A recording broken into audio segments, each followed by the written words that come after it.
bum bum bum bum. Bum bum bum bum bum.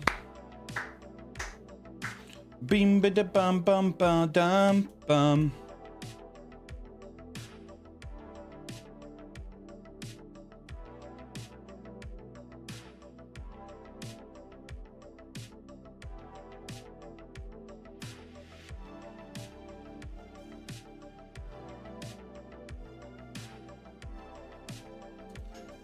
Bum beep bum bum bum beep bum bum bum bum.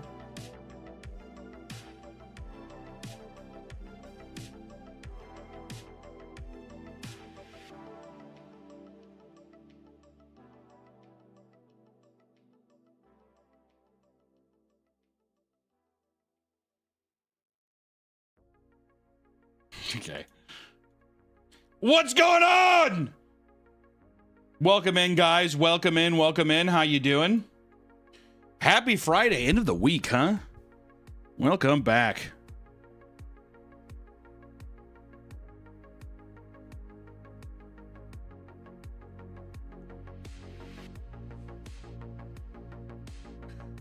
Guys, we got some meaty news to talk about today. How you guys doing?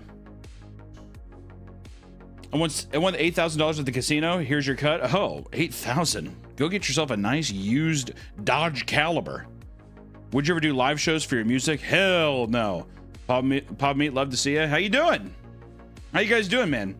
I swear I saw you last night on Twitch. No. That's not true. We've been streaming quite a bit on Twitch lately. I don't promote it a lot, but I will say this is first and foremost. We have had last week we talked about having femboy hooters called Tuckies. So here we go. Nick's fired. He's gone. He's not going to be here today. Look at this first submission here, huh? How is this? You guys let me know which one you guys like the most.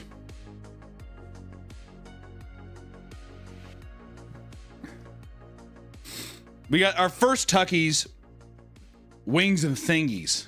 Wings and Things. Tuckies, okay. All right, that's got to be a copyright issue. Tuckies, I like this one quite a bit. Tuckies, Tucking and Clucking.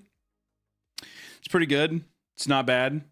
It doesn't really get the femboy energy though, does it? It's not tucking. There's no tucking. I just thought this was kind of funny. It's a little pair of balls and a cock going into an ass. That's not bad. That is tucking. In a way, that's tucking big time. We also got these Tuckies. I thought this one was kind of this was a nice little. You had your little penis tucker there, little Tuckies. Not bad. Tucky seafood. Tuck it, shuck it, suck it. And he put it on a hat. Isn't that nice? Tuckies. Look at that. Nice little shrimp. I like that. See, now we're getting into the realm of, see, this is the tuck. This is the femboy anime energy. I feel like you're going to get mostly the anime crowd, so you got to get these in there. All right? Not bad. And then last but not least, kind of classic, subtle, nice little Tuckies, huh? Not bad too. We had a lot of great submissions for the Tuckies branding, and I hope that it can get picked off. I hope it can get off the ground soon. All right.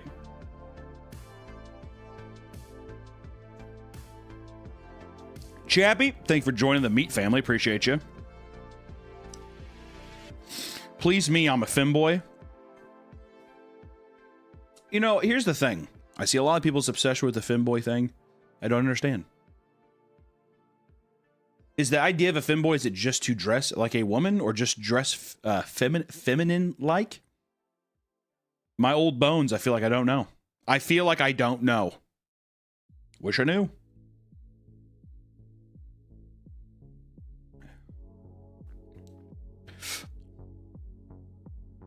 Bob, can you please say hi? Can you please say hi, Danon? No. I refuse to do that. I refuse to do that, actually. Sorry. That a magic glass? Yes. How beautiful is this? My beautiful magic glass, dude. I've been sipping out of this bad boy since Dragons of Tarkir dropped. No big deal.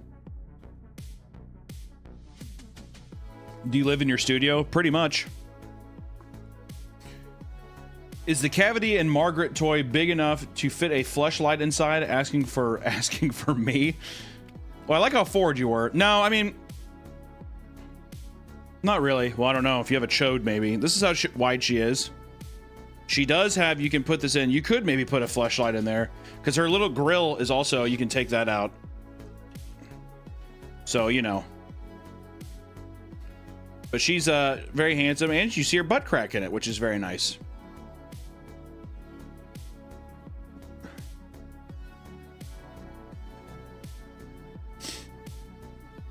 Where do I buy that? I'm going to be announcing the, I'll be announcing where to get it, probably within the next 2 or 3 months.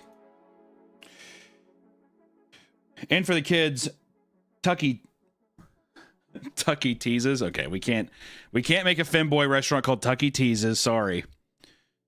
Will there ever be a Chuck E. Cheese video? I feel like we've done one. Why do I feel like we've done one? Maybe we haven't. I don't know. You and narrator should ghost hunt together. Y'all would trigger each other to not laugh nonstop. Who the fuck is you and narrator? Are you talking about Wendigoon? Are you going to release any Media Magic merch? Probably soon. Sooner than later. J-Dubs! Thanks for joining the membership there, buddy. I want it. Get it in my belly. Okay. The pizza review, the pizza reviews, happy Chuck E. Cheese. That is right. We did take. I forgot about that. We did take home in the pizza reviews. We did take home the at-home Chuck E. Cheese pizza, and it was pretty good. What can I say? It was good.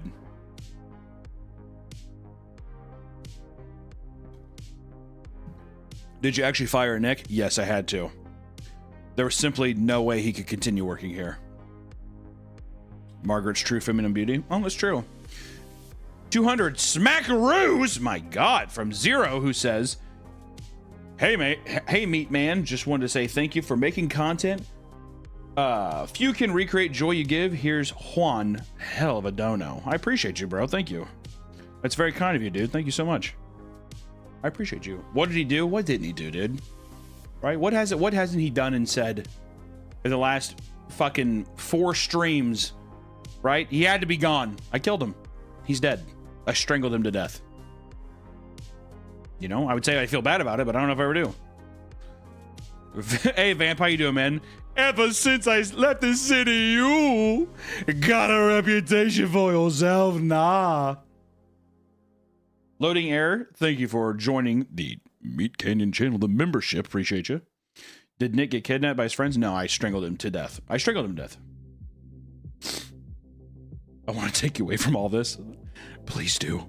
Please take me away. We do have some interesting stories today, guys. All right, I want to start off with one, and we've updated our presentation. All right. First off, I want to talk about something very serious right now. This is something that's happened in the news. This is your news segment, okay? First, we're going to talk about the teacher who got arrested for peeing during class. Okay? Isn't that nice? Isn't lovely? During a class at Phoenix Elementary School, several 11 and 12-year-old students hear a zipping sound and running water. Wonder what that could be, huh? After looking around for the source, they realized that their teacher had been pissing in a can while at the desk. That teacher was Kurt Hinton, an English teacher who had previously served in the army, and according to him, he decided to use his military method of relieving himself, seeing as there was no teacher to watch his class at the moment. And apparently, in the process, multiple children claimed to have seen his penis, and many of them went to the principal's office to share what had happened. Okay.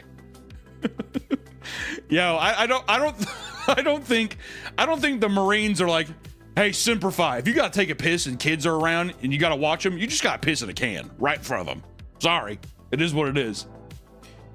Hinton, however, assured people that he was covering himself properly, right? Yeah, they might have seen my cock a little bit, but it was covered. It was covered. All right. He admitted it was incredibly stupid. Listen, guys, I tried covering my cock. It's a big old cock. I shouldn't have done it. It was hey, picking a bouquet of oopsie daisies. Sorry. Regardless, he was arrested and jailed on suspicion of 4 felony counts of indecent exposure, and he was given a $10,000 secured appearance bond and put on temporary leave from the elementary school. Pretty cool. Now, let's talk about obnoxious AI-related news. More specifically, the man who uses AI avatar to represent himself in court. Listen, I'm not going to get down the crazy rabbit hole of AI, right? There's a lot of opinions on it, good or bad. I don't know. It's up to you, right? But I will say, a man using an AI avatar to represent himself in court is extremely impressive. Okay. 74-year-old Jerome Dewald had showed up to New York State Supreme Court regarding an employee dispute. He decided that rather than have himself represented by a human being, he would feed the information into an AI avatar and appear at court instead. And you can see down here, it's a nice, you can see him. Let me move my thing real quick so you can see it. He's beautiful. He's a beautiful guy. Wow. That's so fucking stupid. For this, he was immediately criticized and lectured furiously by the judge, who felt that this was incredibly silly and disrespectful. While the plaintiff had permission to present a pre-recorded video beforehand, they had no idea that that was a part of his plan.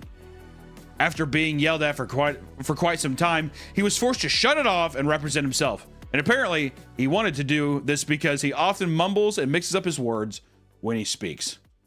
All right, and it turns out the original idea was to make an AI replication of himself, but had to scrap it for a new avatar after some technical difficulties. And we do have a video of this court hearing. I'm very excited. Here we go. The appellant has submitted a video for his argument. Okay, we will hear that video now. May it please the court. I come here today a humble pro se All right. before a panel of 5 distinguished justices. Is this, hold on. Is that counsel for the case? I generated that. I'm sorry? I generated that. That is not a real person. Okay, it would have been nice to know that when you made your application.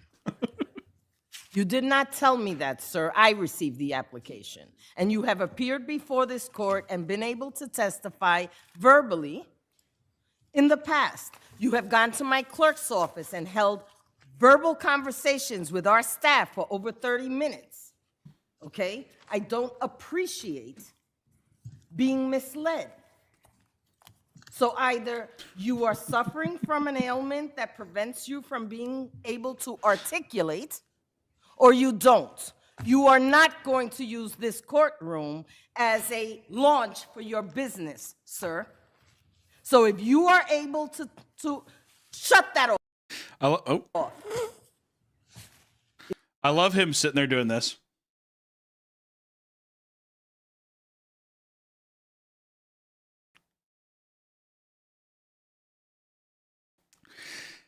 Being a 74-year-old man scolded like this is that's got to be humiliating, okay? You are able to shut that off. Shut that off! If you want to have oral argument time, you may stand up and give it to me. You have 5 minutes.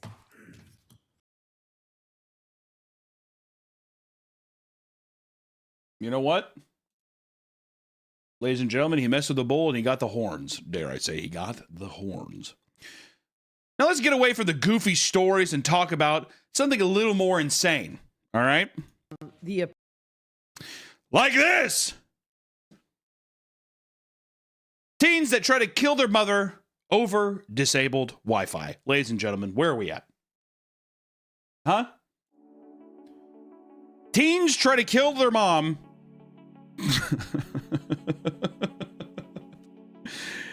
Teens try to kill their mom over disabled Wi-Fi. Now, here's the thing. I feel like we're going to have a lot of people in chat saying this is justified. All right? And if I see any of that, this is kangaroo court and you will be asked to leave. 3 Texas siblings with ages from 14 to 16 had their Wi-Fi access turned off for an unknown reason. Whatever it was, it sent the children into a violent rage. They were so angry that they decided to arrange a plot to kill their mother. They began to chase after her as their 39-year-old mother panicked and began to run. What? Oh, but come on. Come on. Okay, it's not based as fuck, all right? It's not based. You're not gonna run down your 39-year-old mom because the Wi-Fi's out, dude. The Wi-Fi. And at one point, one of the girls threw a brick at her ankle. Their 70-year-old grandmother, who was also at the scene, was shoved to the ground trying to protect her. Okay, I'm not laughing. I'm not laughing at that. It's just an old woman being shoved to the ground is always funny. It's horrible, horrifying context. Just want to put that out there. Just hold on. Hold on. The chaos continued as the kids armed themselves with kitchen knives, but were halted by police before things could get more out of hand. Thank God. All the children involved were arrested and charged with aggravated assault with a deadly weapon, and they were booked in juvenile detention center. Thank God. Bro, if it was the fucking listen, here's the thing. If it was just the Wi-Fi that set this off, I mean, what's next, dude? God forbid if they're just like, hey, by the way, the power's out. Hey, by the way, the power's out. God storm brew in and the power's out and they fucking skin the mom. Skin her alive. Fuck, dude. Fuck sakes. Unbelievable. Where's the decency anymore? And also all the people in chat here saying based in W. Come on, dude. Hell jail. All right. Be honest, guys. I want to see in chat who here sympathizes with say the parent or children. Which side are you on? Parent or children?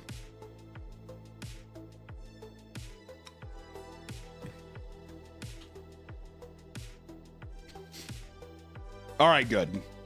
All right, the people who are saying children, you need to be fucking locked up, dude. Patrick X, what do you mean you don't know? Have a fucking have an opinion on something in your life. Whatever. I'm moving past this. I'm moving past this child murder. All right, and we're gonna go into something a little more fun. Elon Musk rage quits game after being bullied on stream. You guys might have heard this. Elon was streaming. He got bullied a little bit. This is the real news here. All right, this is the real news. Tech billionaire Elon Musk, who had previously been exposed for paying people to play his Path of Exile 2 account in order to appear like a gamer god, was ridiculed yet again by the gaming community this week. Which I just want to say this. Elon, why on God's green earth would you ever go live like this? Why expose yourself? You're already winning. You're already winning at life. I think that you could leave the streaming to the professional gamers, all right? Why do his hands look like that? Dude, he's an old man. They do look like a little chicken feet though, don't they? Path of Exile 2. I thought he was a big Diablo guy. I don't know. To redeem himself in the eyes of gamers, as well as demonstrate the Starlink's in-flight Wi-Fi abilities, he decided to fire up a Path to Exile 2 hardcore stream live on X. To nobody's surprise, he was horrible at the game. The story comes shortly after his daughter Vivian trash-talked him on a Hassan Piker stream, referring to his gaming skills as dog shit awful. Now, here's the other thing, guys. You already have one of your own kin, one of your own seed talking bad against you. I don't think you release the dogs of war. Here's the thing, though. If he was really good, do you think people would have given him credit or no? If he was really good, do you think people would have given him a time of day? Be honest. Because I think people would be like, yeah, you're still dog shit. There's no winning. Why don't you have some fucking intern fly on the jet with you and stream, I don't know, fucking Mario Kart or some shit?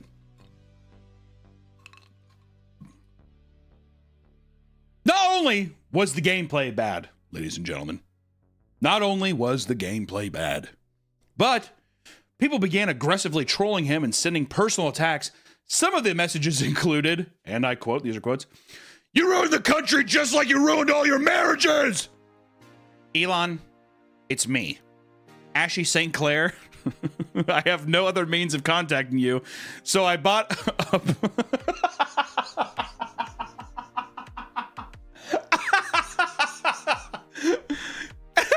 Elon, it's me, Ashy St. Clair. I have no other means of contacting you, so I bought a Path of Exile 2 early access just for this. Please pay your child support. Thank you, Elon. That's brutal, dude. And another quote, "You have no real friends and you will die alone."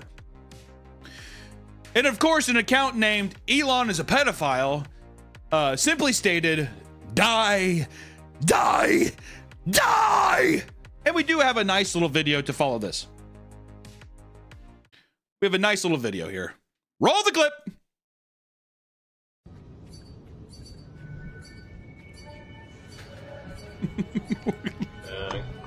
Anyone spamming the chat is gonna get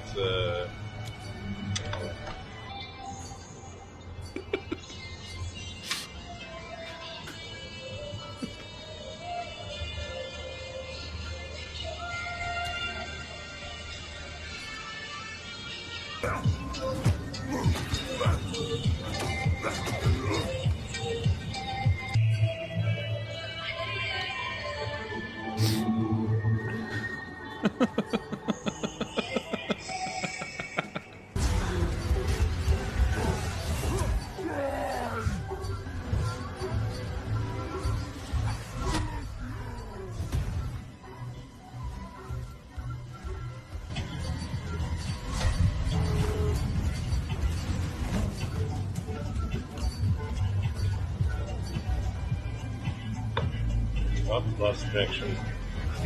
Connection lost. Connection lost. Oh. Which here's the thing, guys. Elon played terribly. I mean, he played terribly. What can we say? He lost multiple characters, tutorial bosses, and spent a lot of the stream pausing to manually ban mean chatters. Even sadder, he stated that he would end the stream early due to connection issues. Unfortunate. Unfortunate. You're doing this thing. You're doing this just to have, you know, to show off Starlink's connection. All of a sudden, boom, you get roasted. You get roasted, right? And it also didn't help that he also started playing music from his ex-wife, Grimes, who also despises him as well. He's a hated man, ladies and gentlemen. He's a hated man. Actually, that's worth thinking about. Do we have any Elon stans in chat? Also, for all the new members, I appreciate you. Do we have any Elon stans?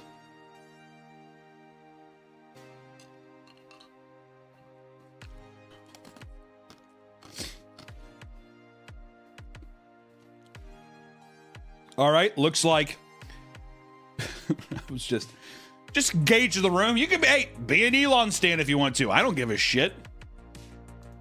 We do have a $19 donation. Hello, Papa, you handsome beast. Thank you. When are you or you and Wendy going to do unsubscribed podcasts again? Would love to see you on Creepcast on there. Love the live show in Vegas. Oh, hopefully soon, whenever I can. Whenever I'm in Texas mostly, which, You know, it's rare. But you know what? I think the Elon thing, pretty funny. No. I'll say it. I thought it was pretty funny. We can at least move on. And on the topic of gaming news, there's another celebrity that's attempting to boost his gaming street cred. Huh? We got another celebrity who's trying to boost his gamer street cred. So, let's talk about the Rizzler becoming an official partner of Nintendo. That's right, guys. This is the hard-hitting news we have. The Rizzler is officially partnered with Nintendo. Round of applause.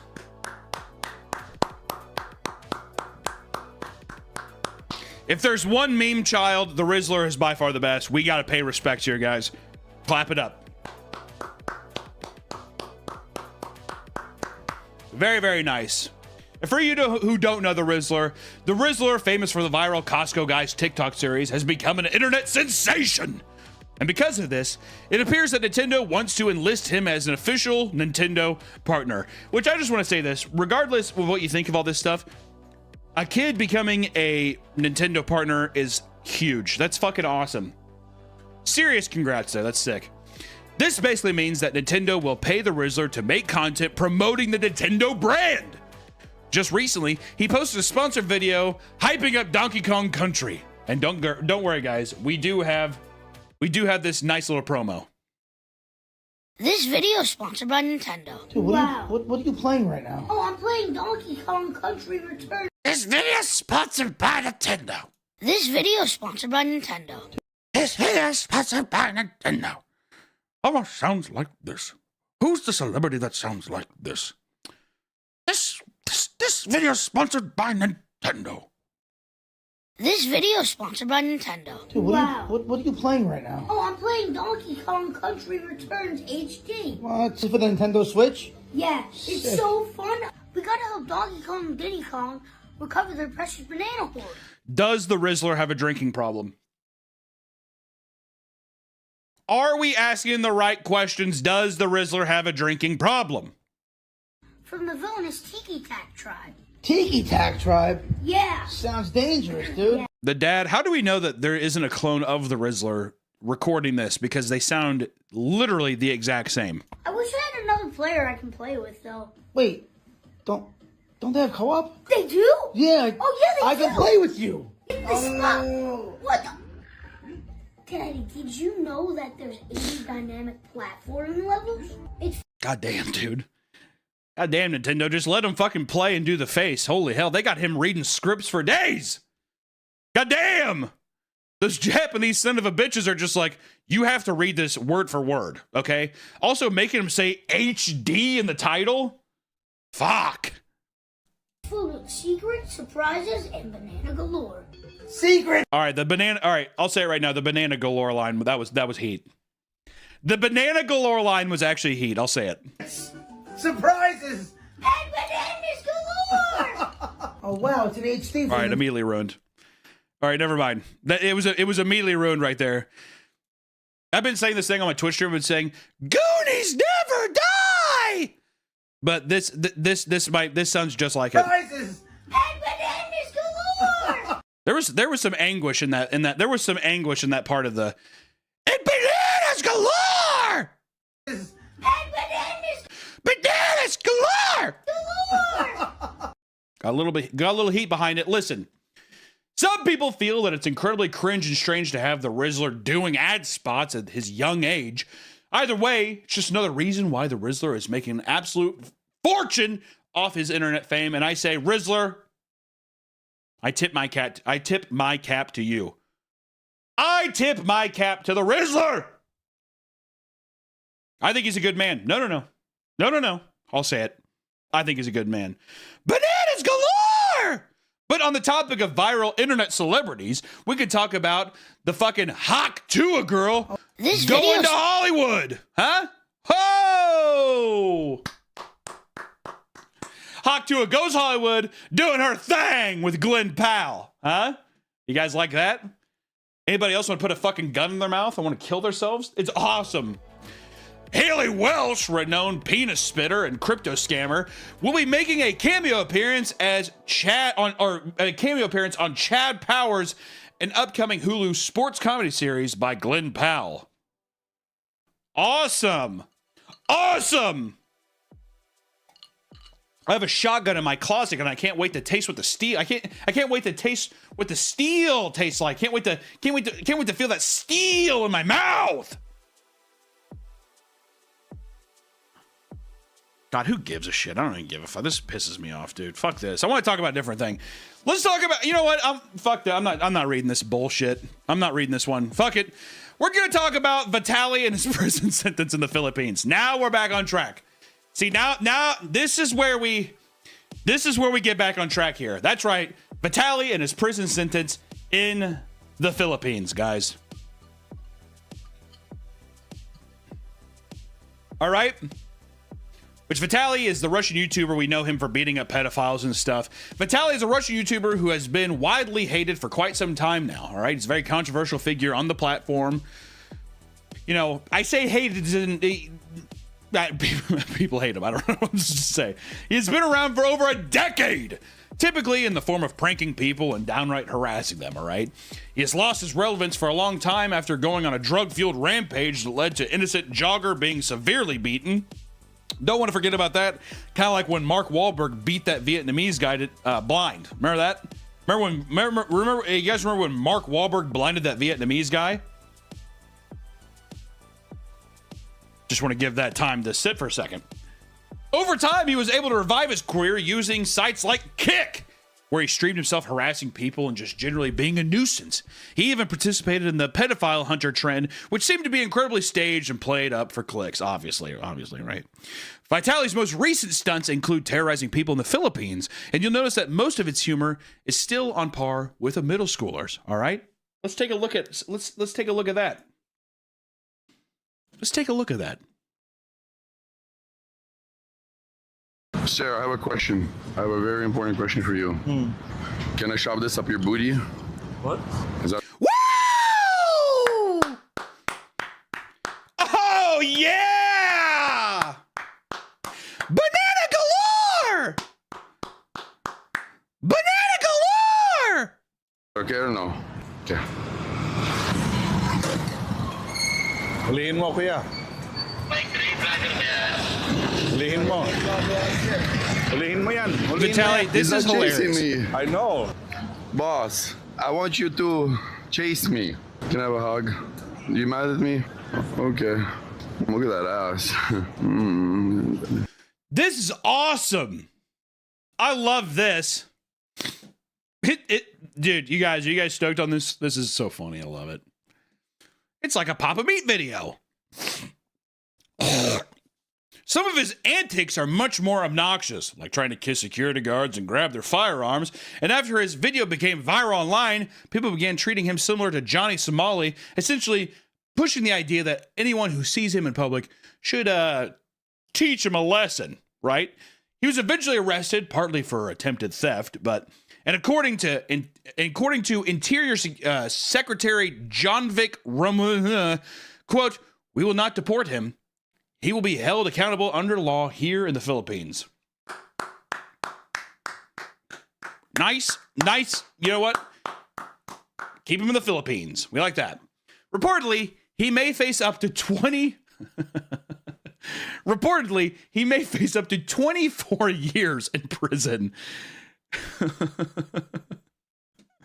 Which is very pog. We love to see that. But let's end our nice little news segment here on a story with one of the wildest headlines we've seen in a while, and I'm referring to the hormonal hawk that terrorized bald men for weeks. All right, it's a hormonal hawk. If we got any baldies in chat, grow some hair, bitch.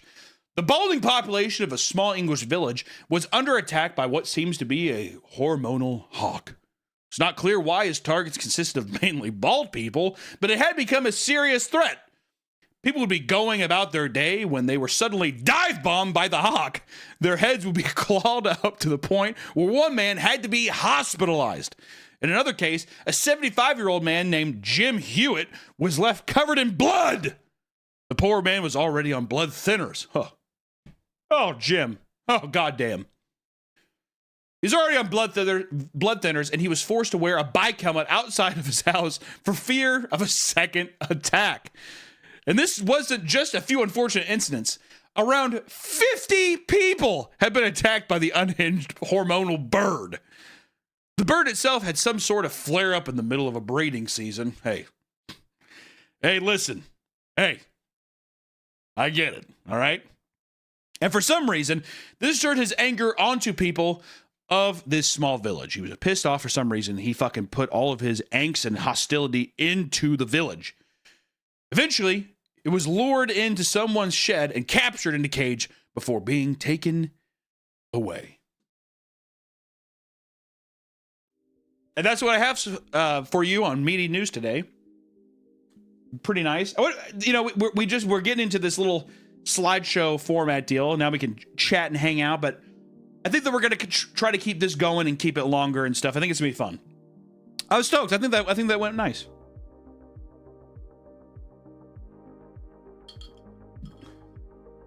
W birds, pretty much.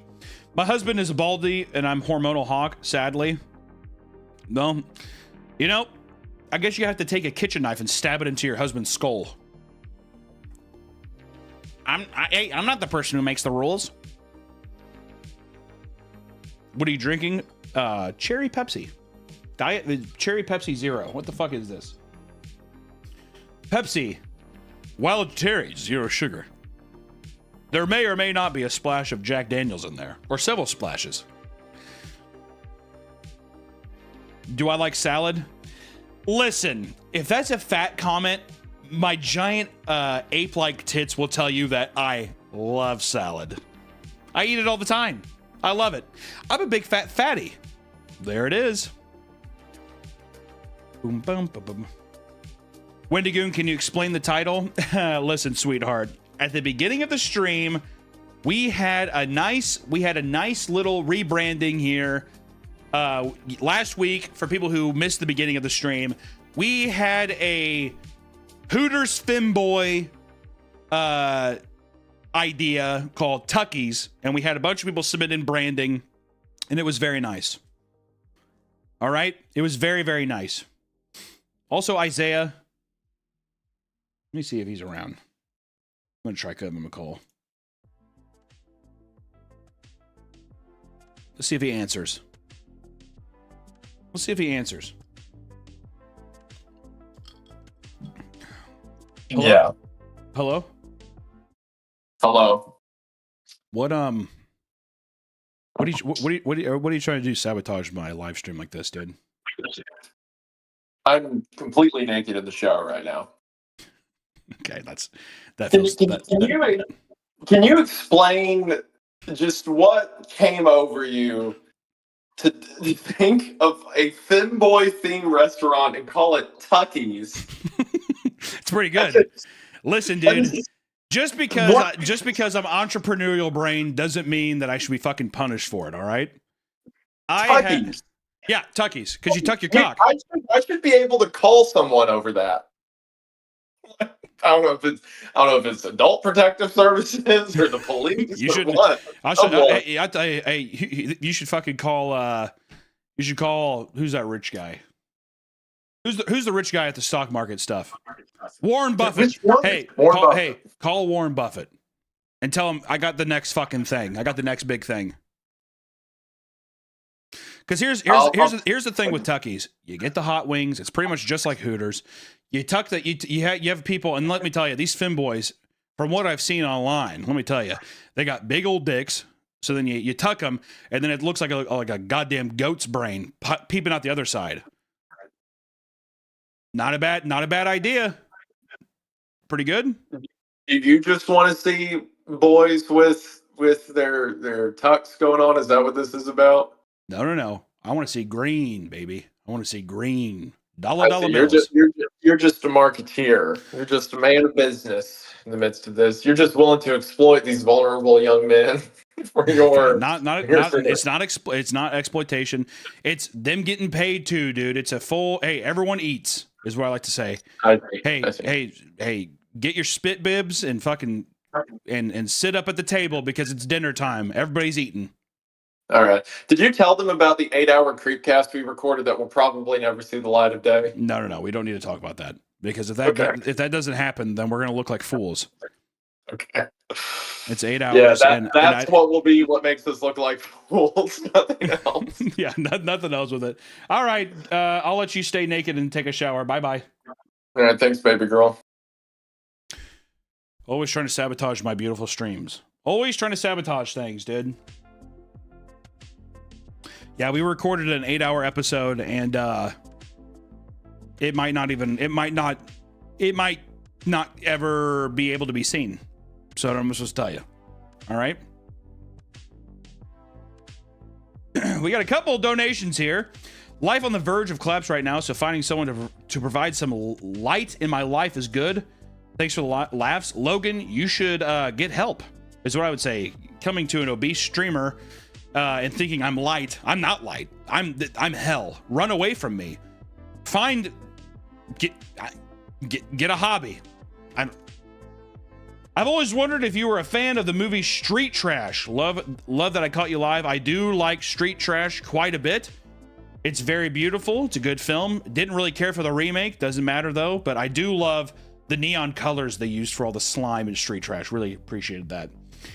Any plans to make more meaty music? Love listening to your album when I'm at the gym. You know, I'd like to. Me and I made that with if you guys remember Spock. Not the Star Trek thing, guys. From Vine, Spock from Vine. He's buddies with Noel, and he helped me make it. And we made all those tracks over the course of a weekend, and I'd like to go back and hang out with him and do it. Gamer word. I think that you mean Banana Ganza. What the fuck was it? Banana Ganza! Hey, Papa. Who up Creepin' Hoodie came in. Love the fabric design. By the way, was wondering if you were planning on doing any more content with Super Mega. Your guys' work together is great. I hope so. Anytime. They just got to hit me up. And the new episode of Creepcast is going to be out this weekend. Yes. Jesse Gonzalez, thanks for joining the Meat Family. Yeah, this weekend, the episode that's coming out is all in. It's like 3 stories from Thomas Ligotti, which is very pog.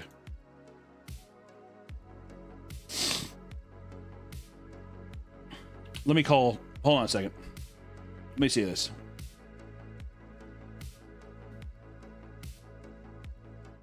Let's see if Nick answers. Let's see.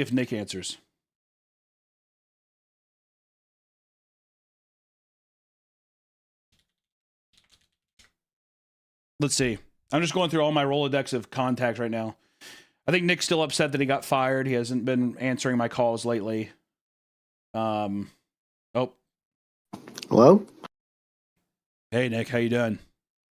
Good. How you doing? I'm okay. I know you're still upset. You're fired, but how are you holding up? I'm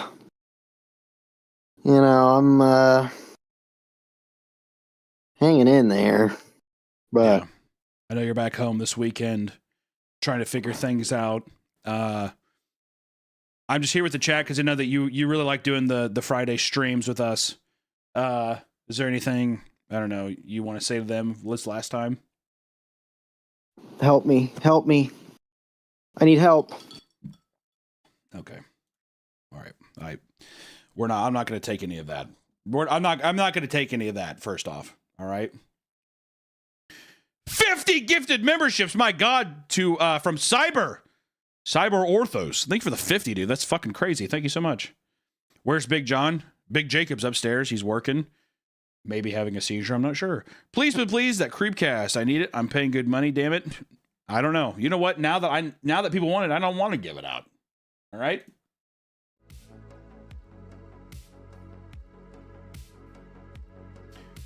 You should do a video about people doing pranks or just messing around with people at furry and anime conventions and getting themselves kicked out.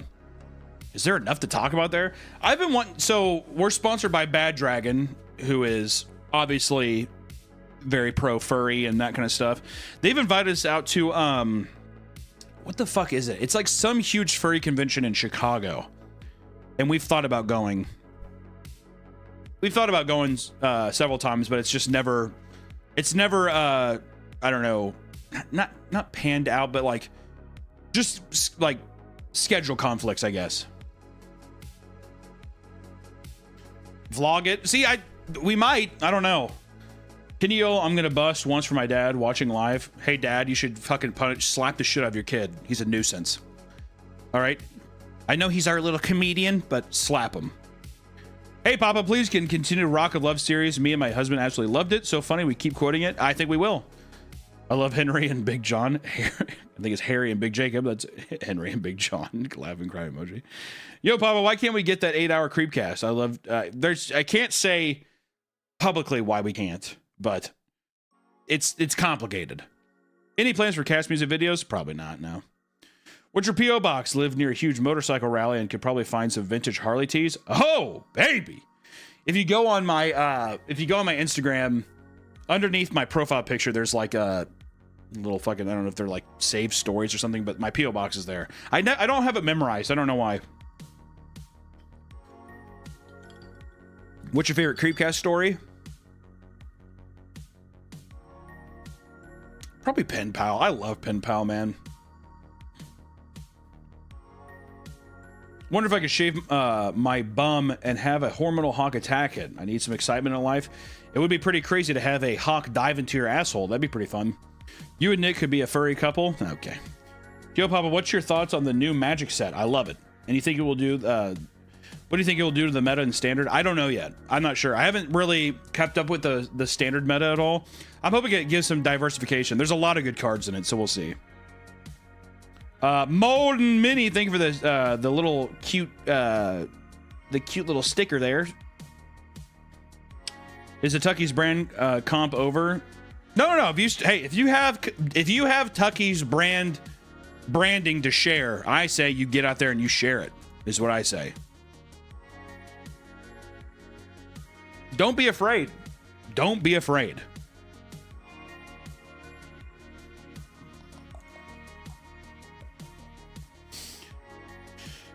Sewer Honey, thanks for joining the Meat family. I appreciate you.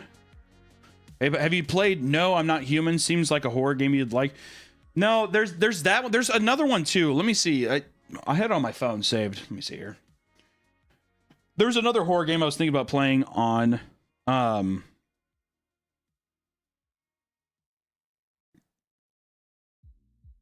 me see. There's a horror game that somebody shared, and I was like, this looks fucking sick. I think it was Trevor Henderson shouted it out while he was playing it. Where is it? The game was called Look Outside. Yeah. Look Outside. That game looks fucking sick. Let me see if I can pull up some art of it. It looks really tight.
I thought that looks fucking sick. While we're on the topics of games too, my buddy Edmund, his new game's coming out too, and I just want to give that a shout out while we're just sitting here looking at games. Ghastly news. my buddy Edmund, he is releasing his game, so I just want to give that a quick shout out real quick. Show you guys the trailer for that. In other ghastly news, the mother of that child that went missing a few years back is also missing. Mrs. Mary Winston Jones could not have any children. When her hubby's seed swam in, the Lord above just killed him. Sad though it was, there's a silver lining. They bought 2 little kitties at the pound. The tabby started humping and it led to quite a something. Now a blissful family unit is found there. The house is all a bustle with feline fur and muscle, and the Joneses' hearts have truly learned to sing. The only problem now is they're just not knowing how to keep those kitty titties in a sling. Slipping on some poop in the bathroom hallway, limited to sleeping on the porch. Neighbors throwing bottles at their heads on Fridays. Maybe they should kill them. They should have had some children. Try some IVF for vitamins or yoga or a colon cleanse. The Joneses just aren't making friends. Those kitties are the bloody end. If they hadn't named them, it'd be swell to flush them down the drinking well. Their life's become a living hell. But they're so cute. All of them. Abner, Ajax, Alfie, Alan, Alvin, Andy, Angus, Anton, Archie, Arlo, Arnie, Artie, Aspen, Atlas, Banjo, Banshee, Barney, Bartok, Batman, Beaver, Benji, Benson, Bernie, Bilbo, Bogart, Bongo, Boofy, Boombox, Bowtie, Braveheart, Bronson, Brubeck, Bumhead, Butler, Cabbage, Carlos, Casper, Cato, Chadwick, Chandler, Chauncey, Chester, Chicken, Comet, Cooper, Cornbread, Cricket, Crunchy, Curly, Curtis, Dallas, Derby, Dasher, Derek, Dewey, Disco, Dogboy, Dozer, Dreckley, Elwood, Fatty, Fearless, Fergus, Finley, Flapjack, Fonzie, Francis Fresco, Frostbite, Fuscus, Am I having a stroke? Gavin, Geezer, Gipper,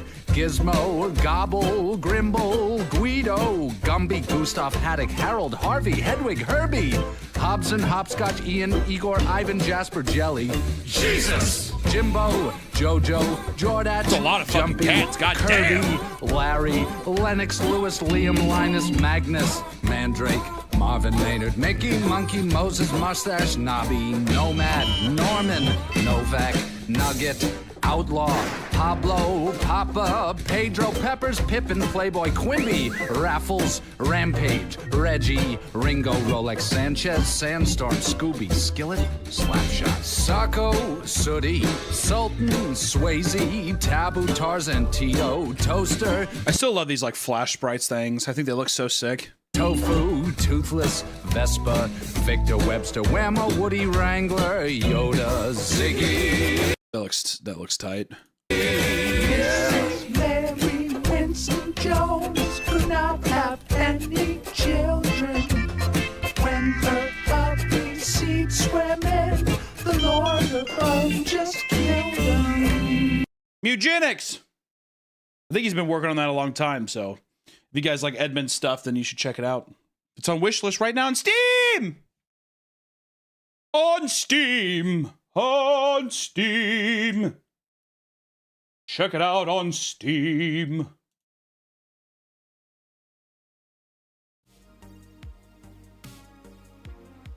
Have I made it to the stream before it ended? Please don't have a stroke. I'm going to have a stroke.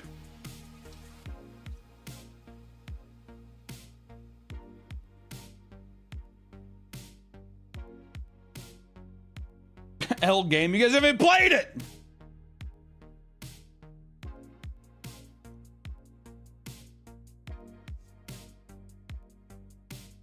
Would you ever have guests on Creepcast? Me and my girlfriend think someone like Moist Critical could be fun. Also collab on Media Magic. I don't think there's any plans to have any people on Creepcast yet.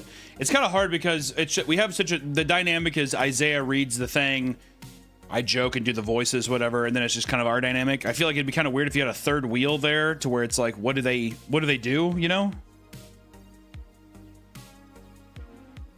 Is there a Papa Meat Games channel? No. But I do have, hey, shout out a couple things real quick, guys. One, we got the Patreon, all right, where you can find uncensored videos. You got to get that plug in, all right? Patreon. YouTube wants to kill us. Sorry, Patreon. Go to my Patreon, please. Help me. Help.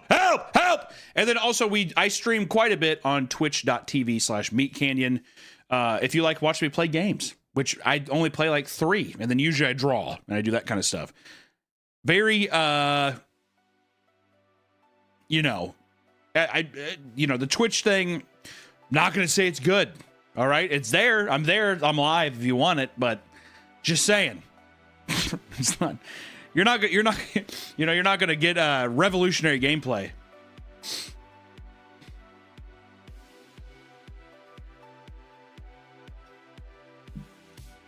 The Patreon polycule, that's what we need, guys. The Patreon polycule. Like, we just posted the new animatic for the new Melvin cartoon on Patreon. We post a lot of uncensored stuff. Also, like, puppets we're making. A lot of behind-the-scenes stuff. And also, if you join, you get monthly stickers of characters and stuff, so.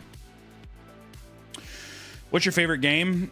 I feel like, honestly, if I had to be real with myself, I feel like the first God of War is probably my favorite game. God of War 1 on the PS2 probably means the most to me. There's a new Ghost song? Yeah, dude, and it rips. Actually, I really do enjoy the new Ghost song quite a bit. Can I fight you? You want to get your ass beat, dude? You want to get your ass beat by a mentally disabled fat guy? Come on then, bitch. Let's rock it. Come on, man. But also, if you beat me up, then also I'm going to call the cops. And I'm going to sue you. You're going to get sued? I'll sue you right now.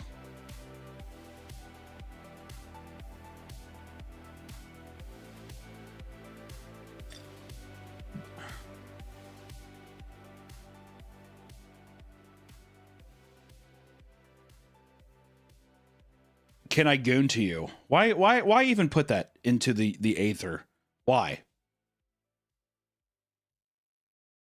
Since we're on a topic of horror games, have you considered playing Inscription or Darkwood?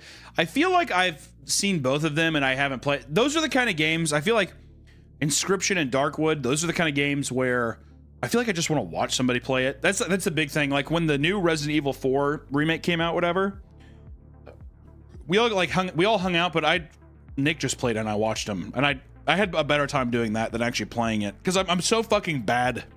I'm so bad at playing games that I love watching people play games and stuff, like not let's plays really, but like having friends come over and just being in a room and watching somebody play is nice.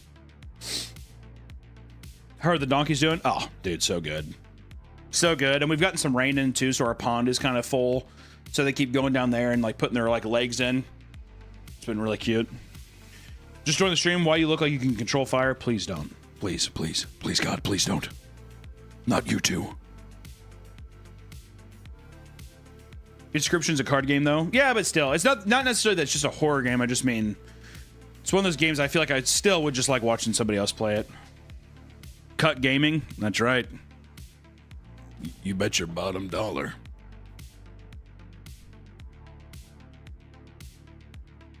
I kind of want to show you guys, I'll show you guys at least a little something.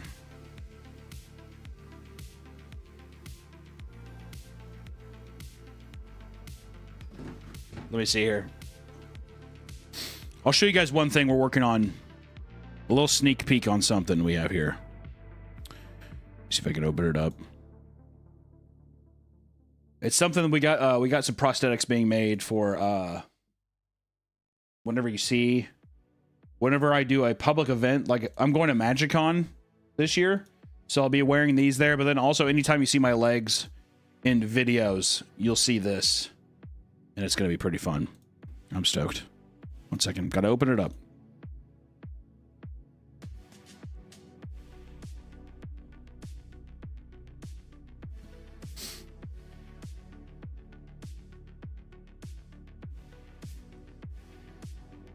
I got these being made. The Crocs are custom 3D printed Crocs. But anytime you see me, it'll be this kind of thing. So yeah, making some fun stuff. We did a nice big thing, but I wanted like a diabetic rot leg. I think would be sick. So doing that, I think it's funny. So those are some of the things. Those are some of the things you get to see on the Patreon, you know?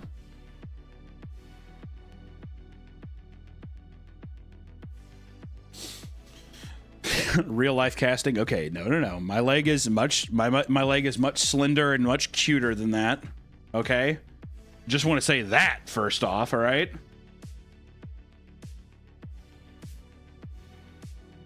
And also, after I get off this stream, I'll probably be going over to my twitch.tv/meatcanyon to stream there and game there for a while.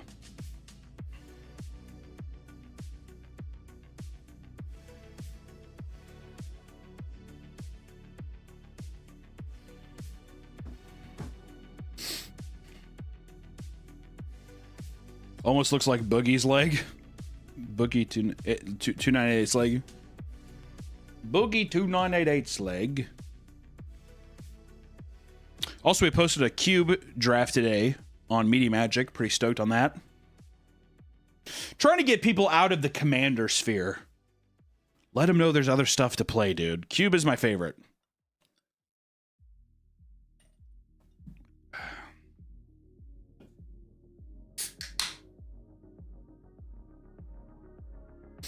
Finboy Hooters cosplay. Now, I'm going to say something. I don't know if this is a controversial take. All right? You let me know if this is controversial. Because I won't know. I'll have no idea. I'm saying this too. Like I said, I'm saying this in a way where, listen, could be offensive. I'm sorry. Can there be fat femboys? Because I thought the whole thing with femboys is you had to be slender.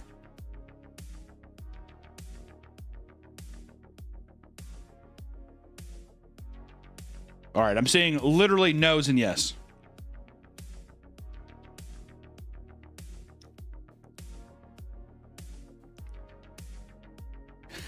Okay, hold on a second. Polywoggy, what the fuck do you mean? God, I hope so. What the hell do you mean?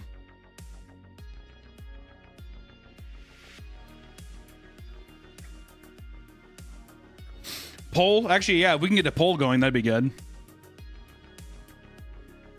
Absolutely not. All right, see, that's why I needed to know.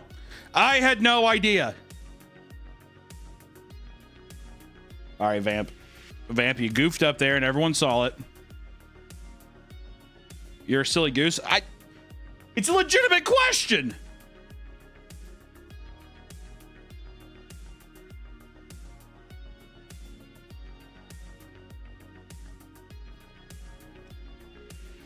Ooh, we got a little cut of the new episode. Here we got I won't show all of it, but we have a little cut of tomorrow's upload. Let's check that out for a second. Let's see this. Little spoiler for tomorrow. There we go. Welcome back to the Papa Meat channel. How you doing? Come on and sit down because today we're talking about the Minecraft movie.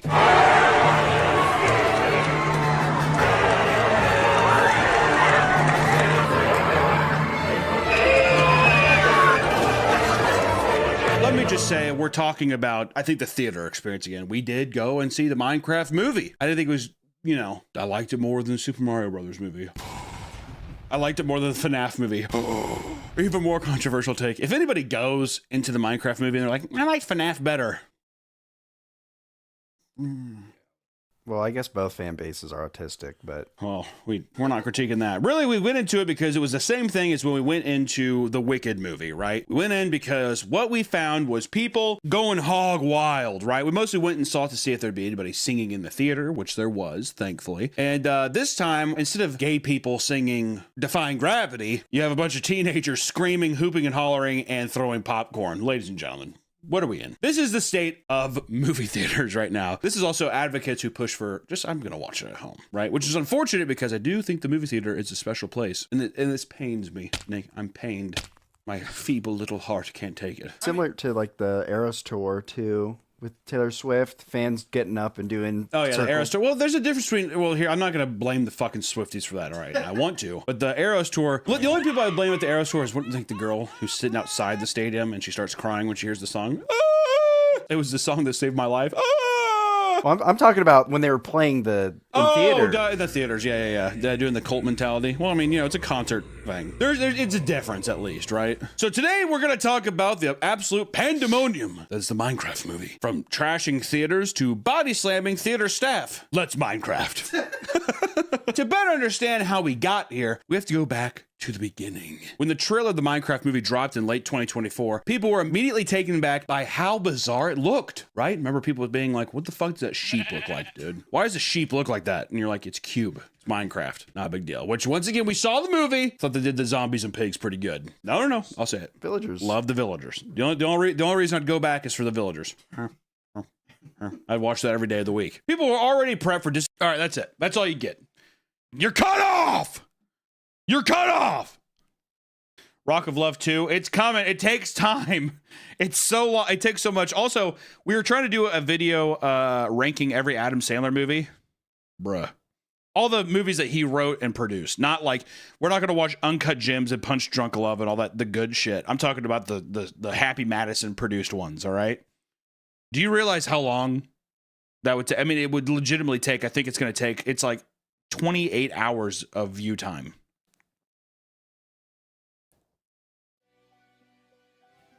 Chicken Jockey.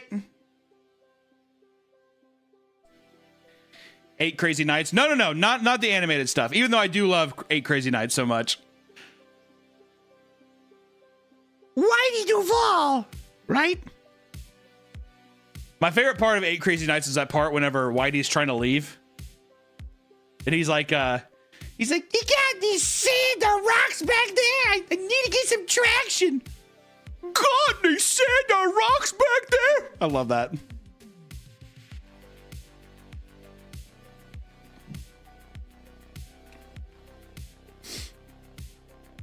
Trump 2024. I feel like you're a year late, my friend. What's my favorite death metal band? If I'm being real to myself, probably the Black Dahlia Murder, just from growing up and stuff. I feel like Black Dahlia Murder is probably my favorite. I love Bolt Thrower though, man. I love Bolt Thrower a lot. I like Obituary a lot. There's a lot. God, dude, there's so much death metal I like. I like a lot of death metal.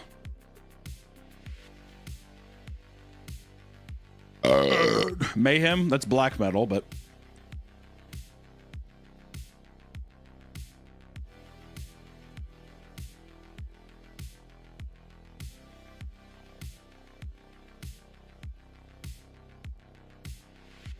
can you explain Cube?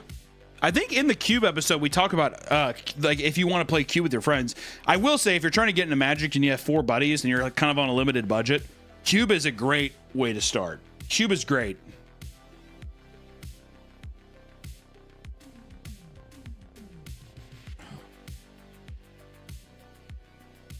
Chase, thanks for joining the Meat family, bro. How you doing? How you doing? Favorite new metal band? Probably Limp Bizkit. Love your content. Do you listen to Knock Loose? And what do you think of their latest album? I remember listening to their. I've never been a huge Knock Loose fan, but I remember listening to it and I was like, the riffs on this are insane. I think the vocals, I don't know.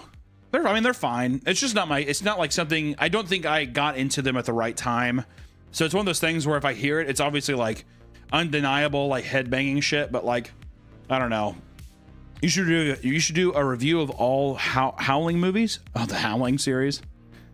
Malicious Bobtown, thanks for joining the Meat family, bro. Static X, love Static. I thought Static X's newest album was sick. I'll just say it.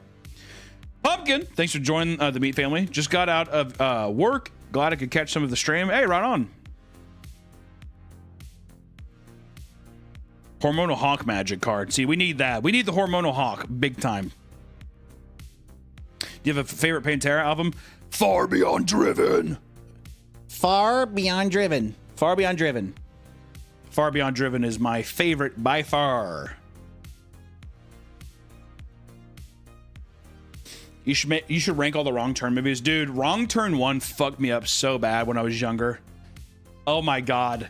Wrong Turn is, well, especially too, growing up in like the Midwest or whatever, just some like inbred hillbilly shit, which it's not as bad as like the Appalachia or whatever, but still like that shit fucked me up. Same with The Strangers.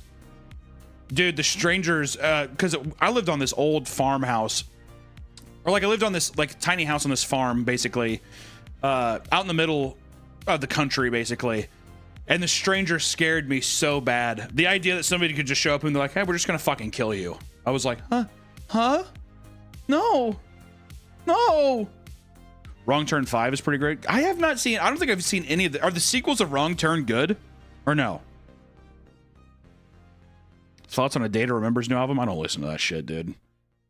You should review the Twilight movies. God damn. Deliverance is a great movie, man. Yorgos or Lars von Trier? I think Lars von Trier objectively is a better filmmaker, but I love Yorgos so much. Personally, I would take Yorgos, but I do think Lars von Trier has a better catalog.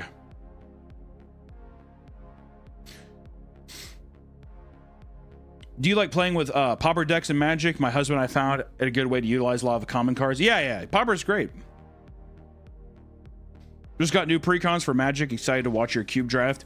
We'll get you guys playing on the new. Yeah. We'll get into the new precons for sure. I think Nick's gonna come back up and we're gonna record some shit soon. So learn to play bass. What are some of your favorite bass lines? I need to check it out.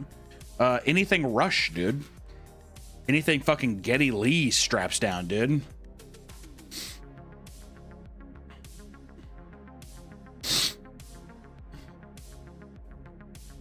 Also, Iron Maiden, dude. Little Steve Harris, why not? Favorite Obituary song or album? I really like what's the one from 2009? The one with the decapitated head? What the fuck is that?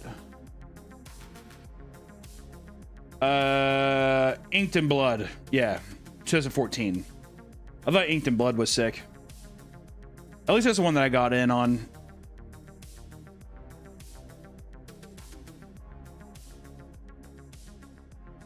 Carcass is better than Obituary. That's just your opinion, bitch. Do you like Tool? Here's the thing. I don't mind Tool. I really don't like Tool fans. Like obsessive Tool fans. Oh, God, dude. God, I have to be in a fucking mood to listen to Tool, too, dude. Don't get me wrong. I can get down with some Tool. Some little fucking 46 and 2, whatever. I can get down with the groove and all that shit. But Tool fans are brutal. Like I almost hate even listening to it just because of Tool fans. Who are you to wave your finger? You must get out your head. I hold deep in bloody water. You practically raise the dead. And they're like, dude, it's the greatest fucking thing I've ever heard in my fucking life. And they're always holding the joint like this. God, look how fat my hand looks here. Looks like a pig hoof, doesn't it? Hey, how you doing? Nice to meet you. Saint Anger thoughts. Oh!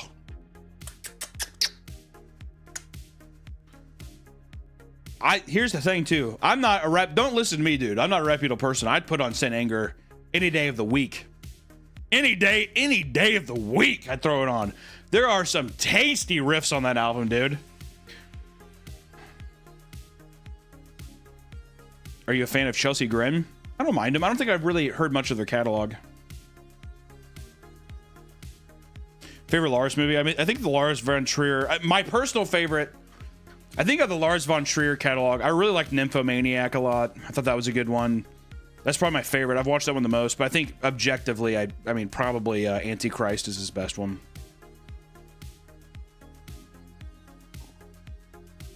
Do you like Riff Raff? I like the Ferrari song he has. I'm Blue. I'm blue, baby. Or I think it's called Baby Blue. Baby, I'm baby blue. I like that one. You like Suicide Silence? I think I've grown to appreciate them more for sure. Remember back in the day, me and my other metal friends were like, this fucking scene stuff is gay. I hate all the scene stuff with all these guys wearing skinny jeans. It's so gay. But as I've gotten older, I've enjoyed like the what is it, the Cleansing album, like the first one they have. I enjoy it.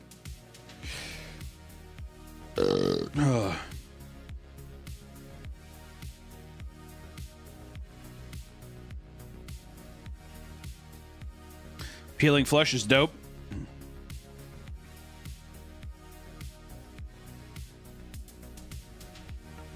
Thoughts on Repugnant? I don't know. I'm not sure.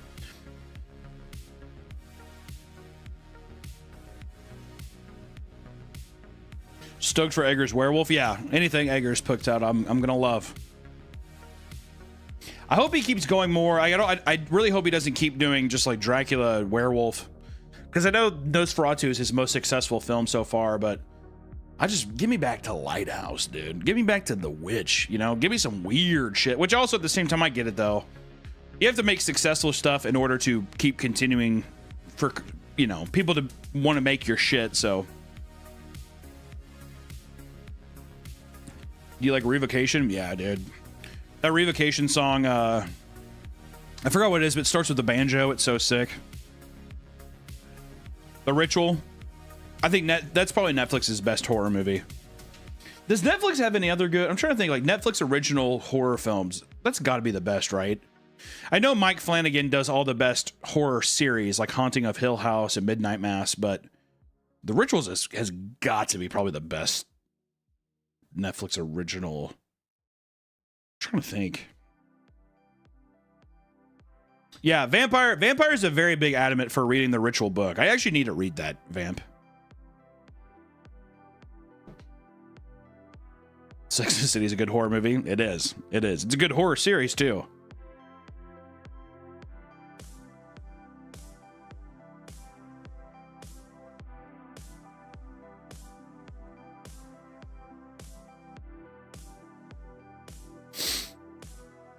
Thoughts on the band Ghost or Gojira? Big fan of your stuff. My wife and I have your videos all the time. All the best. Hey, right on. I like both Ghost and Gojira. Gojira rules. You're gonna see Acid Bath. That'll be fun.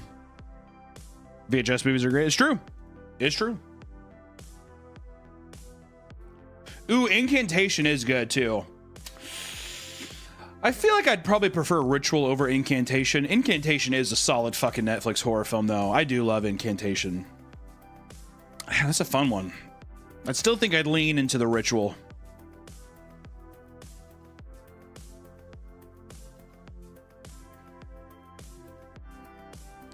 I don't think I've seen Apostle. Is Apostle good?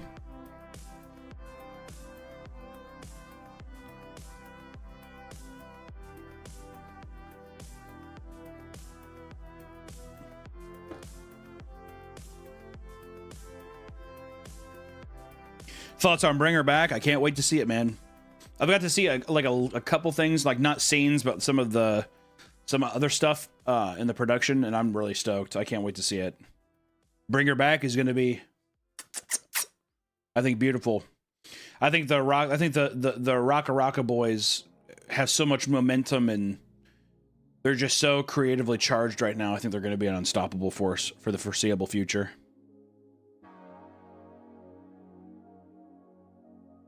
Damn, we've been at it for a bit. You know what? We've been at it for a bit. I think it's a good day. I think it's a good time to call it. It's a good time to call it. We've been at it for a bit. I appreciate you guys for stopping by for a little meaty news, like we do on every Friday. I really enjoyed the presentation the way we did it today, so I think we're going to try to keep doing that moving forward. So if you guys want to keep hanging out later, I'll be live on twitch.tv/MeatCanyon, probably playing some games and hanging out, listening to copyright music there. That's the reason why I don't also stream here longer, is because I can't listen to copyright music. So until then, I will see you on... Today we're revisiting one of Reddit's most cursed subreddits, r/MeatCanyon. We're going to be looking at some of the beautiful, shocking, I guess is what I would say, art on this subreddit. I mean, some of the stuff posted on here is, I guess, vile would be one word to describe it. Disturbing, disgusting, horrid, but also I would say beautiful. Yeah, it's nice. So I don't know. Let's get into this shit. First one, a nice little Hey Arnold. I was never a fan of Hey Arnold. I do like the sagging face, seeing his skull underneath. The only thing that I would like more with this is that if you could still see some of the flesh or some of the muscle tendons from his sagging skin, but I just, never liked him. Actually, this does look like the Hey Arnold I drew from a long time ago. I did a Hey Arnold video that no one remembers at all. There was a weird part in it where an officer is supposed to be grabbing Helga's dress, but it looks like he's grabbing her tits. So I remember a lot of people saying that was like child, which maybe we should probably bleep that because I don't know if that would get us monetized, but I don't know. I hated the whole bit with Arnold where it was, move it, football head. Dope soundtrack though. Pretty good. I don't know. Fuck Arnold. Good drawing though. Also love that fucking signature. Jesus Christ, looks like a Eldritch text. Like straight up looks like you're fucking. This is a spell. Also, I just want to say if anybody has physical art like this and you want to send it to me, I'm gonna leave the PO box right here. So don't hesitate. Fucking run to the post office to send it to me because I have a nice little cork board and we're gonna fill it up and we're gonna do some nice shots of it. So I'm selfish and I want your art that you worked really hard on for free. I'm not paying for it. God damn, Too Mad. This is old Too Mad. This is when Too Mad still had some weight on him. Those tits are just disgusting. Do an edit for me, Nick, would you? Would you cut out his body here and put a horse body? These looks just like the front two legs of a horse. And then put like a little... It's good. I like this. I just like the horse hoof titties. Quick 5-minute drawing. I randomly just felt inspired. Okay, I don't see it. Good fucking... Good fucking God. Jesus Christ. Also, first off, did you roll around in some mud before you drew on this sketchbook? God damn. My boy was fighting demons drawing this face. Good lord, dude. I like to imagine sometimes with these drawings that oh Jesus, the fucking texture on the tongue looks like a tortoise shell. And I don't know if they're just picturing the teeth look like little fingers. If I saw this like peering in on me, like taking a shit, or like if I was just like taking a shower and then the man was just like, fuck me up. Next time you buy a sketchbook, don't throw it in a puddle of water or some shit in some pond water.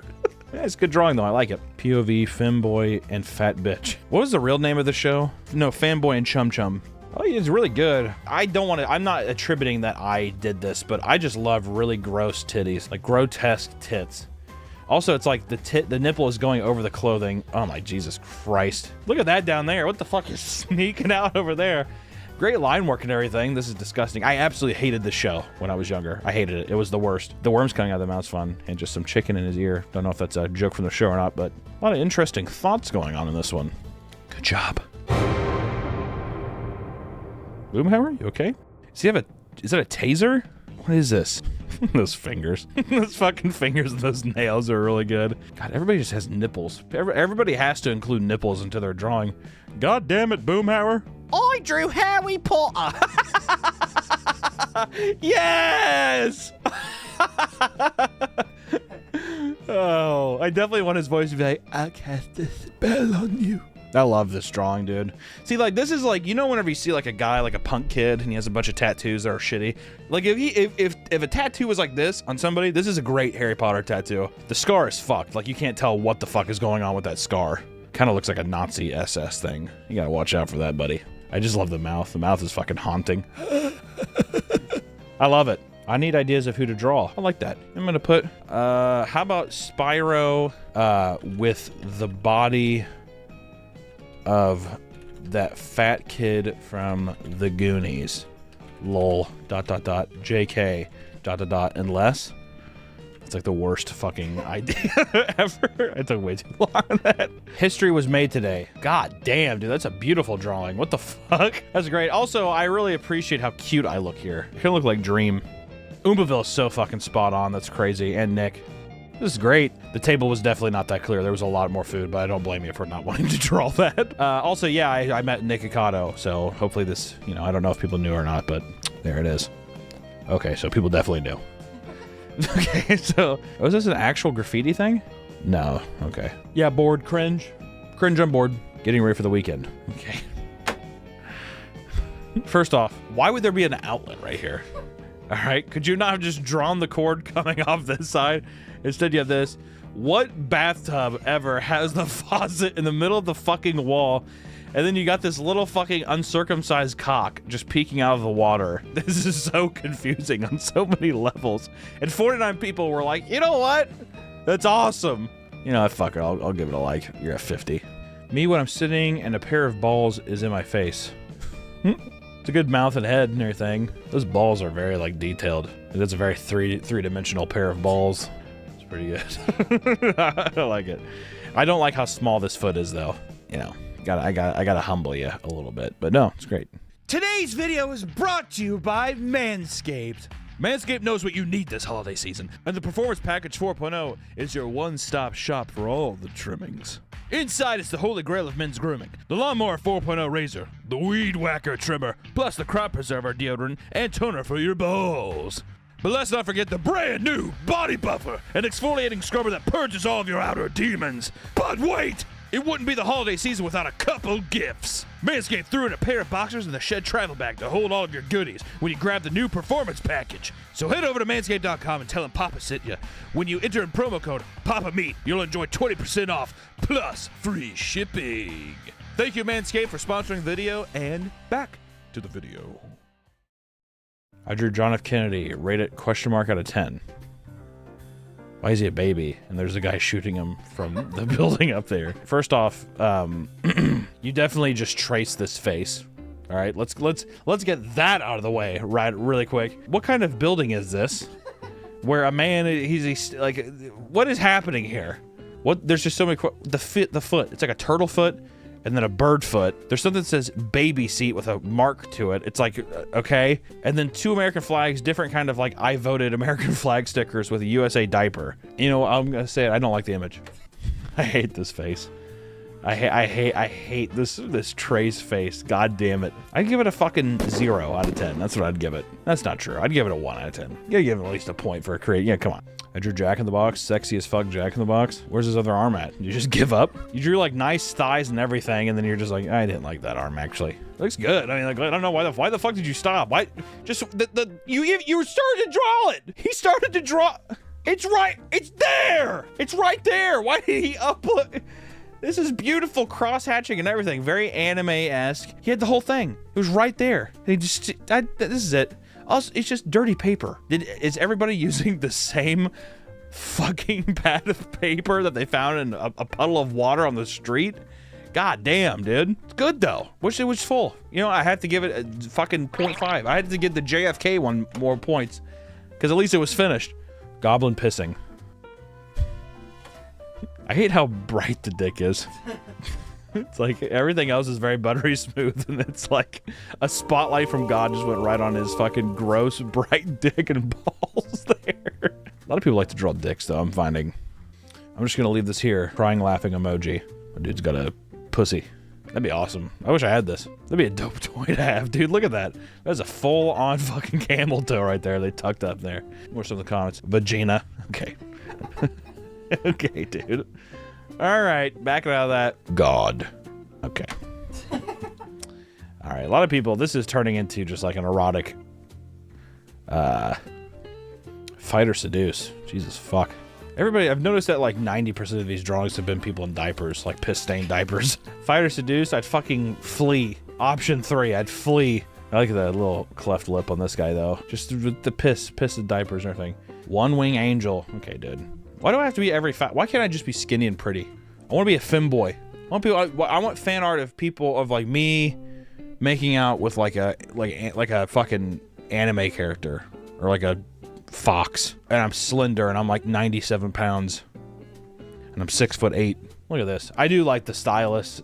The styluses are coming out of my leg and it's like all sharp and I'm holding a giant Cintiq pen. You're creative, dude, sure, but I know that you did this because this is a big fat fucking ugly boss. And you're like, oh, it looks like Hunter. Fuck, man. Bro likes to dissect girls.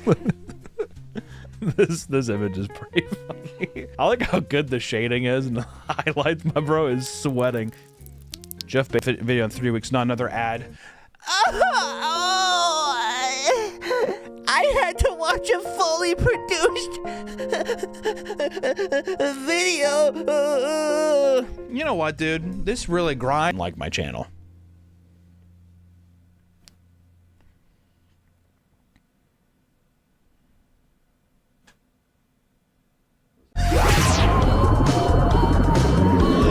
play a woman's foot like a harmonica. Just like a pan flute. Yeah. Quentin? Quentin, how are you? I'm really good. It's really good to be here. I live in this hellish fucking cartoon landscape. You want to see me do a backflip from one of his knees to the other? Sure. Yeah, sure. Holy shit. There we go. A lot of people don't know this, but when I porn, say, whoo! I saw a dead person. I can't believe you killed your grandma. Let me sock him real quick. Bring him over here. Come No, on. no, leave my fucking feet alone! Is that Charlie? Oh, shit! Chaplin? Okay, here we go. There you go. Oh. Whoa! Thank you for watching, everybody. I love you. I also have a Patreon. We're going to be doing animation tutorials very soon. It's not up yet, but it's going to be up very soon. So if you're interested in learning that before the new year, then maybe sign up for it.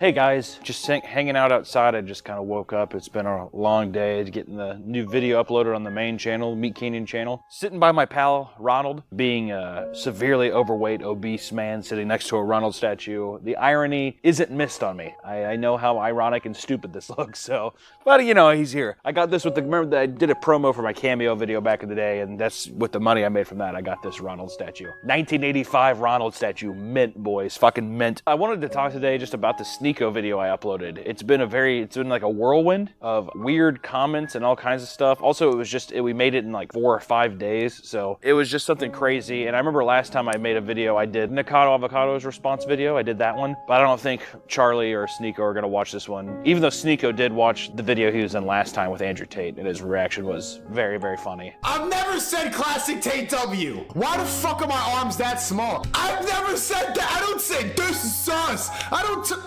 Meat Canyon, this is disrespectful. And he was a good sport for it. This whole thing was just really funny, and I just want to talk about this whole situation as it's so stupid. If you don't know Sneako, he's a YouTuber, online personality, Rumble or Kick or wherever the fucking alt platforms are, I don't know. And he does stuff where it's like, being proud to be a man, kind of like an Andrew Tate kind of thing. I don't know if it's a facade or not. I can't keep up with it, but he had like a little chart made up and he put Moist Critical there, and he was talking shit on him because Charlie talked shit on him or whatever, and it made Sneako tap 2 magazines. Almost did the same mistake as Sneako. Tap 2 magazines together, and he's like, oh, I want him to see my clips. And it was like a very kind of like aggressive response, I guess, where it's like, are you gonna shoot somebody over YouTube drama, dude, really? And with this whole deal of him tapping these things together, he kept saying shit on Twitter like, fight me, pussy, if you would never say this shit to my face. And then Charlie responded with a video where he pulls out an AR-15 and explains to Sneako that those aren't clips, they're magazines. And it's just a funny response, but it's so aggressive from both sides that it was just so fucking over the top and stupid that I thought it was funny. The response from Charlie was so well liked that it felt like an actual burial of Sneako. Like, it's hard to fucking come back from that, especially, Charlie of all people. The guy's been you're talking about like an internet icon that you're fucking with. So my video was, one, I wanted to do an actual translation of Charlie like killing Sneako from his response. It's just kind of like it's a literal translation of like that metaphor. And then also just to make a video clowning on Sneako a bit because Charlie's my buddy, and it's just like, I don't know, it's funny. I know I see a lot of comments about people being like, oh, the Charlie dick writing here is crazy. And it's like making a video about my friend and the stupid ass drama. If that's dick writing, then Charlie, your cock's a saddle and I'm a fucking cowboy, bro. I'm about ready to go to town. Like I said, we made it in like 4 days. It was very quick. My team, so beautiful. I love you guys. Check the link for all the description. I put their links in every description of Emerson. I bet if I hung out with him, I'd love to drink with him. I bet he would be a fantastic person to drink with. That's the problem with all these people though, isn't it? I feel like every time I see a terrible person online, I'm like, God, that person looks horrible. Wouldn't mind grabbing a cocktail with him though. Wouldn't mind it. I guess what I mean is that like, it's not like I'm critiquing Sneako or anything. I'm not trying to, there's no message in the video. I know people are saying like, oh, the video's woke. Oh, this or that. It's like, sometimes people look way too much into this shit. It's just supposed to be a fun thing. I hope granted, if Sneako watches this and he's just like, fuck that fat fuck. Listen, hey, I feel ya. I hate these dogs next door. So it's not supposed to be a critique, really, in that fact of the matter. I mean, like, you know, there is commentary there, but I don't hate Sneeko. I'm not on any particular. Welcome back to the Papa Meat channel. How you doing? How you doing? Come on in and sit on down. It is the end of the year. Yesterday was my birthday, December 30th. I know. Thank you. Happy birthday. And, you know, I released a nice little video on Christmas that got demonetized almost immediately. It's insane. It's probably one of my favorite videos I've made of the year, too. If you haven't seen it, if it hasn't get pushed to you, please go check it out. Or if you don't know, I have a main channel called Meat Canyon, where I make cartoons, and I make fun cartoons for everybody, so please go check it out. With the Smash Maggot getting demonetized, it also made me think about all the other cartoons that got demonetized. My merch video. Yes, where people say, go to meatcanyon.store over and over again. That got demonetized. Can't promote it. One of my favorite videos as well, Fogs Over Flavortown, that I got to work with Halupi on, that got age restricted because Guy Fieri takes a little of his barbecued flesh, whatever, and pokes it off, but we made sure to not use any blood or anything, but still, that got age restricted as well. You know, I have been doing YouTube for about 3 years now. That being said, it's been cartoons every 2 to 3 weeks. You know, sometimes, you know, you have 4 weeks go by, but I would say consistently 2 to 3 weeks. And that is very painful. Last year, around this time, I made a very similar video talking about how I needed a break and stuff. But by the time the break came around, my analytics and everything dropped so much that I went into extreme fear mode and just saw, like, you know, bills I couldn't pay or all kinds of weird stuff, not being able to pay my animators and everything, so I felt like I had to continuously keep grinding and grinding and grinding. If you enjoy my videos and if you enjoy, you know, if you've sent my stuff to your friends, my cartoons, or you enjoy this, as a birthday present to myself, I just want you to check out the Patreon page. Check it out and see if it's something that you might be interested in. We just got done uploading an animation tutorial. We're going to be doing more interactive content where we get to have patrons be in future videos and draw them and make little animations out of stories that we get to do with them. And it's just going to be a much more interactive experience because I think that I'm trying to build a solid community on Patreon to where I don't have to rely on YouTube's ad revenue system for my main channel. I really don't want to start doing sponsors over there. I already do them here, but you know, if we get enough sponsors, I might not have to do them at all, which would be awesome. And that's just me saying that if you are interested at all, I am not saying it is mandatory by any means, but I am saying that if you enjoy the content, just check it out and see if it's something that you're interested in. If not, that's okay. I just wanted to actually take a stance and be completely direct with you and say, check out the Patreon. It's really cool, and it actually supports the channel. It supports really cool creative ideas that I want to keep doing, and it helps me, you know, fight off the beast that is YouTube. So just wanted to take time to say that. But the main channel in general, or the Meat Canyon channel, is a tricky subject because I don't get to just talk to my viewers directly like I do to you guys. I love this channel. I love the Papa Meat channel. I love the community that I have on this channel. It doesn't even scratch the surface of the numbers that I get on my main channel, but it just feels so much more interactive and like cozy, and it feels like all the kind of stuff that we get to do on this channel, it feels like you guys enjoy it. It just feels like such a fun club that we're in, and I really just can't thank you enough for making this channel something that's just so great. I mean, like, really, it's been such a blessing for me to be able to do this channel and just kind of do whatever I want and just be creative in different ways that doesn't feel like I have to continuously outdo myself on these cartoons all the time, because making cartoons is difficult, it's expensive, it's incredibly time consuming, and one thing that's difficult about the cartoon channel is that I am completely judged on my product, which is completely fair. I think that's like a great transaction, but on YouTube in general, channels thrive whenever people have a personality, whenever the channel has a soul, whenever people feel like they can be connected with the creator. And on this channel, Papa Meat, I feel like I have been able to, I've started to do that more. I feel like we are seeing more interaction in the comments between chatters. We're seeing more people just having fun showing up to this channel and putting it on in the background, or if they want to laugh, if work sucks. It feels like that's a extreme positive in my life. And I feel like this year, on my main channel at least, I've made some of my favorite tunes I've ever made. Like Probably the most favorite video I made was the pumpkin spice latte thing. I'm finding that I really enjoy making lore out of mundane things, very like Junji Ito inspired. But the Stink Fiend was amazing. Even this last one with the Smash Maggot, that one was awesome. I really love that. And then just like even topical cartoons like the Johnny Depp cartoon, the Andrew Tate cartoon, they were all great. Working with Halupi this year was amazing with the Pinocchio tune. It's just all these things that I'm so incredibly proud of. And yet it feels so defeating. It feels like a Sisyphus thing. And I think every creator feels that way, to have to continuously think of like new crazy ideas and, you know, reinvent yourself all the time is crazy. And it's like an impossible task that leads to like, honestly, a ton of depression and anxiety that is just something that I don't want to really deal with a lot anymore. And I think in the new year, I'm not going to stop doing parodies. I'm not going to stop the cartoon flow. I'm not trying to say that I'm pulling back, but I'm going to introduce a new character to my channel that I'm really excited for. And I'm going to just kind of like try to be a bit more free on that channel. I think I need to, honestly, my mental and physical health.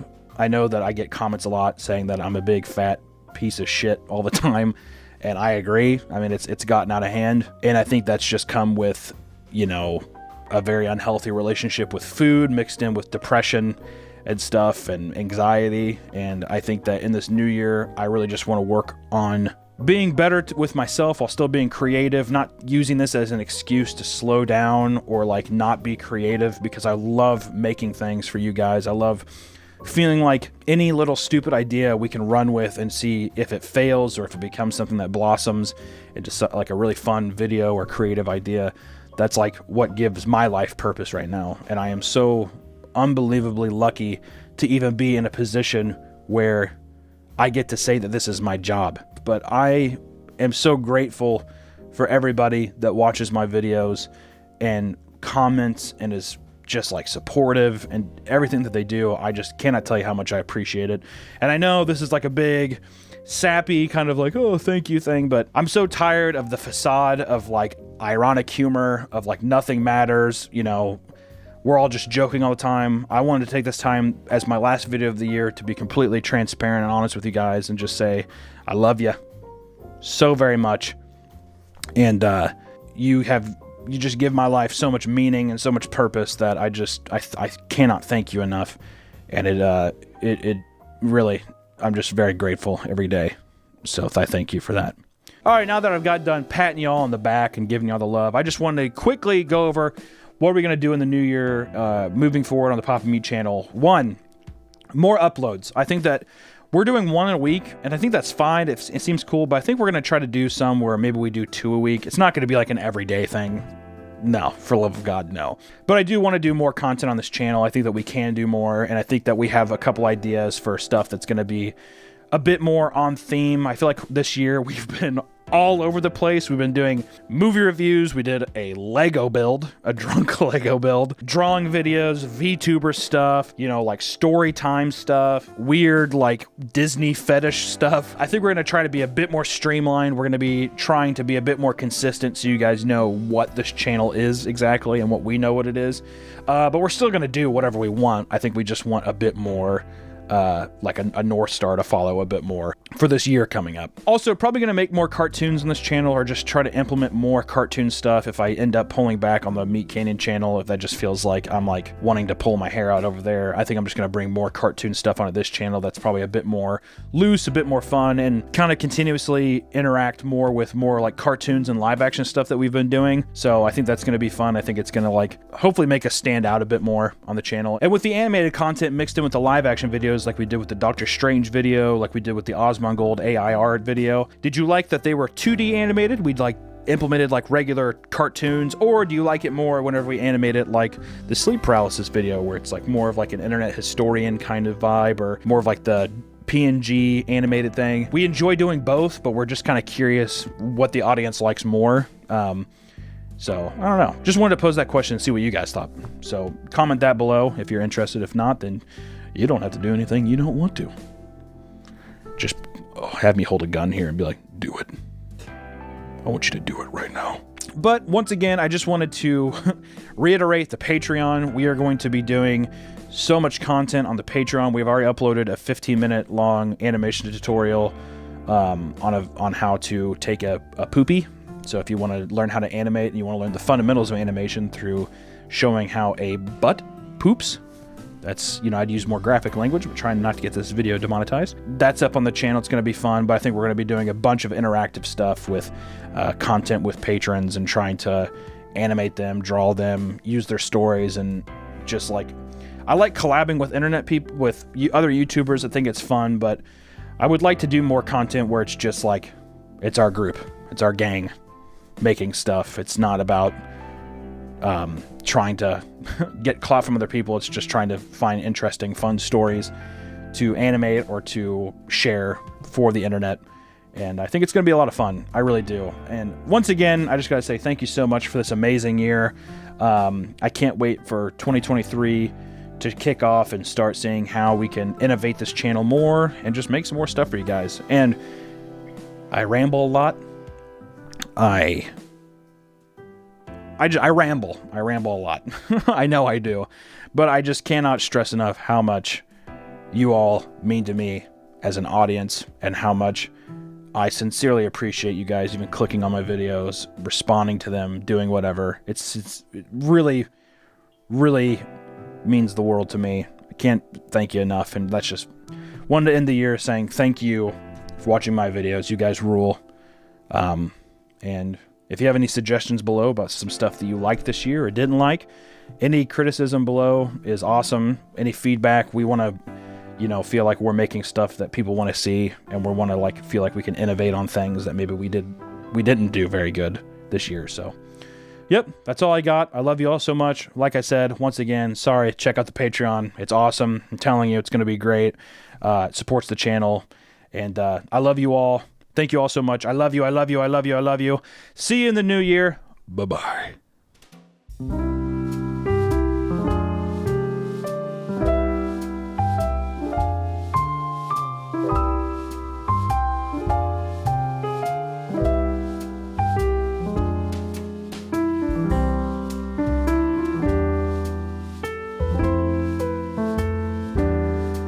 Welcome back to the Papa Meat channel. How you doing? Hi. I've got a lot of lack of sleep lately. I feel like the weight of the world is kind of coming down on me a bit, and I'm all groggy, and you probably notice here I got some bags under my eyes, and it led me down a fun rabbit hole of sleep paralysis, and more importantly, sleep paralysis demons. Ooh. I've seen some documentaries here and there of people saying that, people come and demons and all that kind of stuff. But then when you look more into it, they're kind of just really funny stories of people that are kind of stuck in this limbo. And it's really funny when it's not happening to you. So I figured that we could go in and kind of look at some of these stories. But first, what exactly is sleep paralysis? Today's video is sponsored by Raid Shadow Legends. You've probably heard this before, but Raid Shadow Legends is the greatest mobile game of all time. With 600 unique champions and endless daily content, what's not to love? So use my links below to download Raid yourself to your mobile phone or PC. The newest boss coming to Raid is the biggest and craziest yet. This thing is a Hydra with multiple different heads, each one a complete boss battle all on its own. So let's see what you're up against. The head of Blind is all about poison. The head of Torment is constantly applying true fear on your guys. The head of Mischief loves your buffs and wants them all for herself. The head of Wrath is the super angry damage dealer. The head of Decay is about tearing you down and building up its allies. And lastly, there's the head of Suffering, and it's the Hydra's main tank head. Can you take down all the heads and slay the Hydra? I doubt it. I'd like to see you try. And if that's not enough for you, then Raid's also giving away a super limited edition champion to every player in the game. It's Esports Legends and Navi Superstar Simple. Simple's limited edition champ is available for free to both new and old players in Raid. All you have to do is log in for 7 days between now and January 28th, and he's yours. If you miss that date, you miss out forever. On top of that, it's the holidays, so Raid's got a full schedule of festival activities with special events and tournaments. Hit the link in the description or scan my QR code and you'll get my epic champion Tyrell, 200k silver, 1 energy refill, and 1 XP boost, and 1 ancient shard, so you can summon awesome champions as soon as you get in the game. All this treasure shall be waiting for you here, and it's that easy. Just click the link in the description and I'll see you in the game. Okay, so sleep paralysis is a type of parasomnia or sleep disorder. It typically occurs when you are either falling asleep or when you are waking up. During both of these times, your eyes move quickly and dreams occur as part of rapid eye movement. If you wake up before the stage ends, you may realize that you are unable to move or speak. A subset of people also experience hallucinations that include a feeling of foreboding, the sense that someone is in your room, the sensation of something pressing on your chest or choking you, and an image or monster, witch, demon, or other menacing figures. Basically, these people are plagued with being in purgatory, real life purgatory, and then they hallucinate that basically someone's fucking killing them. Depending on what culture you're a part of, I think is also where the hallucinations lean, so what kind of monsters you face. Sleep paralysis among Cambodians is known as ghost pushes you down and entails the belief in dangerous visitations from deceased relatives. Basically, your grandpa comes in and pushes you down a flight of steps. In different regions of Italy, there are many examples of supernatural beings associated with sleep paralysis. Usually refers to an evil witch, sometimes a ghost-like spirit or terrifying cat-like creature that mounts on the chest of the victim and tries to harm him. The only way to avoid her is to keep a bag of sand or beans close to the bed. What? So that the witch will stop to count how many beans or sand grains are inside it. What a fucking dumb paralysis demon. I'm going to sit on your chest. Wait, hold on. I needed to count these beans. A 1, a 2. United States, sleep paralysis is sometimes interpreted as space alien abduction. Ooh! So basically, rednecks have a tendency to think that, oh my god, they picked me up and they took me away, and then I woke up. When really the whole experience happened in 30 seconds, and he's like, oh, I was gone for 4 days. So, I mean, you know, like, all over the world, people have, you know, the same interpretation of some kind of figure or force comes in and they latch onto you. They press your chest real hard, or they do some kind of crazy shit for a couple minutes. And I'm not gonna lie, that would be horrifying. I mean, I can't even imagine like laying on my bed and like not even being able to move, and like the fucking like ghostly figures just standing over me, just like. Can you, I mean, even if that's all they did, that would be fucking horrifying. And as we get into this as well, my editor also had a fun story about he has sleep paralysis. I had to get him on a call. You guys have to hear this shit. It's so fucking weird. You told me that you have a sleep paralysis, I guess, demon. Yeah, I had one where it was just like the typical version of a sleep paralysis demon. It was like a ring wraith. And then I had another one where my friend came over and basically molested me in my sleep. And then coincidentally enough, he actually rang the doorbell and I woke up. And then I had another one where hold on. So your friend came over, your actual friend, not even the so you went from ring wraith to a person you actually know, came over and molested you while you were sleeping, and then he knocked on your doorbell, and that didn't alarm you at all. No, because because it's just you're 100% sure that your friend didn't climb into your window and just fucking give you a little Taco Tuesday situation and then just dip. I mean, you know, I can't prove that it didn't happen, but you know, I like to believe my friend wouldn't do that to me. Needless to say, I did find some kind of funny sleep paralysis stories, and I don't know, I just want to read them and then see if we can't visualize them a little bit. So let's see if we can't read some of these, which this first one, great beginning title. Demons tried to fuck me? During this experience, I start feeling as though something is pounding me. But as I look up, I notice the fan. I don't have a fan. I do like that. And then I'm trying my best to yell, but my voice can't seem to come out. I don't know if it's me or something else, but there are hands in my mouth. After a while, I look at the ceiling again, and I remember I don't have a fan. And that it was a demon. Its stance was shaped like a spider, but it had 4 legs, and there was a human body in the middle, and apparently it was doing something to me while it was on the ceiling? So tell me, did I lose my virginity to a demon now? First off, what? There's nothing about like dicks or pussies or tits or ass or anything like that in this. So I'm really wondering where the virginity thing came in. Let's just say you're looking up at your ceiling and you're like, all right, I don't have a fan. You're very hung up on that. I don't. I thought I had a fan, but I didn't. It's a demon spider. So the demon spider is up on the ceiling, kind of just doing this. He has 4 legs. We're just going to do this really quick. It's going to look kind of shitty. The perspective of it, at least, is that his fist is going to be massive, and he's just going to have his finger in his mouth. He's like, what does that taste like? He's just reaching down, and this person's like, oh, this demon! They're putting their finger in my mouth. I'm losing my virginity. No! He's like, do you like this? He's like, my fingers, I wash them a lot, but they still taste like nickels. Can you figure that out? Can you guess why it tastes like that? Next one. I asked my sleep paralysis demon to fuck me, and he sewed my eyes shut and bit my fingers off. Didn't fuck me either.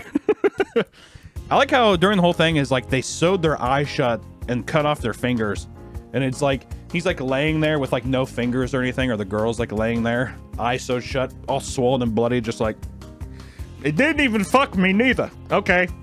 So you're not gonna at least put your dick in my mouth, or what's going on with that? What are you doing? I beg the question, how many of these are just repressed memories? You know, like, let's read this one, entitled The Naked Man. I shit you not, this happened. Why my subconscious decided to ignite this experience is beyond me. So, I hallucinated that I found a dab pen in my bed and began vaping it. Then I checked my phone to see that my father texted, I can smell the weed in your room, and I hate how you've been walking around the house naked. First off, you are already setting up that I, as a person, I would think that you would do this. I hallucinated that I smoked, I have a weed pen. I fucking smoked it. My dad's mad at me that I'm walking around the house with my balls and my cock bouncing around like it's a fucking ball in a cup. I don't know, Dad. What the fuck? I'm hallucinating it. Just after I read the text, my windows opened to reveal my naked father. He climbed into my room and walked right up to my bed. His fucking dick was hanging over my face. I want a cloud! Wait, what? I want a cloud, he softly said to me. The whole time, I was just stuck there in shock. After a solid few seconds, I realized that I'm in a sleep paralysis, causing everything in my room to return to normal in an instant. I don't believe that that's a sleep paralysis. So much of me thinks that this dad's like, he wants to fucking get high all day, then I'm gonna put my dick in his face. Or it's something much more malicious that I'm not gonna speculate on, but I think that we can come to conclusions on our own. All right, well, fuck me. On to the next one. Orangutan. My story isn't as scary as the others on here, but once when I was about 3, an orangutan came into my room and started talking to me. Then he left, and that was it. Thanks for coming to my... Oh, fuck off. Okay, first off, but when I was about 3, an orangutan came into my room. When you were 3, what do you honestly remember when you were 3? Even, let's say you're watching this right now and you're 15. What's one thing you can remember from when you were 3? Let me tell you something. Fucking nothing, because your brain is about as smooth as a goddamn bowling ball. So you know what probably happened? This probably happened when you were 8, and you're probably just fucking dumb. I mean, like, what even is this? When I was 3, an orangutan came into my room and started talking to me? About what? Why didn't you go into the fucking conversation? Now I want to know what the orangutan is. I personally believe the orangutan kind of just climbed into his room, and he's just like, what's up? What are you doing? Hey, dude, what's up? You good? And the kid's like, because he's fucking 3. And he's like, you're an ugly child. And honestly, you're not even gonna remember that. You're gonna remember that I came in this room and I talked to you. But let me tell you something. You have diaper ass. You fucking look like shit. You're gonna grow up and you're gonna make this post because you're a fucking ding dong. Okay, you're a fucking Looney Tunes. I basically just want the orangutan just to bully the kid. I wish that they could get, because he didn't give me enough. Also, you're a liar when you say that you're 3 years old and you remember something. Put down in the comment section if you actually have one legitimate memory. I'm gonna fucking smell you out if you're telling me a lie, okay? Because come on. Like I said, bowling ball brain, you're 3 years old. Fuck off. A large, lanky, glowing blue vibrational creature. Quite scary, as it was my first time ever experiencing a sleep paralysis. A large, lanky, glowing blue vibrational creature. That's a dildo. That's a vibrator. Next story. Sexual ghost attack again. These are all... Why are they so sexual? I felt something visiting. This time, too. They started sucking one nut each. Oh, God. Come on, man. You know, earlier I was like dissing the 3-year-old person for not giving me enough information, but I think like, I don't think you, well, maybe it's like, maybe it's good information, but you don't lead on like the 2 demons just sucking each one of your balls. Come on, man. I felt something visiting. This time, too. They started sucking one nut each. Wasn't a fan. I told them to go for the head. Oh my god! Felt a little uncomfortable. Kind of like it was probably gay. What is going on with this? Had no way of telling, so I said some Jesus stuff. They disappear by shrinking into the shadows. I look over and Jesus is sitting on the dresser I don't have. He's small and has a blue nose. He's just staring at me. That's not Jesus. Suddenly I swing on him, not meaning to do harm. I don't know fucking why I did that. He did some ninja decoy shit and turned into 4 AA batteries that fell over and rolled off the table. I looked over and he was watching me from another position. I explained why I don't know why I did that, and I felt at ease, and I woke up. Kind of proud of myself for avoiding head from a ghost or something this time, but I swung on Jesus, so I don't know. That is a lot to unpack. I like how he wakes up, he like walks into the mirror, he looks in the mirror, he's just like, good job not getting your dick and balls sucked by ghosts, buddy. That felt weird. But next time, don't swing at Jesus. Good job. It sounds like a pretty stand-up guy. I'd trust him. There we go. Nice one for 4chan here. Be me. Have sleep paralysis every now and then. Pretty rare. Wake up. Can't move. Paralyzed below neck. Scared for some reason. See some black humanoid-shaped silhouette in room corner. Nothing outstandingly bad.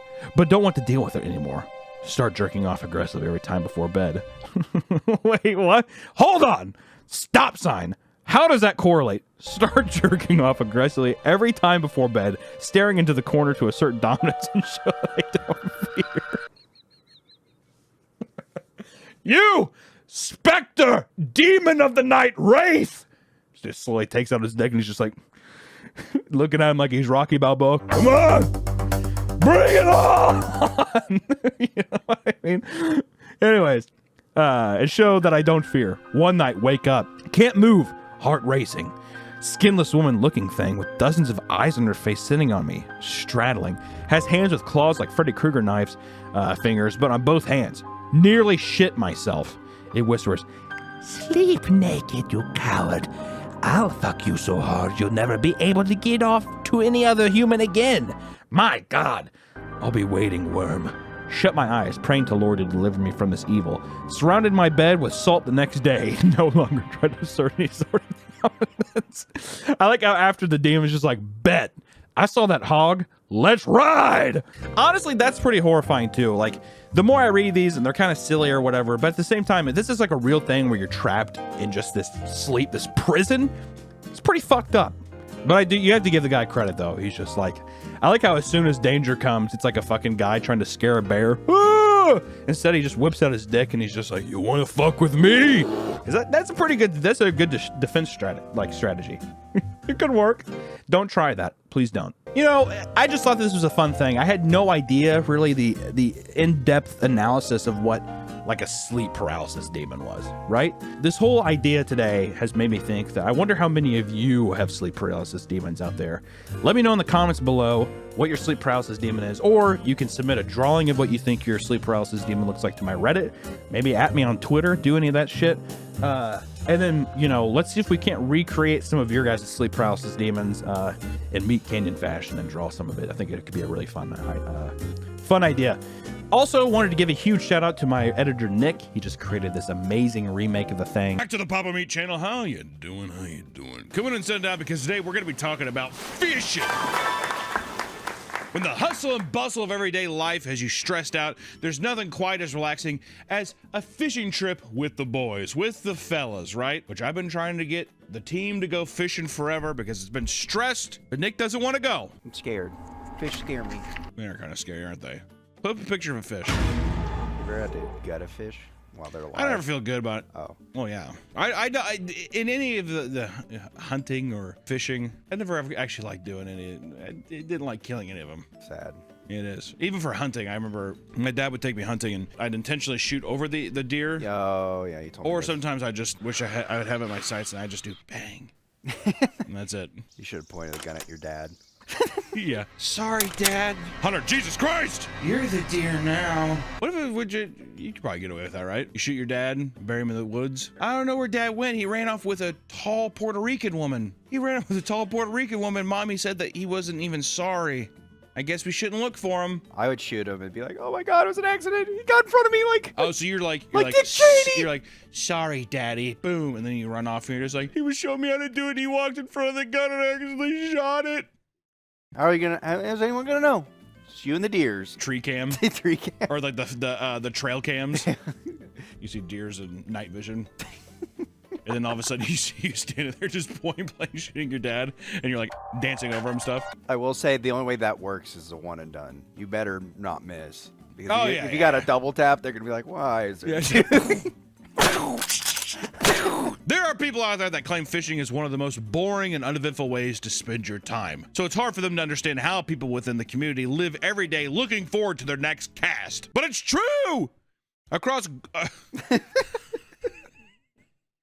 But it's true! Fishing enthusiasts are some of the most passionate hobbyists out there, only second to those in the competitive scene. Fishing can be done in all sorts of ways, from the typical setup most of you have likely tried to much more extreme and life-threatening variations like dynamite fishing. So today, let's take a look at how dedicated and hardcore the fishing community really is. We should do that dynamite fishing. I have. Have you? Hmm? Oh shit. I would say that it's not as uncommon. I mean, don't get me wrong, it's stupid.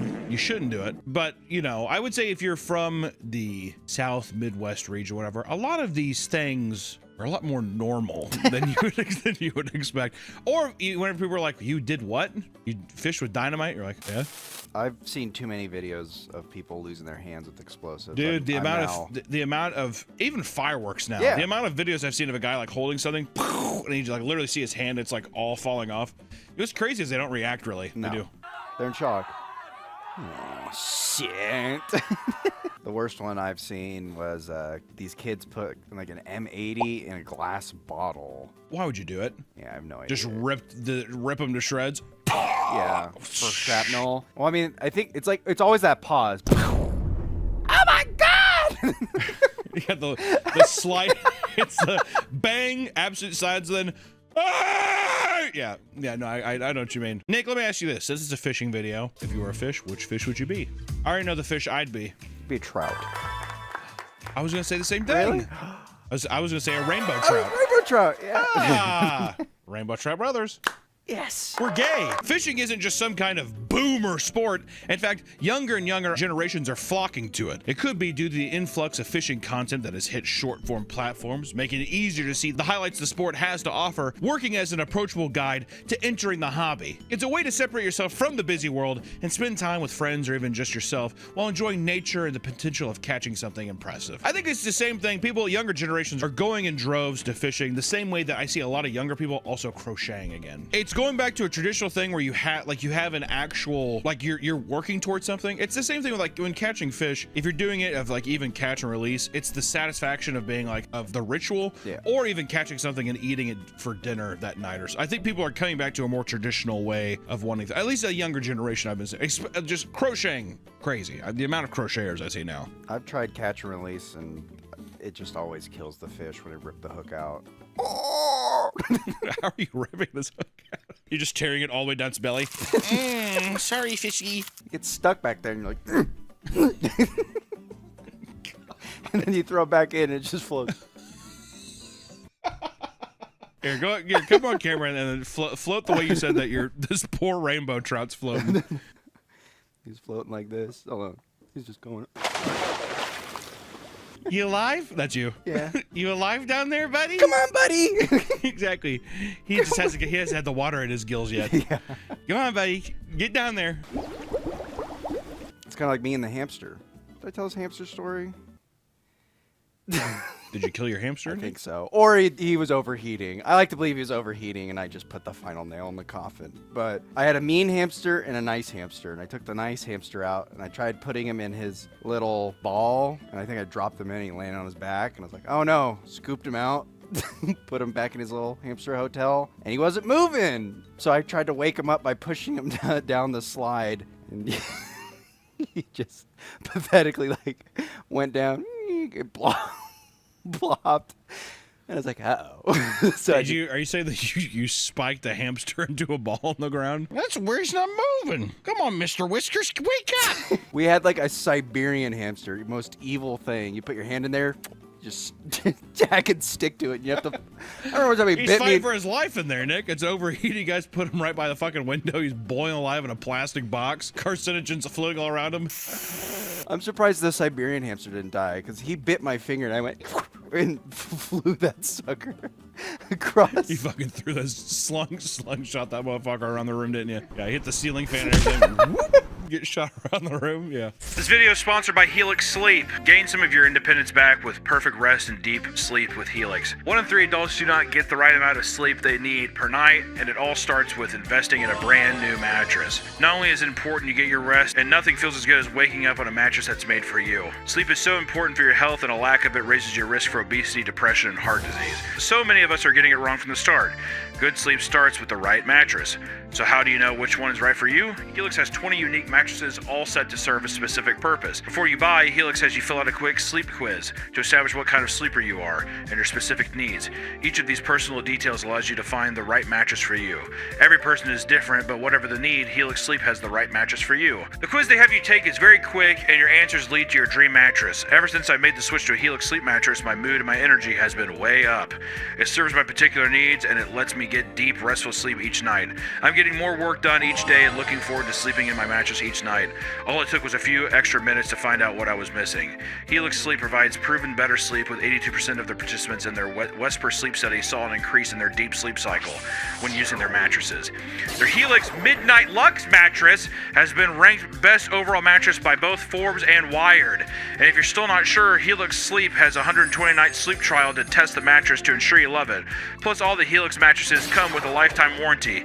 If you're not in the market for a new mattress right now, but wish you could improve your sleeping experience, Helix offers the perfect solution with their Comfort Adjust cooling pillow. You can adjust the pillow to your preferred firmness and height, and the pillow is made with premium memory foam, allowing it to retain its shape over time. The pillow stays cool to the touch all night and is perfect partner to getting deeper sleep. Oh, I love that the Comfort Adjust pillow stays cool all night. I usually get pretty hot when I sleep, and it helps me stay comfortable. Plus, the pillow has helped reduce my neck pain when I sleep, which has been a huge upgrade to my sleep. Thank you, Helix, for sponsoring this video! Visit helixsleep.com/PapaBeat to take advantage of our 4th of July sale and get 20% off site-wide. And be on the lookout for additional sales on the Helix Sleep site. Head to Helix Sleep and start sleeping in your new mattress today. Thank you, Helix Sleep, for sponsoring the video. Now back to the video. It's clear that fishing brands want to cater to younger generations, as fishing merchandise have evolved from the boomer dad fish fear me aesthetic, which I think is wrong. That's the wrong. We need to stay in that realm. Exactly. Now, several brands will team up with IPs like Hatsune Miku, Evangelion, and One Piece to make things like glow-in-the-dark fishing rods or heavily themed accessories. One Piece won't make sense to me. It's a ocean. Oh, yeah. Why not? Like, why would you not? There's fish all the time in that show. They cook fish. Sanji cooks everybody fish. If it's Ava, though, it should be the hand. With the bait in it? Yeah, it's the bait and lure. I'm so fucked up.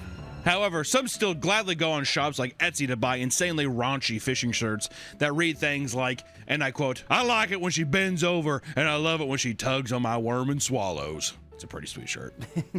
We should get that shirt. Or branded shirts for made-up charter companies called Mike Litterus. To get a glimpse at just how far the love of fishing can go, look no further than the competitive fishing scene. Typically, a fishing competition is when multiple people fish in the same area under a set amount of time. The one who captures the more impressive fish under specific scoring criteria wins. But, like with any sport, there are competitors that will do anything to win. Even the fishing scene, there are cheaters, which let me tell you something. This is one of the main reasons I wanted to make this video, is because I got down the fucking rabbit hole of people catching other people cheating in competitive fishing. Gold mine. Gold mine. There's weights and fish! When you hear that, it's like a fucking...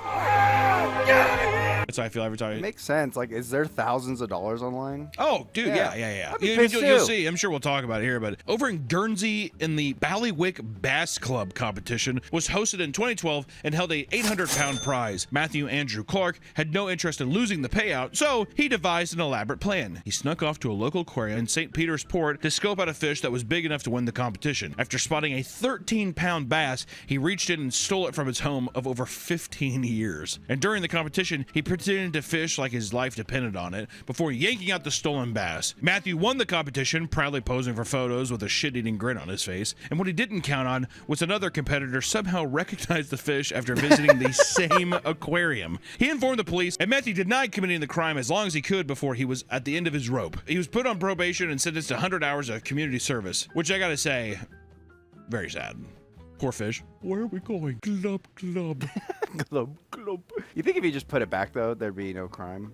If he was just like, well, I guess he's out of the water. He might be dead. That's a bold crime to actually do, especially a big fisher. Of course those motherfuckers are going to an aquarium. How do you spot that? How do you know it's like, God damn, there's fucking Jeff from the I mean, aquarium? a 13-pound fish is huge. That's crazy. To where you probably are like, that's impressive. Yeah. Or all those fishermen going up there and being like, fantasizing, man, what I wouldn't do. What I wouldn't give to catch something as big as you. Come on now. You think there's like some fisher-philes out Come there? grab the hook. Oh, dude, yeah. I'm pretty sure there was a book out there written by a guy who had sex with a dolphin. He said he had a relationship with a dolphin. You think people put like, you know, like little peanut butter on their tip and just plop it probably. like on the surface of the water, waiting for a little. Yeah, you just put, I mean, bro. Anyone ever do that before? That'd be a weird experiment, right? You went out in water and had trout nibbling at your cock for a bit. This was a smaller event with a menial prize, so Clark's punishment wasn't nearly as drastic as it could have been. However, this is child's play compared to how cheating is handled at a more prestigious event. Over in Cleveland, Ohio, the 2022 Lake Erie Walleye Trail held a big fishing tournament. Unlike the last event we mentioned, people were paying hundreds of dollars to enter one of their multiple events, and the prize money of the line was far greater.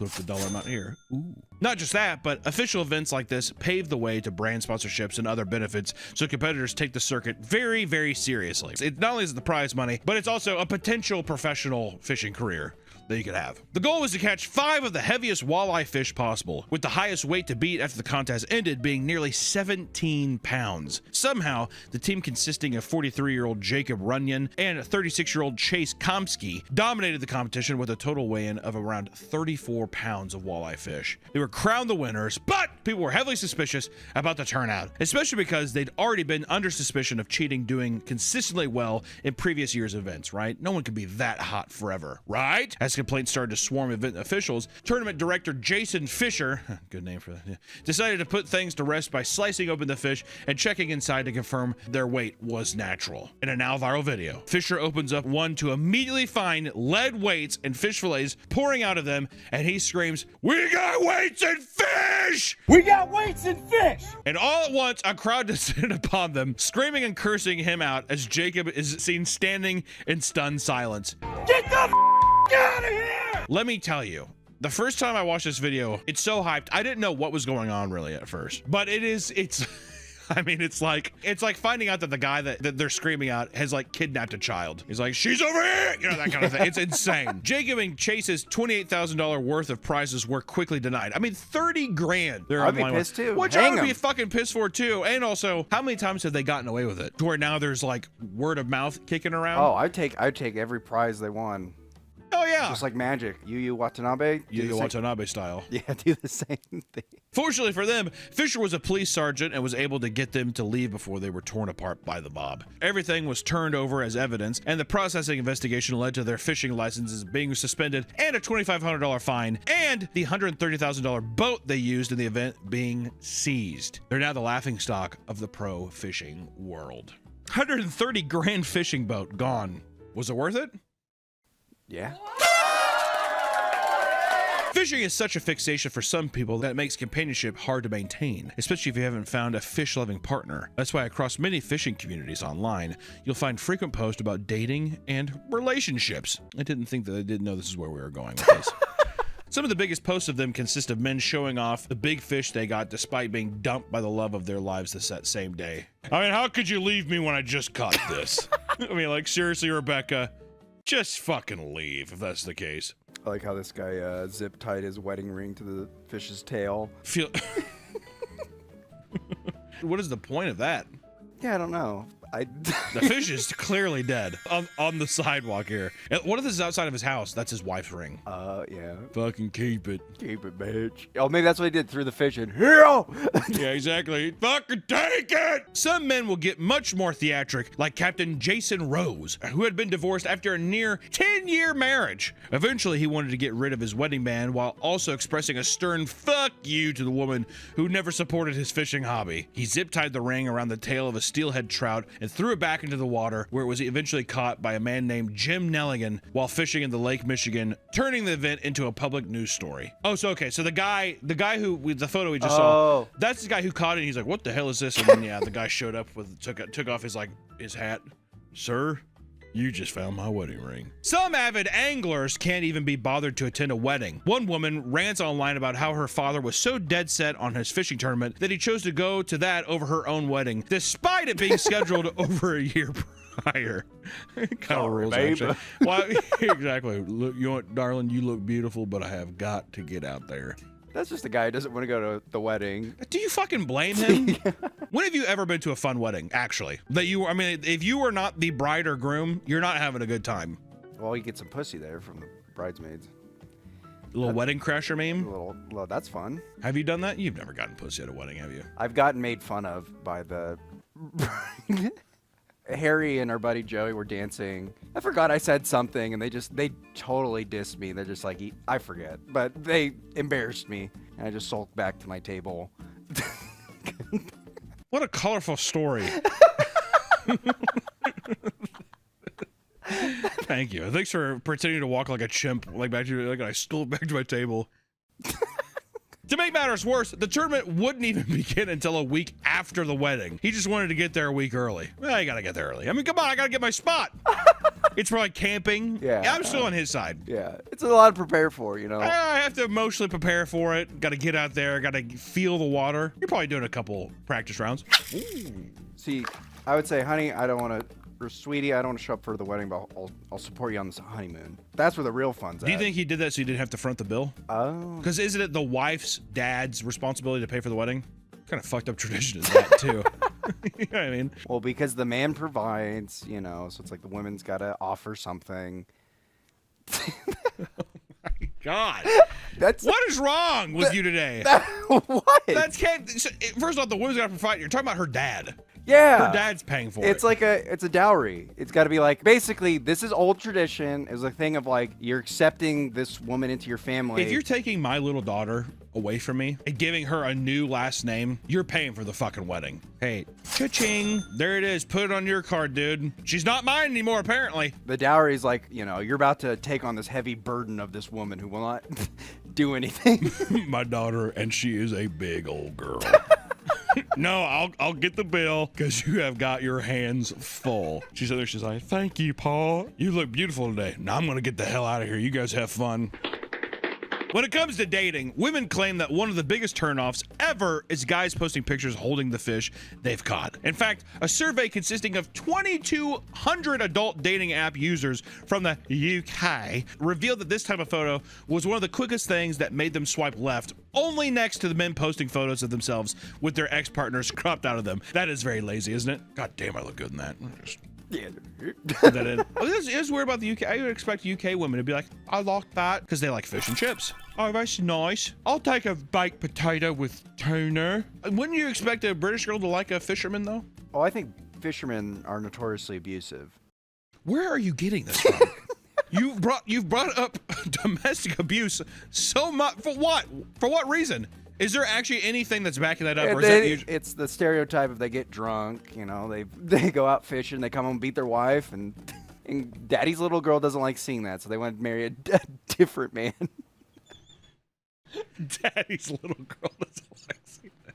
Wow. For people angered by this, you'll be happy to know that there are plenty of dating apps catering specifically to the fishing community. There are platforms like Fair Game for fishers and hunters, and even offshoots like Fly Lords that cater to fly fishers. You would assume, right? You would assume there's got to be a dating market for everything. Is there like a dating app for every subsect now? Because remember back in the day, the big ones were like when it was it Christian Mingle and then Farmers Only, whatever. Those are the two ones I remember that had like broadcast television where you're like, what? There's literally like a dating website called like FetLife or something, and it's for fetishes.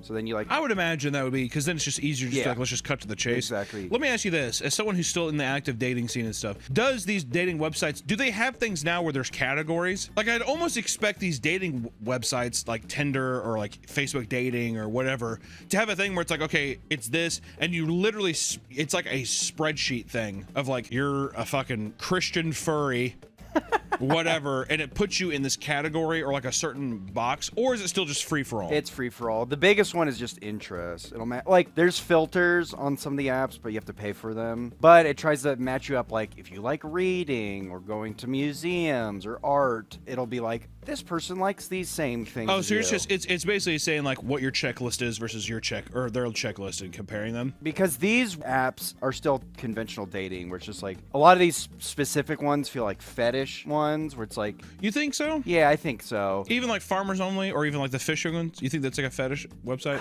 I think it's trying to maybe I mean, if that's like the specific type. If you are only ever interested in a fishing person, is it not nice to just be like, I'm on this website with someone who's like like-minded? The same way I was saying though, where it's like if you could break down your experience to just being like, I literally only want a furry person or whatever. There's furries only. There probably is. There probably is something like that. But I'm just saying, like, if you had it to where it was like Facebook dating or Tinder, I'm surprised they haven't done that to where it's like it just literally mitigates your experience. But then I guess it's not as evergreen. Yeah. And they're not making as much money if you're not like if you run out of swipes, what's the point? Yeah. When most people decide to go fishing, they'll pick up a regular rod and reel. For some anglers, however, that is simply not intense enough. Many likely aren't aware of how much variety there is in the world of fishing gear. Ice fishing is a massive wintertime sport that has lots of anglers participate in it every year. All you have to do is go to a lake, drill a hole in some ice, and get fishing, right? You just drop the lure down and just wait. In some instances, people will sit out in a chair or bucket in the elements, but others go above and beyond, bringing massive lodges onto the lakes. Typically, ice fishing huts are basically tents, but these pale in comparison to some of the more luxurious fishing huts on the market. If you wanted, there are rentable houses with heat, indoor bathrooms, and bunk beds, full kitchens, and Wi-Fi. This way, you can practically live out on the lake and be ice fishing all day. I would be horrified that it would break and I would be sinking. I've seen someone they cut a hole in their car to go ice fishing, and they just got a little like cork they pop out. That's pretty sweet, actually. These lake mansions have holes in the floor that allow you to remove the cover and fish at any time of day. Larger huts are usually found far north because the ice is much thicker there. Otherwise, they'd fall straight through and you'd fucking drown or it'd just destroy it. That's no good. Falling through the ice is the biggest fear of any ice fisherman. In fact, it's more common than you think. Some people don't check the ice reports before heading out and drive their 2-ton truck onto the ice, only for it to break through and sink to the bottom of the goddamn lake. Happens to the best of us. Another fall risk occurs when too many fishermen cut through the ice at once, causing it to break apart and send everyone into the lake. I would say overall, ice fishing is generally accepted everywhere it gets cold enough, but some cities ban fishermen from going on the ice at all. In Hudson, Ohio, the mayor was laughed out for his ridiculous reason for not allowing ice fishing. He claimed that allowing ice fishermen would lead to homeless people putting ice shanties on the lake. Basically, he said that the homeless would populate the lake. He also argued that this would escalate into ice shanty brothels out in the lake, and he would simply not want the sheriff to get involved. And if you then allow ice fishing with shanties, then that leads to another problem: prostitution. I don't want people fucking out on the lake with homeless people. We don't want to get the sheriff. We just stop. If freezing out on a lake and using a reel doesn't interest you, lots of anglers use more interesting methods to capture their prey. Bow fishing is an extremely popular form of fishing. You use a regular composite bow, except the arrows are attached to a string that is retracted by a reel. The boats bow fishers use are much different as well. They're practically warships on lakes. The biggest difference is a massive elevated shooting deck that gives the fishermen an advantage when shooting into the water. Many anglers choose to bow fish at night by using massive LED lights just below the shooting deck to illuminate the fish in the water, making them easier targets. Which to me, I'm like, you know what the fuck's the fun in that? To be fair though, if it's for actually eating, then I mean, what do we do? I need to get food. But if it's something for recreational use, turn the fucking light off, dude.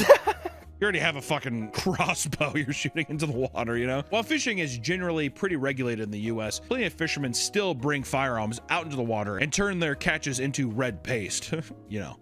Come on, where do you think we're at? In Wisconsin, the DNR was struggling to prevent people from blasting fish out of the sky, so they passed a law making it illegal for fishermen to even carry a gun. This law was recently repealed, but after doing so, they had to beg people to stop shooting fish. Please! Stop! Another illegal form of fishing is blast fishing, otherwise known as dynamite fishing. This form of fishing is banned worldwide because of the damage it does to the ecosystems. Also, out of every 10 fish you blast, you might catch 5 and leave the other 5 basically vaporized. And also, people blow up. It's probably the biggest one. I'm telling you, people, the amount of hands I've just seen get eviscerated online is unbelievable. Also, dynamite? An actual stick of dynamite? Yeah. You throw in the water.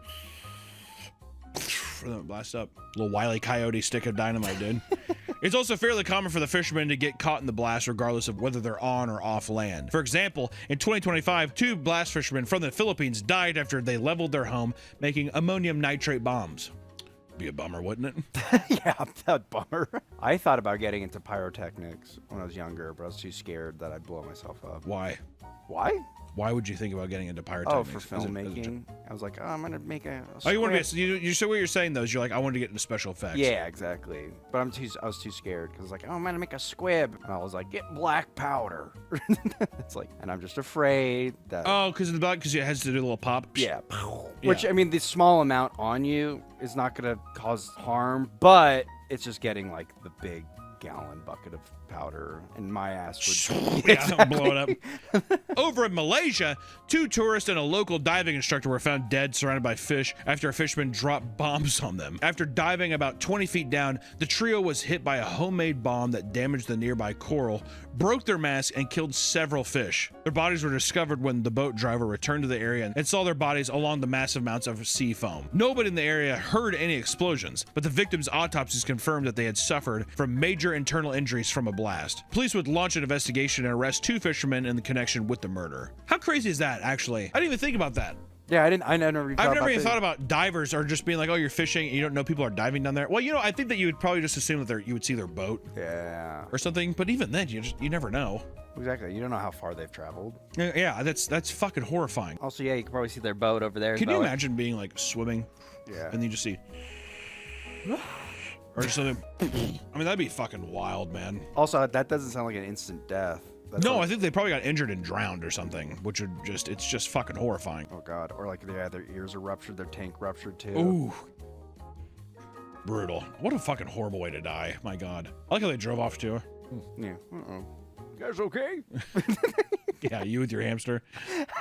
You all right down there, buddy? There are all sorts of equipment you could choose to fish with, but some would rather just use their hands. Noodling is one of the most basic forms of fishing and requires the angler to stick their hands into holes along the riverbank, hoping a catfish bites on so they can pull them out. You ever see that? That's one that I feel like I could never do. I could never do that either. It freaks me out. I feel like, yeah, they... Sometimes it's referred to as tickling or hogging, and it's legal in 17 states, most of which are in the South, which I think that's like mostly where you can do this kind of stuff. It's like the mud fish, like catfish, all that kind of stuff. The hardest part of noodling is finding a hole to reach into. It's also the most dangerous part, as you never know what could be in the hole waiting to bite. One seasoned noodler described all the injuries he's seen over the years during an interview, and it's amazing that he still returns for more. It is common for people to break their fingers when the fish latches onto their hands. It's also common for people's hands to turn black and blue, or for their noses to be busted from the fish violently thrashing. In one instance, the man had to take his brother to the ER after a channeled catfish impaled his arm with its dorsal fin. While reaching into holes, people have also been cut by straight underwater rebar and submerged barrels where fish live. Another big risk of noodling is drowning. People underestimate how strong currents as well as the catfish themselves can be. People have caught 80 to 100 pound catfish with their bare hands. During these outings, most noodlers have a spotter, because if the fish is big enough or if their hand gets stuck in the hole, they have to be pulled out of the water. You gotta go with your buddy. That's insane. 80 to 100 pound catfish? Fuck's sakes, man. Strong motherfuckers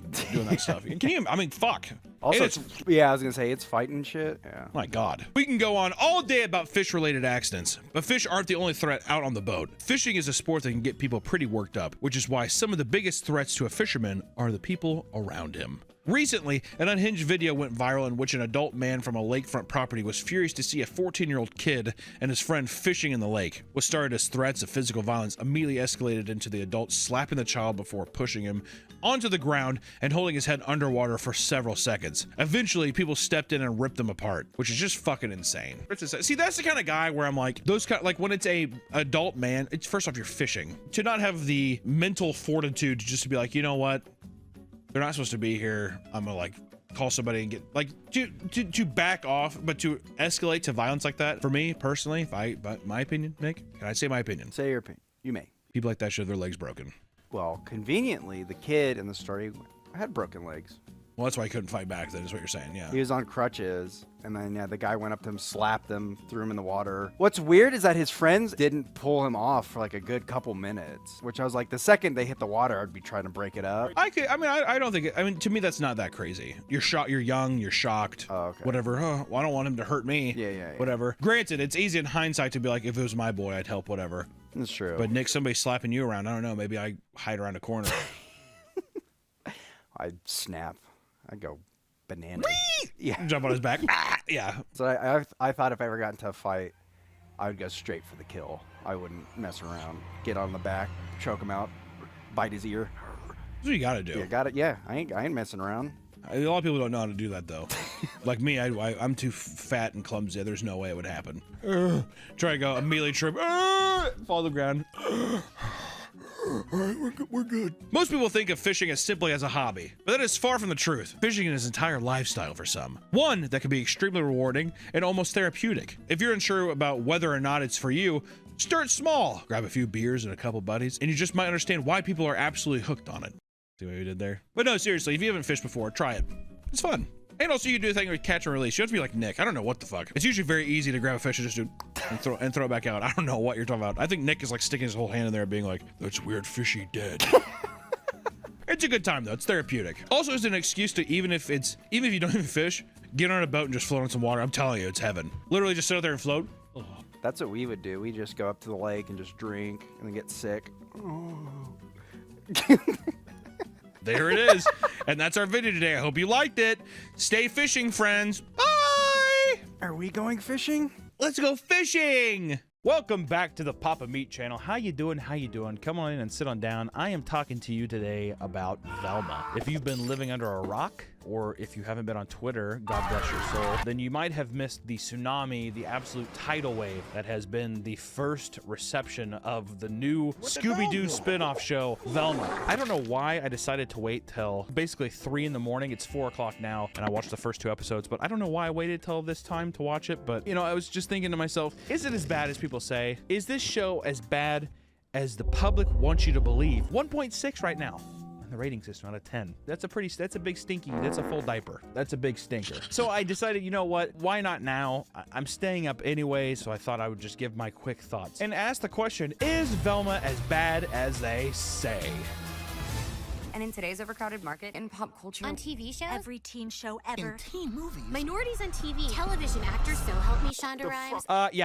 Yeah, it's pretty bad. It's hard to not get caught up in the whirlwind of hate when our show comes out. You know, you have things like Callisto Protocol, where it's like I've bought that game, but since it was released, I haven't even touched it because I lost interest in the show because of how bad the reception was of it, right? Same thing with, like, you remember that show Thundercats Roar? Everybody was pissed off because it was in Cal Art style. That's another thing. I've never checked it out. I probably wouldn't have checked it out anyways, but still, it's just another thing where it's like, you hear it's hated, so it's dead. It's dead in the water. But I wanted to take time to be like, you know what? This is kind of an interesting idea. I like Scooby-Doo. Who doesn't like fucking Scooby-Doo? Are you kidding me? Come on. And it's like HBO. It's supposed to be for an older audience. We're attacking more serious things, and we got rid of this talking dog. This is like a true crime person's wet dream. Velma's thick pussy walking around with Daphne's thick pussy and Thread's big old not even Shaggy, this new guy named Donnie or Norville. So I thought I'd give it a try, and it's, my God, like, first off, I guess I just want to say the positives very quickly because it's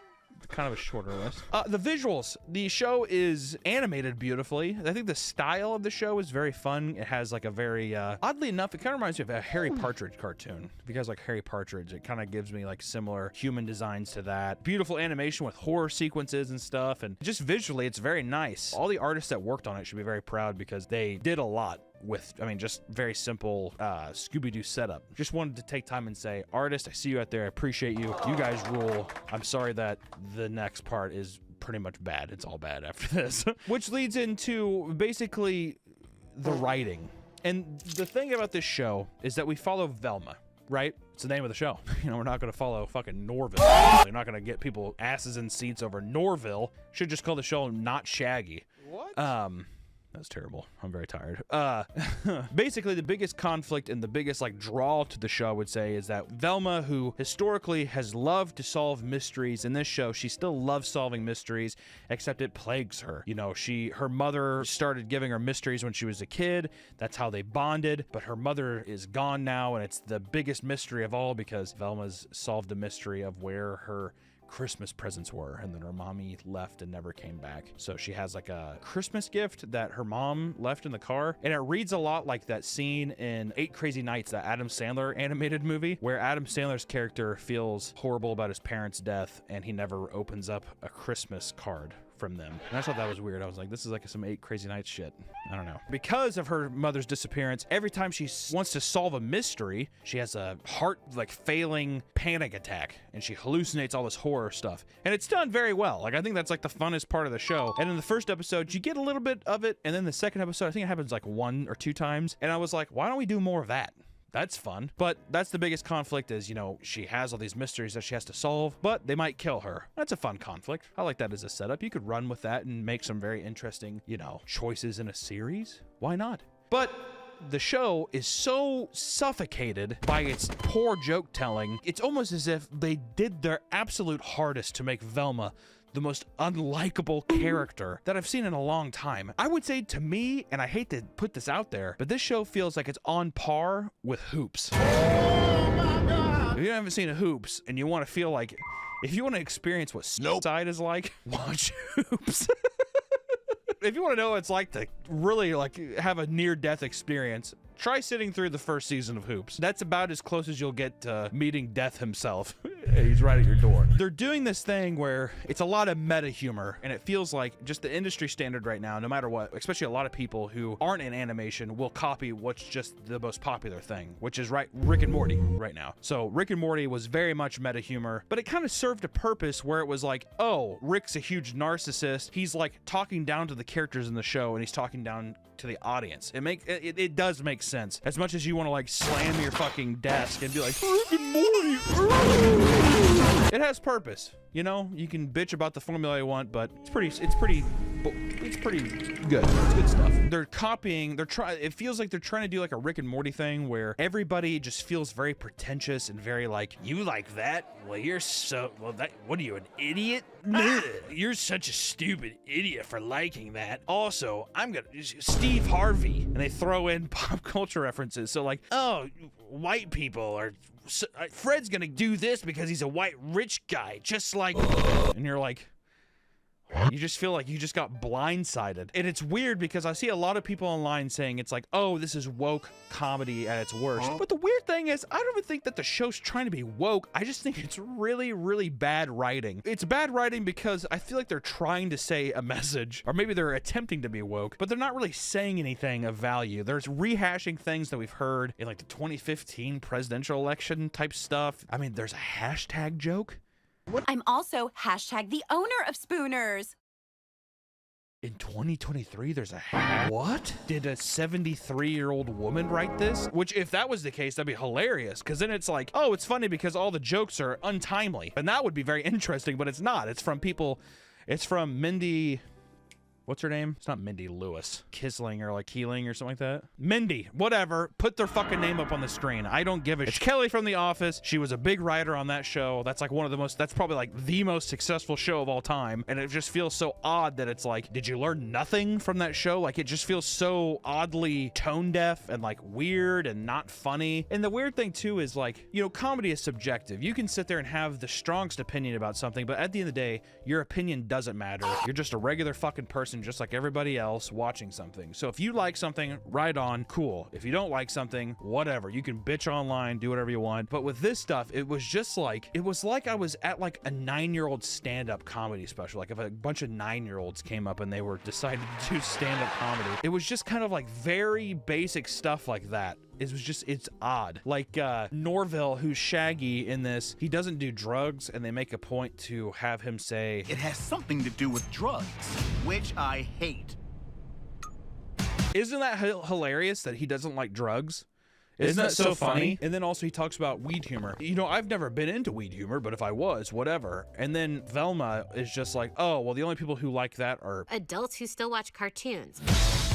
Which it's like, you're a cartoon and you want people to watch it, so are you shitting on people who are watching your show? Like, it's like a bully in school who is like, I don't know, by their parent. I can't probably say that. It's like a bully in school who's just like, what are you, a fucking loser? Dude, I'm just joking. You know what I mean? He pushes you in a locker, he like breaks your back and throws you into the lockers. He's like, dude, I'm just joking around. That's how the show feels. It's just like Velma's just constantly shitting on everybody and like learning nothing along the way. It was very obvious that they're trying, like I said, they're trying to do like a Rick Sanchez thing. But even in Rick and Morty, Rick is the biggest douche ever. He's an asshole, he's selfish, whatever. But even if they don't show in the episodes, there are key moments in the show where you see Rick and he's like miserable. He's not a happy person. No one is like, I want to be Rick. And if you are saying that, you're 9 and you don't understand the emotional complexities of like narcissism and depression and all these kind of things that, you know, Dan Harmon and Justin Roiland have propped up in the show. And it's like the same reason why it's just like a little list. It's like Larry David and Curb Your Enthusiasm. Nobody is watching Curb Your Enthusiasm and being like, you know, this Larry guy's got his head on straight. He's insufferable. He's annoying. The biggest one that I feel is comparable is Kenny Powers, Eastbound and Down. Kenny Powers is a lot like Velma. He's abrasive. He thinks everybody else is stupid. He only looks out after himself. But there's moments in the show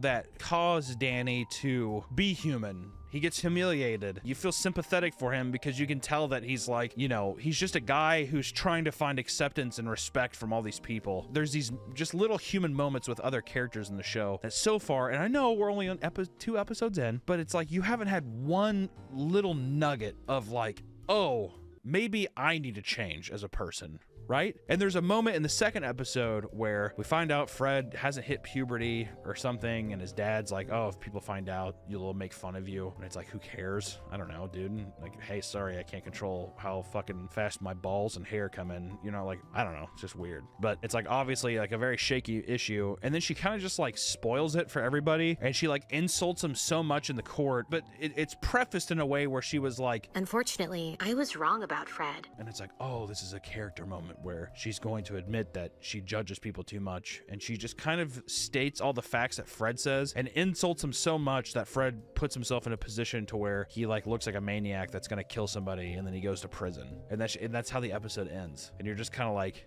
what? Huh? Why? It's just, it's odd. Another thing that's kind of a glaring issue as well is the voice acting in the show.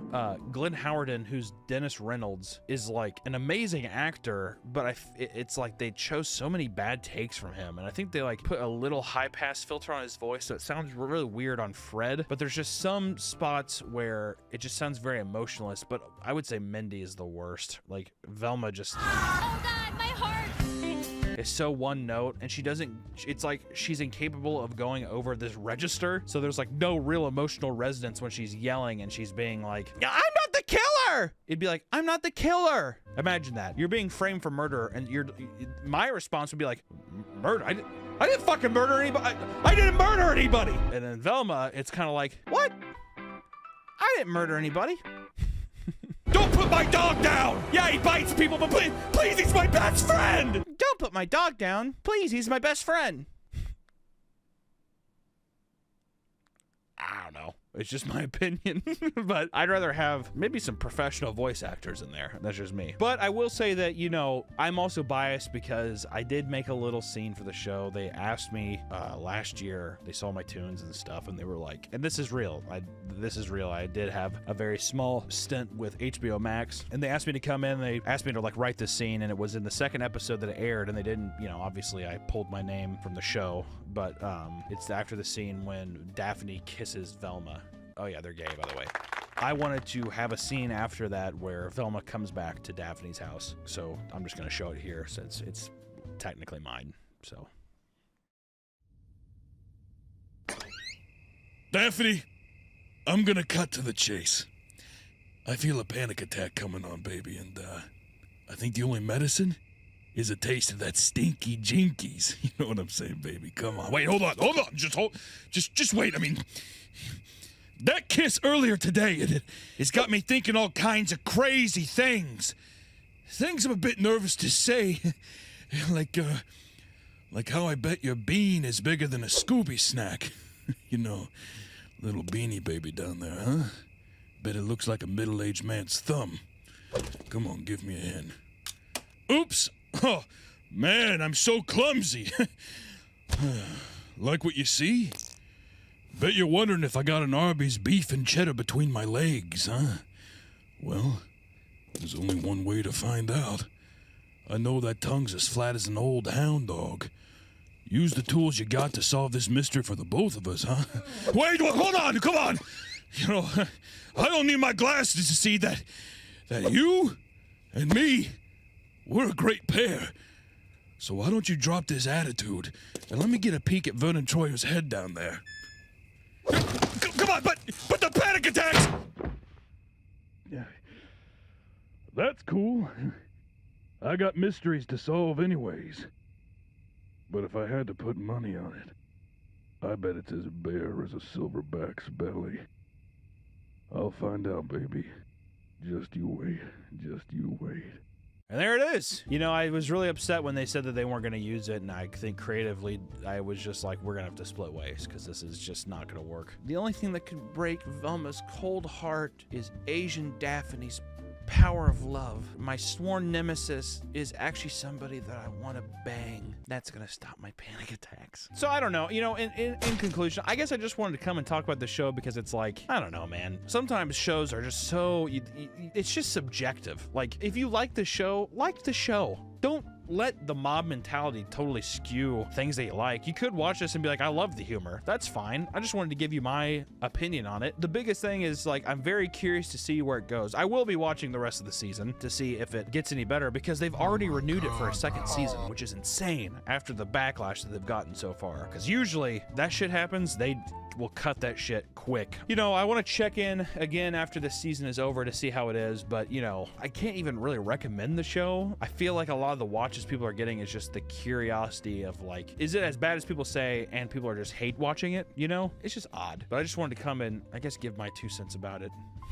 I really wish there was a scene where Velma, I hope there's a scene where Velma eats Daphne's pussy, for sure.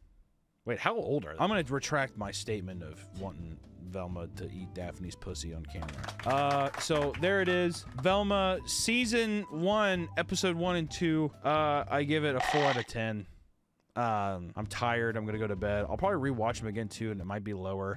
4 out of 10 is very generous. I'm mostly giving it a 4 out of 10 because the art's very good, and the people who worked on that show should be very proud. And it's unfortunate whenever writers of shows fuck up this bad, and they fuck up. They fuck it all up. And then everybody says, oh, that show sucks, and nobody can appreciate the small little things of even how the show probably took a year and a half to film and millions of dollars. It's a shame. So, you know, watch it or don't. I don't give a shit. Goodbye.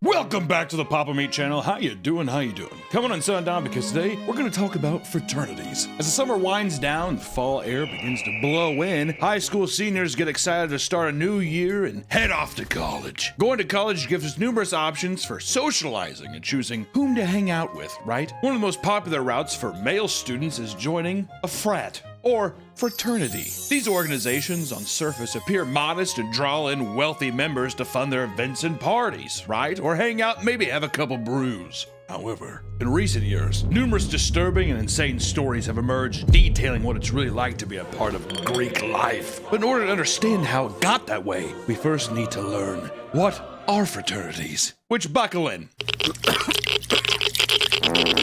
Fraternities, also known as Greek Brotherhood, are organizations that offer students social and academic opportunities, if you want to say that. There's some that are prestigious. I think the vast majority, at least of my friends that were in frats at state schools and such, usually they're state school organizations where guys can be pals together and they can drink, right? I would say the vast majority of people just use it as an excuse to endlessly party for 4 out of 4 years of their college life, is what I would say. And sometimes 6 to 8. Sometimes 6 to 8. Van Wilder! Do you think people even are going to know what Van Wilder is anymore? Was that a deep cut now? Yeah, feel like it. Ryan Reynolds. Ryan Reynolds. Deadpool! Dating back to 1776, the fucking year this country was founded, these organizations can be found nationwide, with each fraternity having hundreds and hundreds of chapters. To join the Brotherhood, members undergo a lengthy process that begins with what is called rushing. And rushing takes place during Rush Week and is a special time when the fraternities host meetups, cookouts, and gaming nights, and this allows members to meet potential new brothers and explain the rules and values of their fraternity. Do you think the Freemasons are a frat?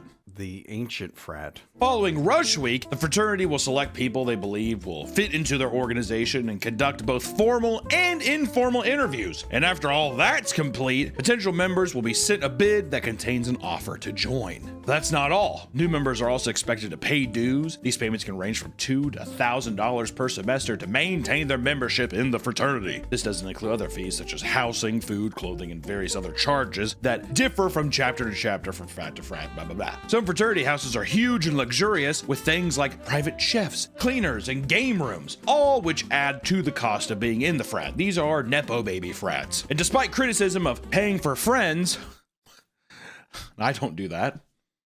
All of my employees, I don't pay to have friends. They would hang out with me on their own. Yeah, that check didn't clear for last weekend. Some fraternities, such as Sigma and Alpha Epsilon, Sigma Chi, and Lambda Chi Alpha, have over 280,000 members nationwide. And once you accept your bid and pay your fees, you officially join the organization as a pledge. And during this period, you undergo further evaluation to determine if you're a good fit for the Brotherhood, right? You're part of basically a fucking army at that point. Yeah, a little soldier. Sigma Chi, yo. Illinois chapter, nice to meet you. Michigan chapter, dude. That's so sick. I go to a state school. I'm a business major. Hey, what do you major in? Business, mostly. Plan on taking over Pop's Chevy dealership when I get out of here, so trying to get, just a little bear trap for that later on. Any man going to a state school, they're a business major. Or it's psychology. Women, psychology, men, business. Or philosophy. I've seen some guys do that too. To be like Jordan Peterson. And I'm like, where do you work now? They're like, I'll work at a car wash. I work in my dad's car wash. Traditionally, this phase was meant for learning and bonding. And however, over the years, it has developed a bad reputation due to a new ritualistic practice called hazing. Which is primarily why I wanted to make this video, because we cover a lot of weird stuff on this channel, and hazing is one of the most cruel and weird pieces of culture known to man. It's also so oddly accepted. Being a slave and basically being tortured is accepted in a modern day culture. Hazing is a common ritual in which new members are subjected to humiliating activities such as embarrassing stunts or eating gross foods, or Limp Bizkit. It's not just a band name. Why don't you look up what Limp Bizkit is on your own? Play with your friends. You taught me that. However, some frats go too far and push their new pledges to the absolute limits. A Sigma Chi frat was suspended after forcing drugs on a new pledge during a hazing ritual. You like being drugged by your pals? By your brothers? Come on, dude. Do you want to be your brother or not? He's like, there are demons and shit hovering over him. He's like, on his back. Do you think they're doing ayahuasca? I'd like to think that they're doing ayahuasca. I also like to think that they're just like, here, I dip this menthol cigarette in bleach, smoke it. Dude. Won't that make you blind? I'd do anything for the Brotherhood. Oh, his eyes are just completely like black. Oh, one pledge was forced to stay inside the fraternity for a week as a part of his ritual, and at some point, some other members of the fraternity strapped him down, blindfolded him, and force-fed him cocaine. Dude, that's so sick, and we have to go to the game later. I'm meeting Chelsea at the game, and we're getting fucking zooted at the game. Give me some of that Zaza. At the time of this incident, the frat was already under disciplinary suspension for previous drug-related incidents off campus, and members of the fraternity reserved rooms at a resort under the name UCF Finance Club. And during their stay, police responded to multiple reports of fraternity members engaging in loud, rough sex and smoking weed. Dude, I got so fucking high. I'm tanked, bro. After the hazing ritual was reported to the university, the chapter was shut down entirely. But some fraternities get creative with their hazing rituals in order to work around their university's anti-hazing policies. At Zeta Beta Tau, new members had to compete in a strange challenge as part of their hazing. Coined the pig roast. Do you want to guess what that is? The pig roast. If I had to guess before, pig roast almost makes it seem it's like an Eiffel Tower where they like tie somebody up and butt fuck him and shove their cock in his face too. Pretty close. Let's see how close I got. Coined the pig roast, this competition pitted each member against each other with the goal of sleeping with the fattest woman they could find. Fat chicks. Should have saw it coming. Dude, ew, you want a Porky Pig? That's fucked up, dude. There might literally be nothing I hate. Well, I hate a lot of things on this planet, but one of them, add it to the list, is any man who goes to a state college. I can't stand it. I went to state college. I can't stand you, so it perfectly lines up. Planets are aligned. The challenge began with the frat sending out a group of pledges to local bars and parties to pick up women, aka fucking porkers. The larger they were, the more points that were awarded to the pledge. It was encouraged to sleep with as many women as possible so that you could stack up your points, right? In the event of a tie, whoever slept with the biggest girl won the competition. Members also got additional points for finding ways to humiliate the women after the exchange was over. Hey, Kelly? Yeah? You want to watch Barnyard? Does that count as points? They're like, no. He's like, has sex with the hottest chick. Dude, you're so fat. Am I zooted, guys? Is the huzz sitting right next to me or what? What do you think they were doing to humiliate them? Just f***ing them and then calling them fat ass or like Porky Pig? Probably. I know there's also the walk of shame where as soon as she walks out, everyone's like standing there like, oh my God, ew, you're fat. Maybe that stuff. Maybe that stuff. Or he's just like, hey, remember when I said I wore a condom? You should go kill that fucking thing quick. Dude, 2 points for Bryce. He fucking rules. I almost got pig roasted in high school. By someone who's overweight. It was a big fat girl. She's like, man, I'm so horny. And then she opened up her glove compartment. She's like, I have all these condoms. And then threw them on top of me. And she's like, and I have a morning after pill just in case. And she wanted to f me. And I was like, You said, sorry, no fat chicks? Yeah, I just pretended to sleep. Yeah. As soon as the big girl starts talking to you at the bar, you're like, oh my God, why aren't you looking at me? Well, then my fear was, well, what happens if she like saw this as an opportunity? She's like, I'm gonna get mine. Are you saying that she's going to take advantage of you, Nick? Well, that's what, then I thought, what would She's too big to fend off. Help! I hope the sleep tactic works. She was our DD, but she was more drunk than I was. Dude, college, am I right? Dude, she was our DD, but I thought she was drinking cherry limeades and eating Little Debbie oatmeal cream cakes. But actually, it was just birth control and Budweiser. Her big fat leg comes over and you're just like, oh no. That's also such a guy mentality though too. Well, I guess I gotta do it.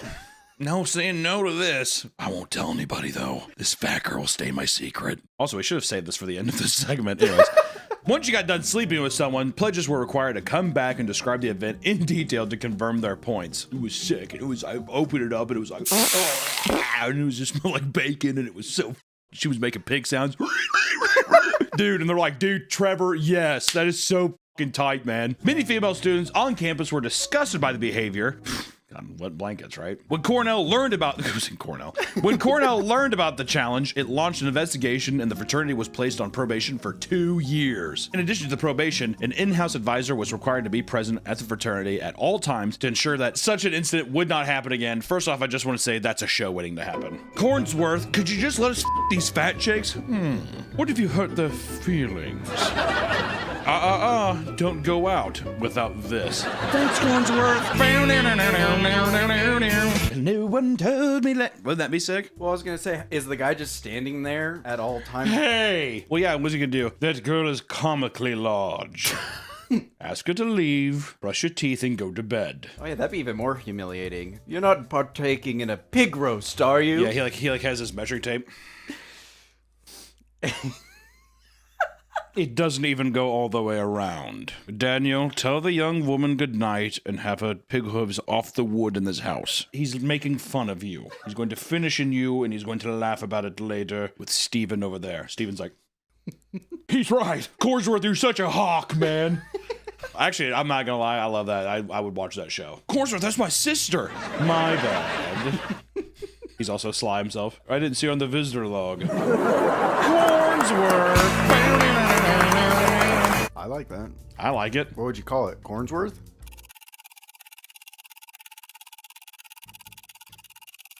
Alpha Beta Cornsworth. In hazing rituals, members try to humiliate new pledges as much as possible, and these rituals can take many forms, physical challenges to public humiliations. At Yale University, the fraternity Delta Kappa Epsilon was banned off the campus for hazing ritual that involved obscene chants. What do you think it was? What kind of chants do you think it was? It was probably fine. One night, students awoke to see a line of blindfolded pledgers walking the campus screaming, "No means yes, yes means anal." No means yes, yes means and my name is Jack. I'm a necrophiliac. I f dead women and fill them with my semen. That one doesn't even rhyme. They had the Jack and necrophiliac. That was Jack necrophiliac, come.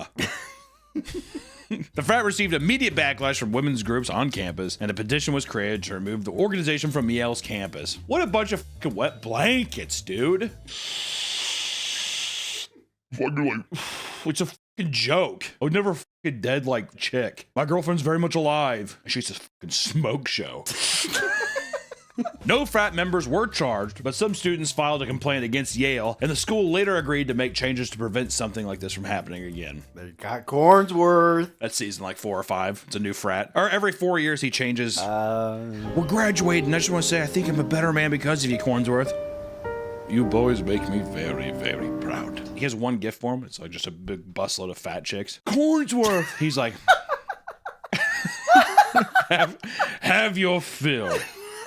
And he's like, you better eat up quick because there's no leftovers later. Cornsworth! And he takes like a huge fucking jewel pen. Because they learned something from each other. Exactly. God, this is a good show. See, exactly. Cornsworth learned how to let loose a little bit. And he calls his daughter. I haven't been home in how many years? Sarah, I want to come home.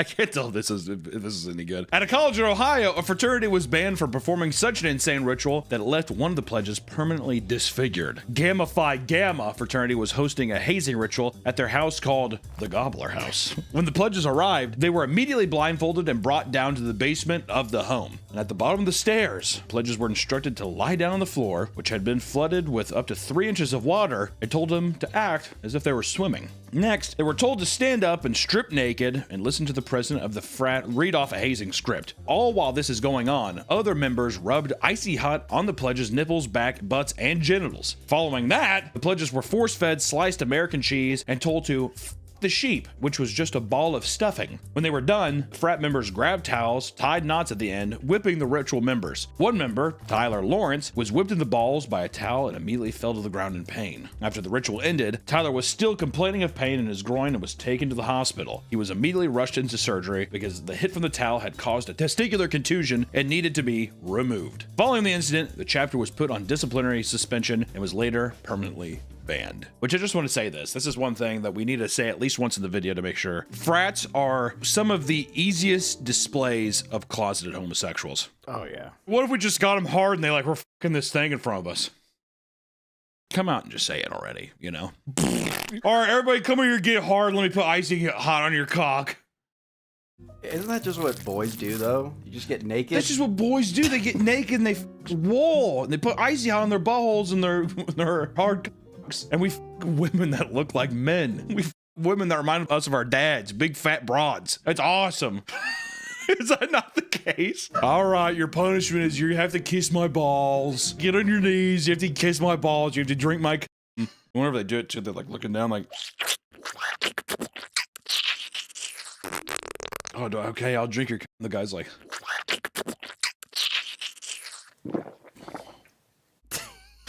Yeah, we have to find some bearded girl and have sex with her. Next time we have sex with some fat broad, we have to put Old Spice Fiji deodorant on her and blindfold and have sex with her.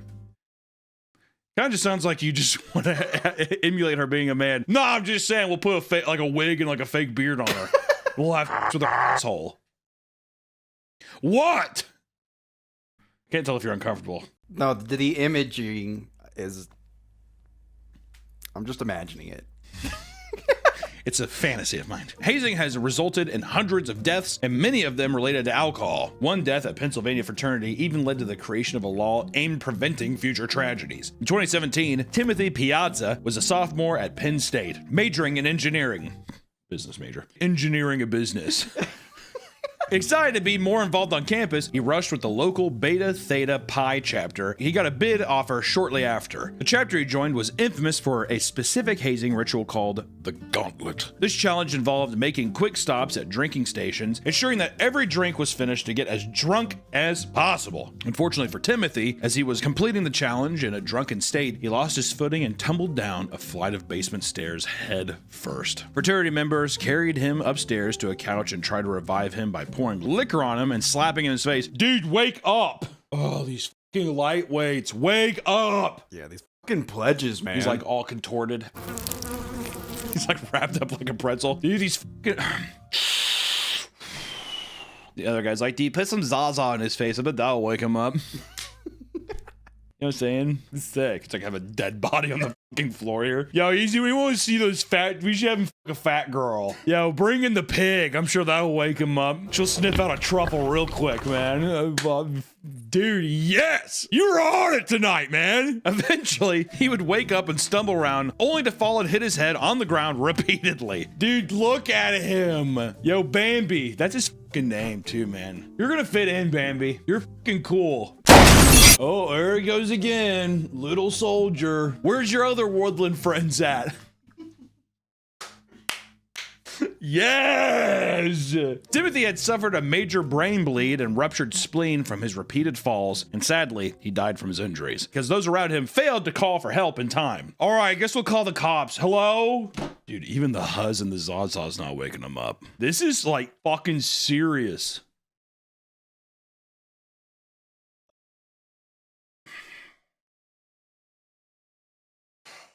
I'm bummed. I think he's dead. Following his death, 19 members were charged with hazing, involuntary manslaughter, furnishing alcohol to minors, and tampering with evidence. All right, well, just put him in a closet. Throw him back down the stairs and we'll say that he died then. Put him in his bed. Maybe he died in his sleep. That'll work. Do you see? That's why you're a fucking engineering for business major degree. I can't wait to own a car wash one day. Whenever I used to drink, I used to fall down from laughing. I'd laugh so much that I think I'd lose oxygen and black out. Kind of like one of those, you know, those goats that they fall down when they get scared. That was me with drinking. Right.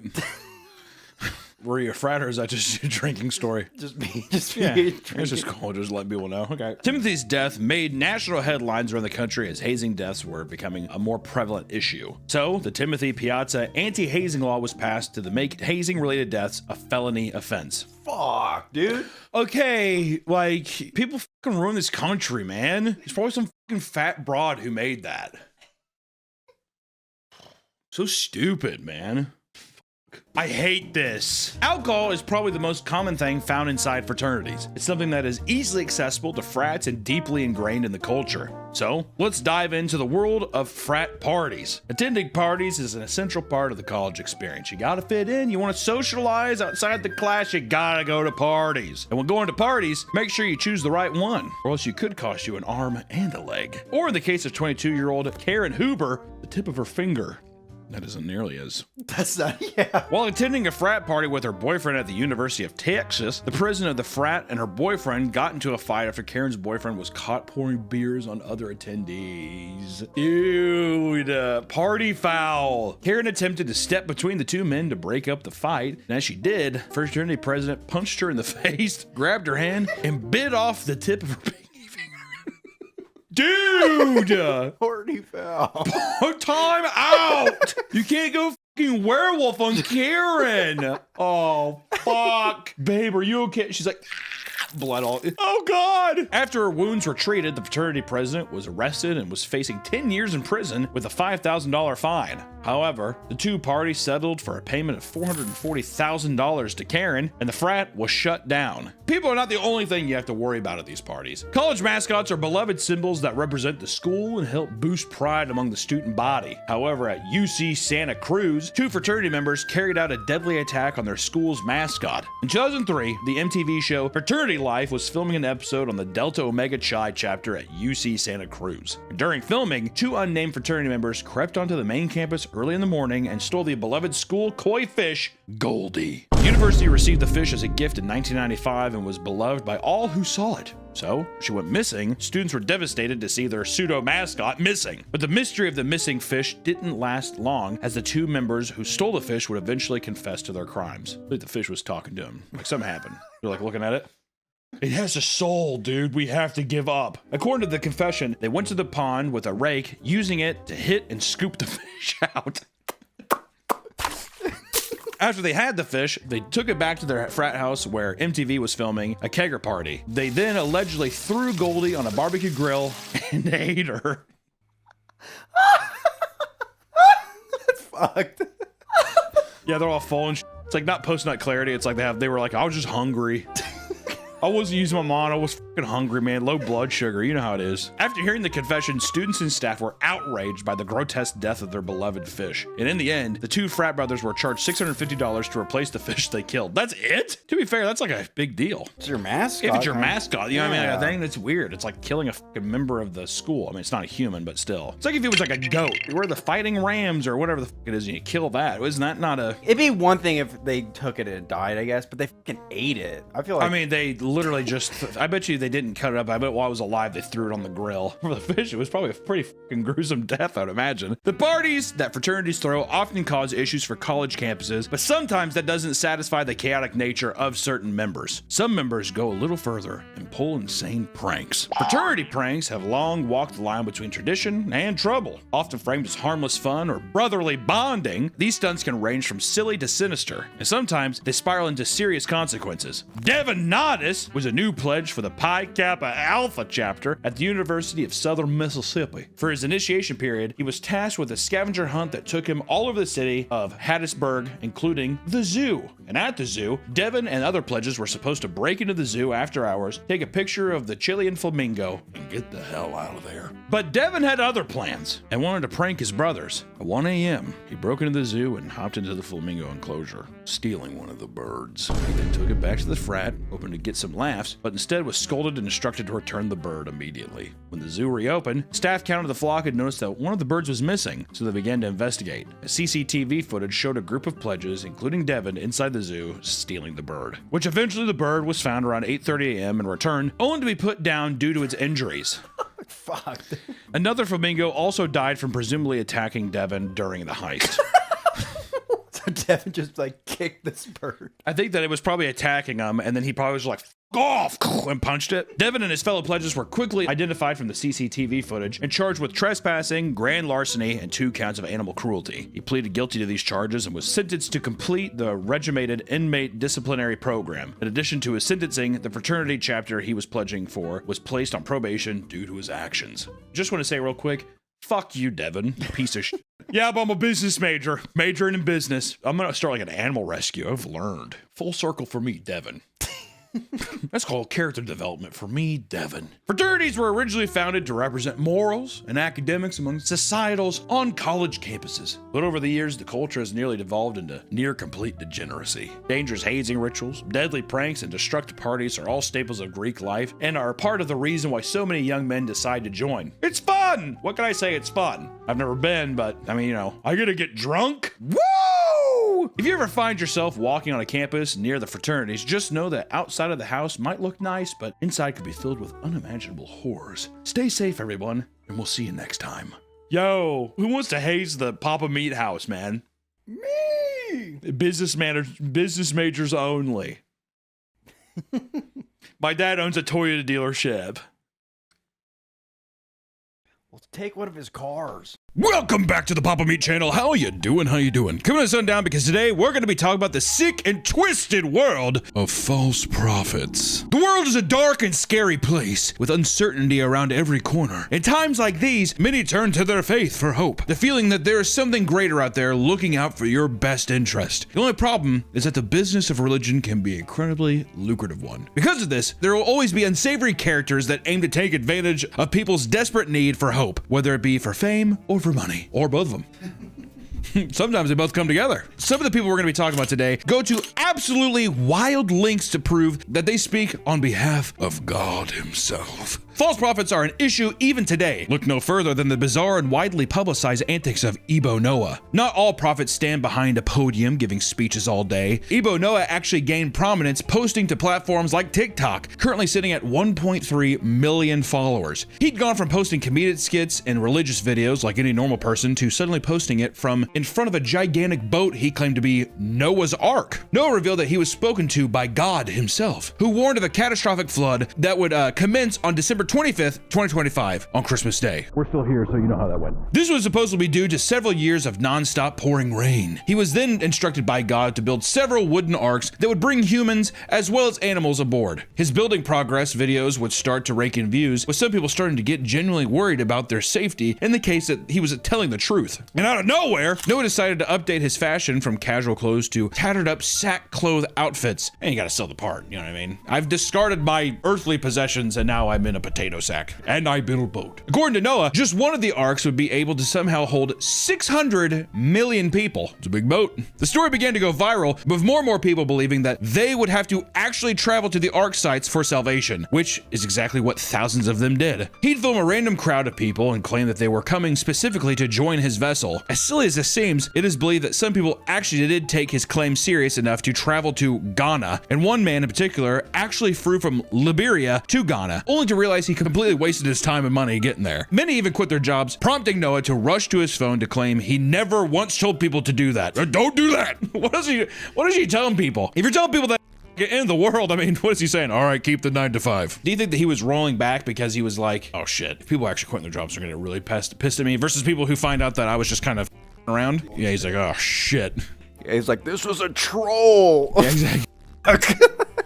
Eventually, a channel going by the name Headless YouTuber filmed himself going to the location of where Noah was supposedly building his arks and proved that they were just fishing boats he would approach and film himself in front of, which, you know, not a bad strategy. Got a little fishing yard? Look how big these boats are. You can't tell. Perhaps the backlash started to stress Noah out because he posted an update video on December 24th revealing God told him that because of all the incoming prayers, he postponed the flood so that more arks could be built. God has given us some time to build more arks in addition to the 10 that will contain all of us. Hey God, I like how God's just like, another time. We'll figure it out some other time. I think God is just pranking people. It seems like a bit of a prank, right? Just want to test your faith. He's like, all right. Well, I guess that's just what it is. He added that he would no longer take donations, potentially because of all the suspicion that arose when he suddenly purchased a brand new Mercedes vehicle valued at around $100,000. What you know about that? You know, you guys are gonna have to keep your job. That's also why he told them to keep their job. But don't quit your jobs. You gotta keep donating to the cause, you know, these goddamn arks. What, can I not drive a Mercedes around for just a little bit? Before the world ends, Nick, can I not enjoy a Mercedes-Benz? I would just say God gifted it to me. God gifted it to me. He stopped the floods, taught me how to build some boats, and get to drive a Mercedes. In the end, Ebo Noah was arrested by Ghana police for causing a widespread panic and public disorder. He still makes content today, refusing to take off the sack, and occasionally he'll post full-on sponsored content in this outfit. Like just recently when he made a commercial for an electronics store selling iPhones for cheap. He's still in the sack. It's pretty awesome. Do you think he still hangs around the? I like to think that he made some friends over at the shipyard. Yeah, he'll be all right. Hey, we want to give a quick shout out to our favorite sponsor, GamerSupps, which we have amazing energy drink called Raw Meat. You need to pick that shit up right now. It is summer in a shaker, or hopefully one day a can, because they're starting to do cans in places, and it's delicious. Raw Meat, my flavor is a beautiful cantaloupe watermelon mix that's just oh, it's absolutely beautiful. We drink the caffeine-free version all the time when it gets too late, because GamerSupps gives you a little pep in your step. Pep. Also, if you like like big tittied anime women, they have little tub shakers that have big, beautiful tittied anime women on it. So if you like that, they have shakers. Pick up a big tittied anime shaker thing. They like that. You like that? I know I do. If you head over to GamerSupps right now, you can get signed up for some free samples. They're all good flavors. There's not a single bad flavor. They're all muy caliente. They're beautiful. They're so tasty. So please head over to GamerSupps and use promo code PAPAME to check out and tell them that we sent you. All right? You're gonna get a little goodie with it. I think you'll like it. Back to the video. One man, however, could not let the whole thing go. In particular, a man who had moved his entire family to the Ark location only to find out it was all a grift. Allegedly, he set fire to a random winter boat thinking that it was one of his Arks. In reality, it was just a random fishing boat. He's fought that. I'll tell you what, Ebo better watch his ass. That moved your entire family there? I think he's gonna be dead by the end of the year. Jesus, really? I think someone's gonna try and they tried to burn his boat. I mean, to be fair, well, do you think that they thought that he was inside of it? Oh my God. It's just interesting, like, why him? Is it just fear? You see his videos and you're like, oh shit. And then it just clicks that this guy must be telling the truth. Oh, you mean like, why did the religious guy buy into... Yeah. Well, I think one, I think people want to believe. And then two, it's just that thing online. There's so much separation online, right? You see all these people being like, this stupid, you're a liar, whatever. And all it takes is one neuron in your brain for you to fully believe, like, well, what if? Well, no wonder. Why would people believe this? This is God testing me. It's shit like that. I don't think it's actually that hard to conceive that somebody would fall in line with this. If someone's lying to you, but you're just believing, I mean, like, you have nothing but trust in this person. You know what I mean? I don't trust anything online. That's probably the best bet. Except that I'm 6'6", right? I am 6'6", I'm 23 years old, and I can deadlift a truck. All right, but you've seen that, so you guys don't need to. I don't need to post a video about it, but we've seen it. Yeah, I'm a witness. Yeah, you can trust me. For what? I'm telling the audience they can trust. Oh, they can trust. Yeah, to trust you on that. Yeah, please do. Over in Italy, a woman claimed to have witnessed a statue of Virgin Mary do unimaginable things. Using this, she was able to build a massive following. This is kind of this story, because this was in 2016. This story just reminded me of the South Park episode where the Virgin Mary just squirts blood. She's having her period, but then the Pope comes and says she's bleeding out of her ass. And chicks do that every month. In 2016, Gisela and her husband traveled to Bosnia and purchased a statue of the Virgin Mary, bringing it back home to Trevino Romano. I like the cheese. Once there, the statue began to weep blood and speak to Gisela, claiming to be both God and the devil. Okay, so first off, I was just say horrifying. At what point, Nick, I want you to be honest, give it to me straight. At what point do you peek your head in on that woman? You hear that's what she says and you say, I'll be right back, and you leave. Is it the first time you hear that, or is it a couple times? If my wife told me I have a statue of the Virgin Mary, she's bleeding and she says she's the God and the devil, not even joking, this is me being completely transparent, I'd say, oh my God. I'd say, hold on, and I would dead sprint downstairs. I'd get my car, and I would never look back.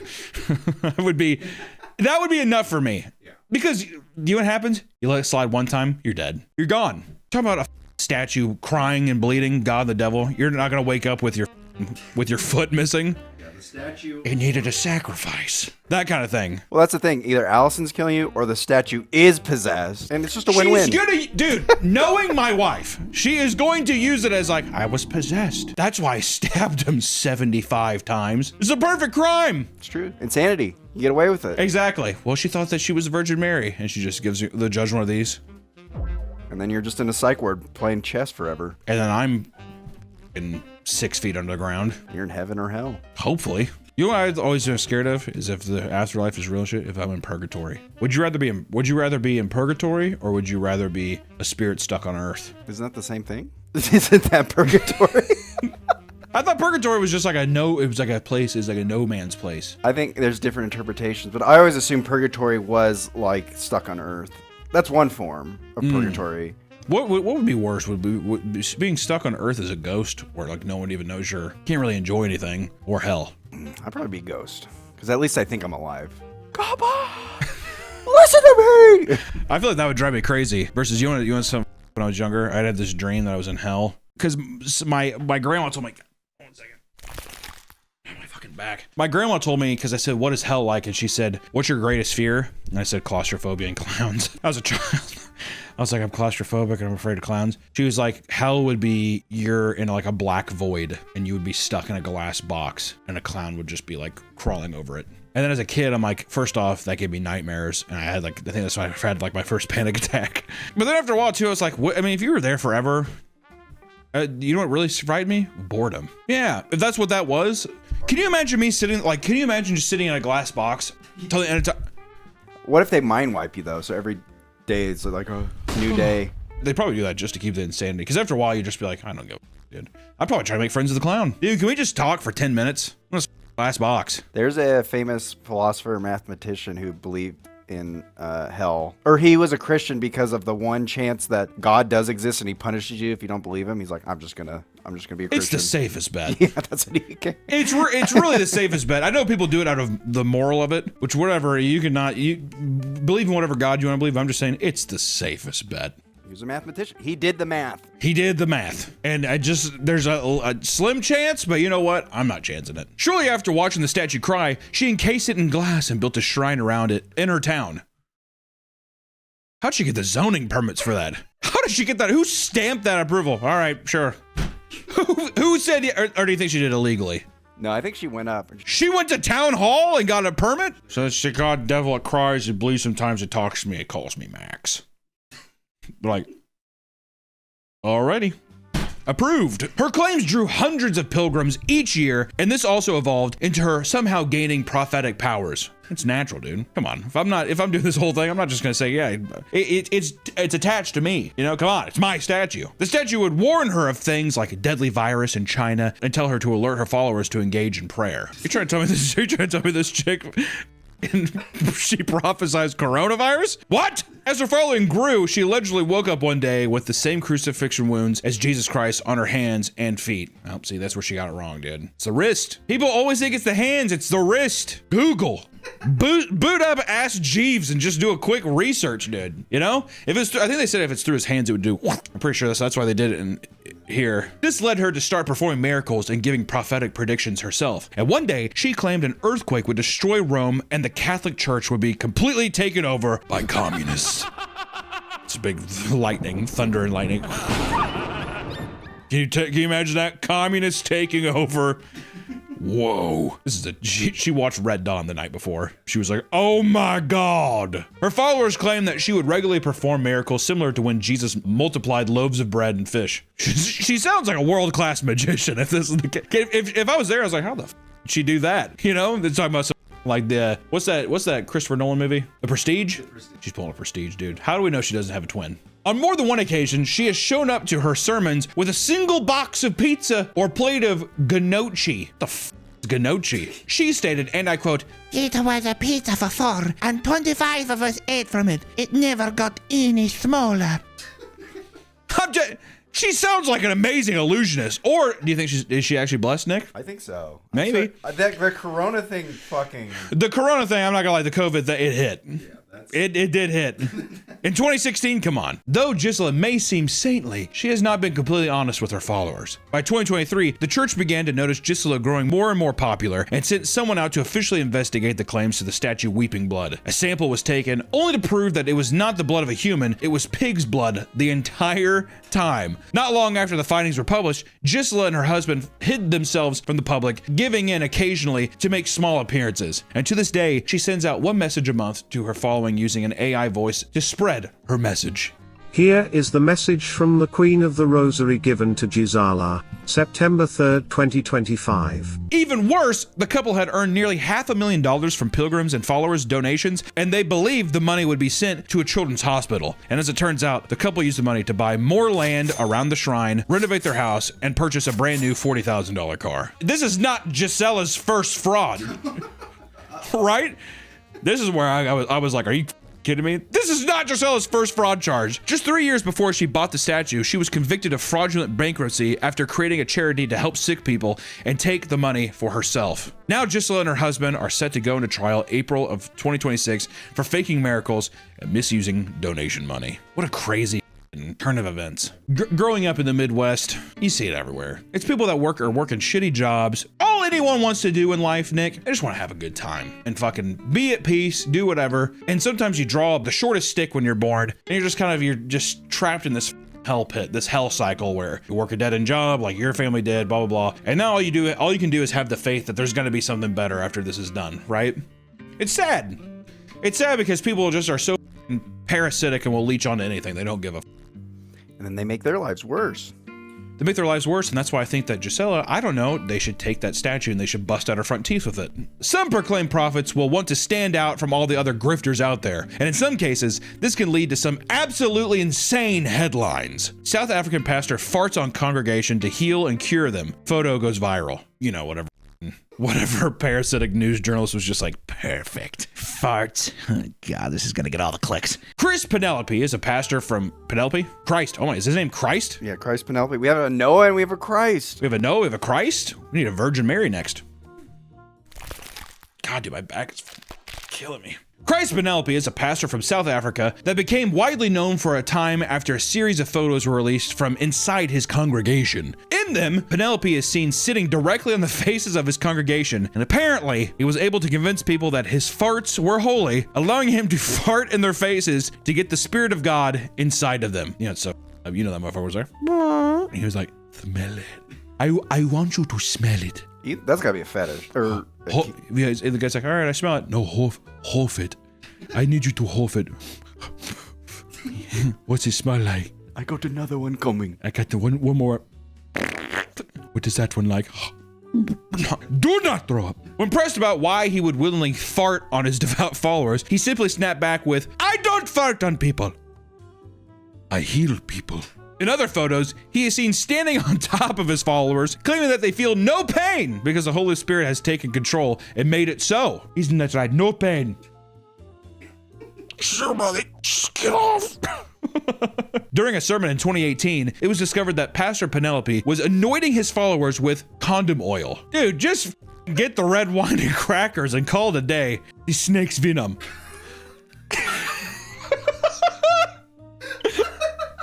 The devil, he go bite.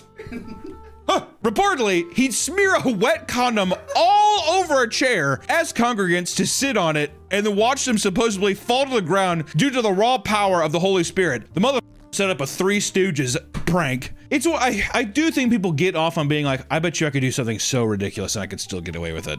That's where I think it comes in.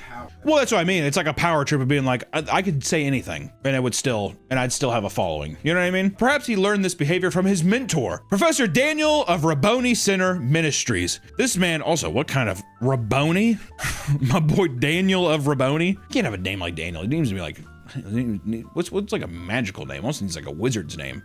Professor Corlox of Rabboni. My name's Corlox, Professor Corlox of Rabboni. Center Ministries, yes. What you want to do is you want to take this mason jar, put it up against your hole, and you're going to blow a fart. You want to cap it, and then when someone feels sick, you let them smell it. That was my, I was going to sell Etsy. Stop. What? No more. I'm going to allow myself every video, I'm going to allow myself 2 Nick stops, okay? So that's one flag thrown, that's 1 Nick stop thrown. Because all I said before that was putting a glass jar up to my asshole and then smelling it. I don't need to know where you're going with that. This man was also seen as unorthodox and controversial, as he would push his followers to do absurd things like eat bugs and drink petrol oil. Gas? This goes good in my Camry. Is this just gas? Drink it! One of the biggest religious events people look forward to is the eventual return of Jesus Christ. As it turns out, he is already here in Russia. Sergei Torpos, or Vissarion. Oh my God, what a name! That's like a unicorn, dude. Who are you? Vissarion. First of my name. That's what his followers call him. He is the founder of the Church of the Last Testament. Oh my God. If he doesn't have a sword, I'm gonna be pissed, you know what I mean? Vissarion, leader of the Church of the Last Testament. I legitimately believe this guy, even if he's not a false prophet, he could beat the devil in a fight. 1,000,000%. It all started back in the 90s when he was fired from his job as a traffic cop and began having prophetic visions that convinced him he was the reincarnation of Jesus Christ. Or might have been alcoholism, not sure. In less than a year, he founded his church and began his teachings. If you were part of his church, you were forbidden from eating meat, smoking, drinking alcohol, or using profanity. They lived in multiple towns with names like City of the Sun or Adobe of Dawn. Thousands of miles deep into Siberia, some which contain over 5,000 residents. God damn. Abode of Dawn. I'm gonna just keep it Adobe. Everyone wears white robes, and a core belief of his followers is that a great flood will wipe out the world, and those who live in the promised land will survive and rebuild it. Kind of tired of the flood meme. That's just the lore. That's Noah. That's every That's a lot of different religions too, even outside of Christianity. There's a lot of flood shit. It's all about like a reset, where if people think like the world's going to I'm shit. just saying, why can't it just be a thing where it's like a giant, and I'm going to be honest, guys, this is me. I'm Viserion. Guys, I'm going to be really straightforward with you. Or no profanity. I'm going to be really, really freaking straightforward with you. A Cyclops is coming. He's going to... What? I don't know. You big old Cyclops. And he's going to destroy all the worlds because he's going to duplicate. So we have to live up high. The Cyclopses are, and they try to get my father to, and they say, they have one eye. Yes, but are afraid of heights. They said that. Oh. And everyone's like, why? You're out. Get out. What would the Cyclops be named? If your name is Viserion, you gotta have a badass Cyclops name. Grelix, the World Breaker. Skrillex. I like that. Can he burst through the core of the earth? Yeah, dude. Exactly. That's his heart, by the way. So we have to love him at the same time, but we have to be afraid of him. And then we become sky people and we live in the air. Yeah. And we build a giant beanstalk. It's the reverse of Jack and the Beanstalk because he doesn't want to go up the beanstalk. See, or I thought you were saying that you're like a crazy follower of mine, but I'm too afraid to like tell you to leave. So I'm just like, yeah. So you just kind of adopt what he's saying. Nailed it. Throughout his cities, there is a picture of his face in nearly every single room. And all of his followers, including him, wear white robes for ceremonies, very similar to scenes from the movie Midsummer, which was a pagan cult. Show a clip from it. Ooh. Viserion rarely grants interviews and usually keeps to himself. However, in 2012, he allowed a reporter from Vice to come and explore his compound. Right away, he said the entire place gave him a sense of peace and that everyone was visibly happy. He admitted to slipping into full-on indoctrination as he was being guided around. During his interview with Viserion, he found out that he has memories of being Jesus from 2,000 years ago. He also claimed to have no favorite food because his answer would be too difficult for a normal person to understand. What's Viserion eating? That's what I want to know. Yeah, I bet he wanted to say. He wanted to say pussy. Oh, I was gonna say Taco Bell, but it's like that's beneath Jesus. That's beneath Viserion. Yeah, that motherfucker definitely wanted to say a 5-layer burrito. He's like a 5. You wouldn't understand. It's a quesarito, but they keep removing it from the menu. I'm not going to talk about it. Viserion comes off as a peaceful and stoic leader. On his church's Instagram, he brands himself the same way, showing himself playing with children alongside shots of him smiling with followers. He also has tried to appeal to younger audiences by posting memes mourning the death of Harambe the gorilla. He also makes memes claiming he is better than Jesus by referring to himself as the Krusty Krab and comparing Jesus to the Chum Bucket. Ooh, that kind of...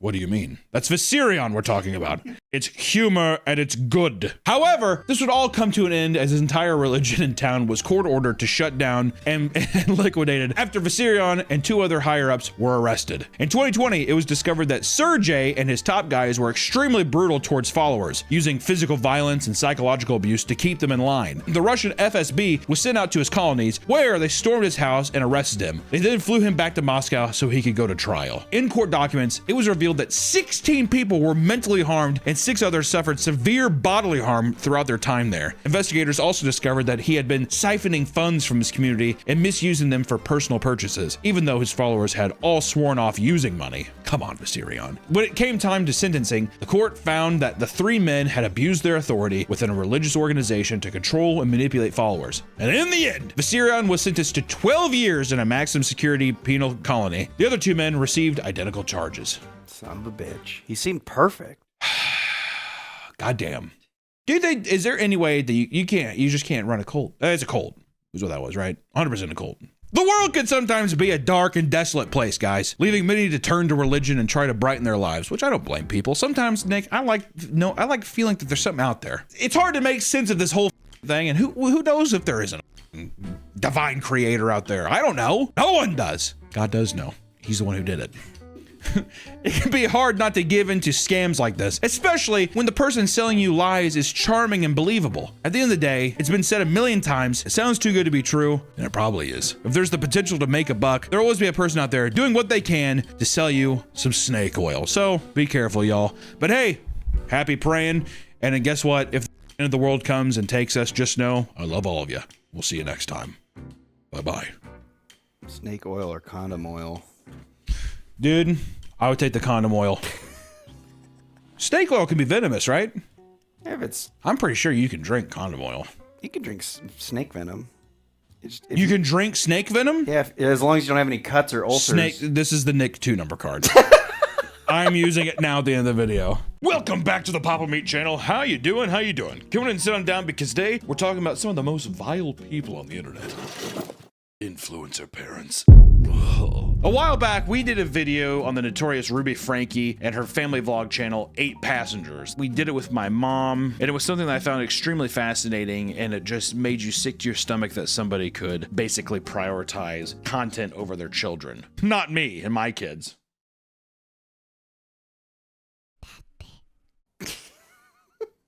What if I told you at one time he was alive?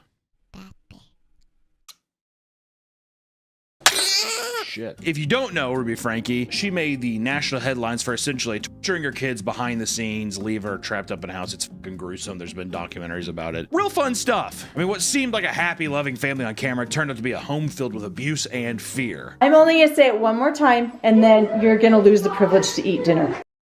Bitch. And this story is not an isolated incident. This is something that's been reoccurring time and time again. It seems like a pattern where you cannot mix the selfish nature of content creation with raising a family, and especially whenever one relies on the other. Typically when content creation relies on idolizing your perfect life or perfect family. Doesn't mix, not healthy chemistry. So let's take a look at some of the worst family influencers out there.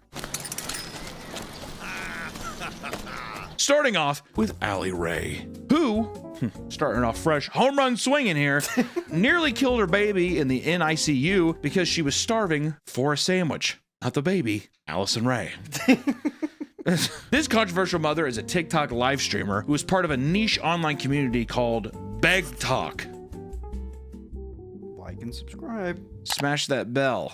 Give me money. Which BegTalk is where they spend all day on TikTok begging for money. There's a lot of people that do it. Basically, people just being live, gassing people up to just throw money at them for virtually doing nothing besides sitting and having a camera that is live. And of course, getting pregnant gave her the perfect excuse to make content and beg for money on live streams. Later revealing it wasn't an accident, but a plan to trap her 19-year-old partner. Lucky dog. She's got like all the plays: begging, entrapment, she's family like talk. She's like King Griffey Jr. in 1997, dude. Unstoppable. There's gonna be a couple people who are like, oh. At first, she claimed it was his idea, but later admitted that it was her plan all along. But things only got worse as the pregnancy went on. At just 33 weeks pregnant, Allie went into labor and was rushed to the hospital. Not wanting to endure a long birth, she pushed to be induced early, telling doctors she couldn't afford to wait since she relied entirely on live stream donations. Doc, I gotta be back live tonight. Can we squirt this thing out quick, please and thank you? Yeah, just shoot me up with some of that juice. Shoot me up through my spine with some of that juice and fucking get a coat hanger and start pulling, dude. All right? And after a few days in the hospital, Allie delivered the baby, and it was immediately rushed to the NICU and put on multiple breathing machines and monitors because it was delivered so fucking early. Had to monitor it. Well, she was live on TikTok saying like, I thought 33 weeks was when babies are born, not 38. I don't know, maybe somebody who's educated on this can explain this to me, but like, what's the difference between delivering at 33 and 34 weeks? Because either way, the lungs are not fully developed until 37 weeks. Her doctor was like, let's try to make 34, like really trying to push it. Why don't we just keep threading that needle of like maybe 35, you know, that kind of thing. One would think that a new parent would be freaking out over their newborn's condition, but for Allie Ray, that was far from the truth. She was happy not to be pregnant and was live on TikTok. Thank God. She was reading comments and accepting roses and galaxies in the NICU. And people were already appalled by the behavior thus far, and she was already receiving a ton of hate for it. Nothing could have prepared viewers for what happens next. Sorry.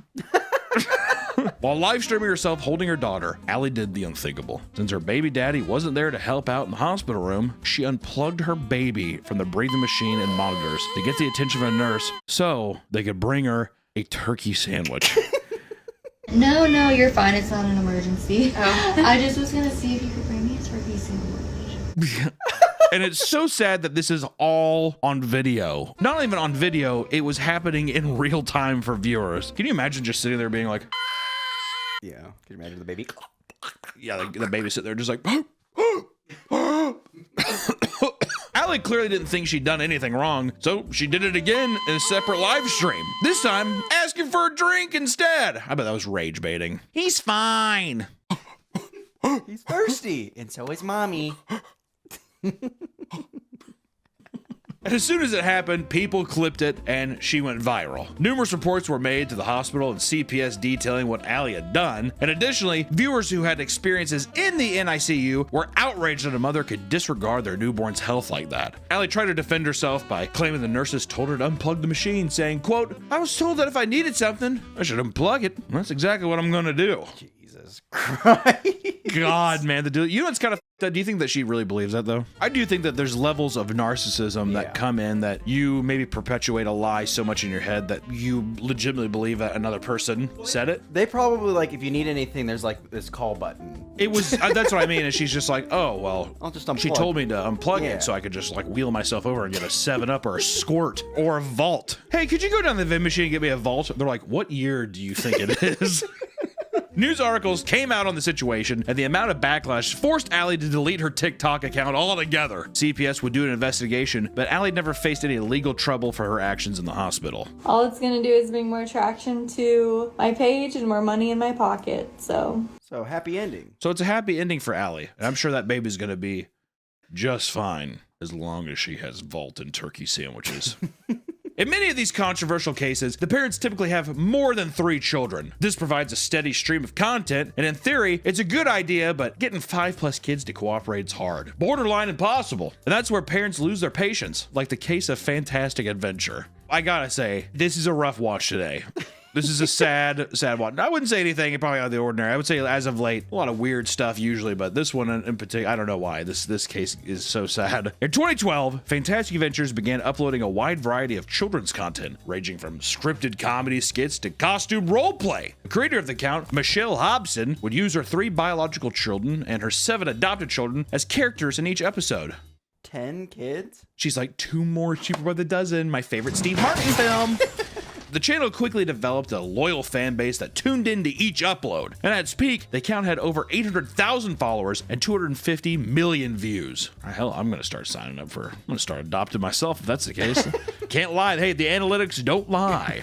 The channel went steady for 5 years until 2017, when controversy struck. Hobson's only biological daughter sent in an anonymous tip to the police for a welfare check on the home. That's a good sign. When police arrived, nobody was prepared for the horror that awaited inside the home. The first child they found was locked in a closet with no food or water in a diaper. The rest of the children were found starved and in a weakened state. According to the children, Michelle had repeatedly beaten them, forced them to take ice baths, sprayed them with pepper spray, and purposely withheld food, all because she believes that they didn't act well enough. And when we say pepper spray as well, just for the video, I don't want to be too gratuitous, but she's not spraying it into your eyes, she's spraying it in, let's just say, an inappropriate place, which just makes me think, like, what kind of sadistic do you have to be? Can't say that. What kind of sadistic fucking freak do you have to be to do that? It appalls me. Power trip, I think. Do you think it's just a power trip, or do you think that the person's just like, wait, I have to upload. I have to, like, going and saying, I gotta get, hey, views are down. Steven, could you come over here?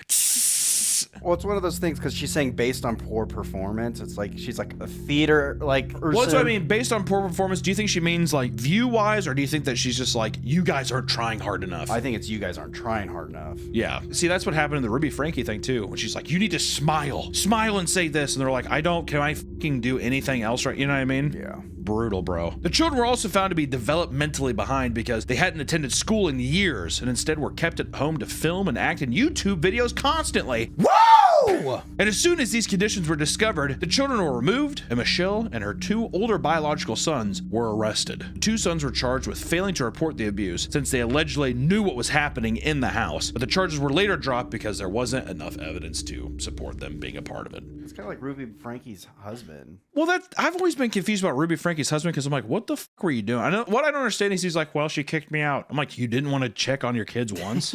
He's like, well, I had my faith. Like, seemed fine on the cameras. It's fine. How can you watch this go by? It's just weird. Michelle was charged with 5 counts of unlawful imprisonment, 2 counts of molestation, and 7 counts of child abuse, but she never served jail time.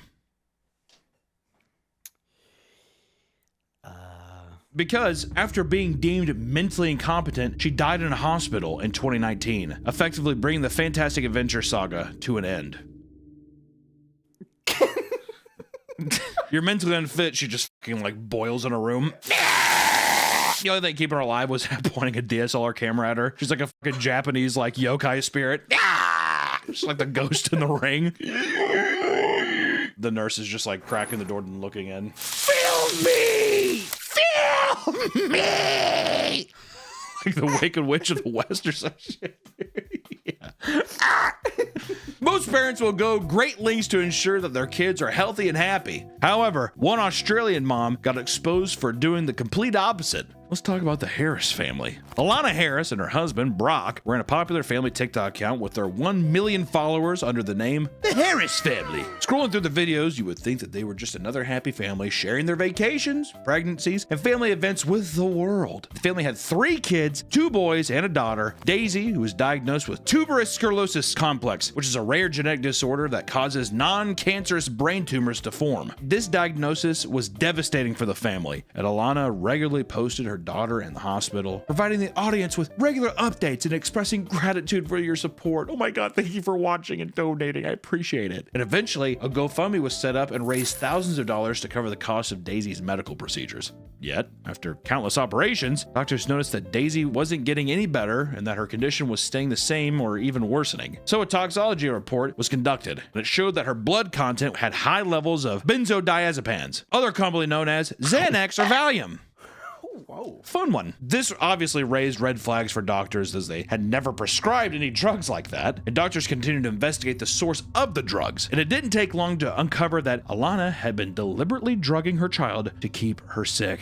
Gypsy Rose, ladies and gentlemen. That's like a Munchausen thing, right? Yeah. Munchausen by proxy or whatever. Take the Xanax. It'll make you feel like you have wings. Well, I guess for a kid, it'd be the same shit of just like, yep, you had to take it. Just that authoritative tone, you know? You're sick, honey. Yeah. Okay. God, dude. Fucking unbelievable. Alana did this because she benefited both financially and socially by keeping Daisy sick for content, a pattern consistent with Munchausen syndrome by proxy. The investigation report was handed over to the police, and all of Alana's children were removed from the home while she was taken into custody. Thank God. Brock, her husband, if you forgot that he was fucking there, like every one of these husbands, was initially suspected of aiding his wife and poisoning their child, but he later claimed that he was completely oblivious to the whole thing.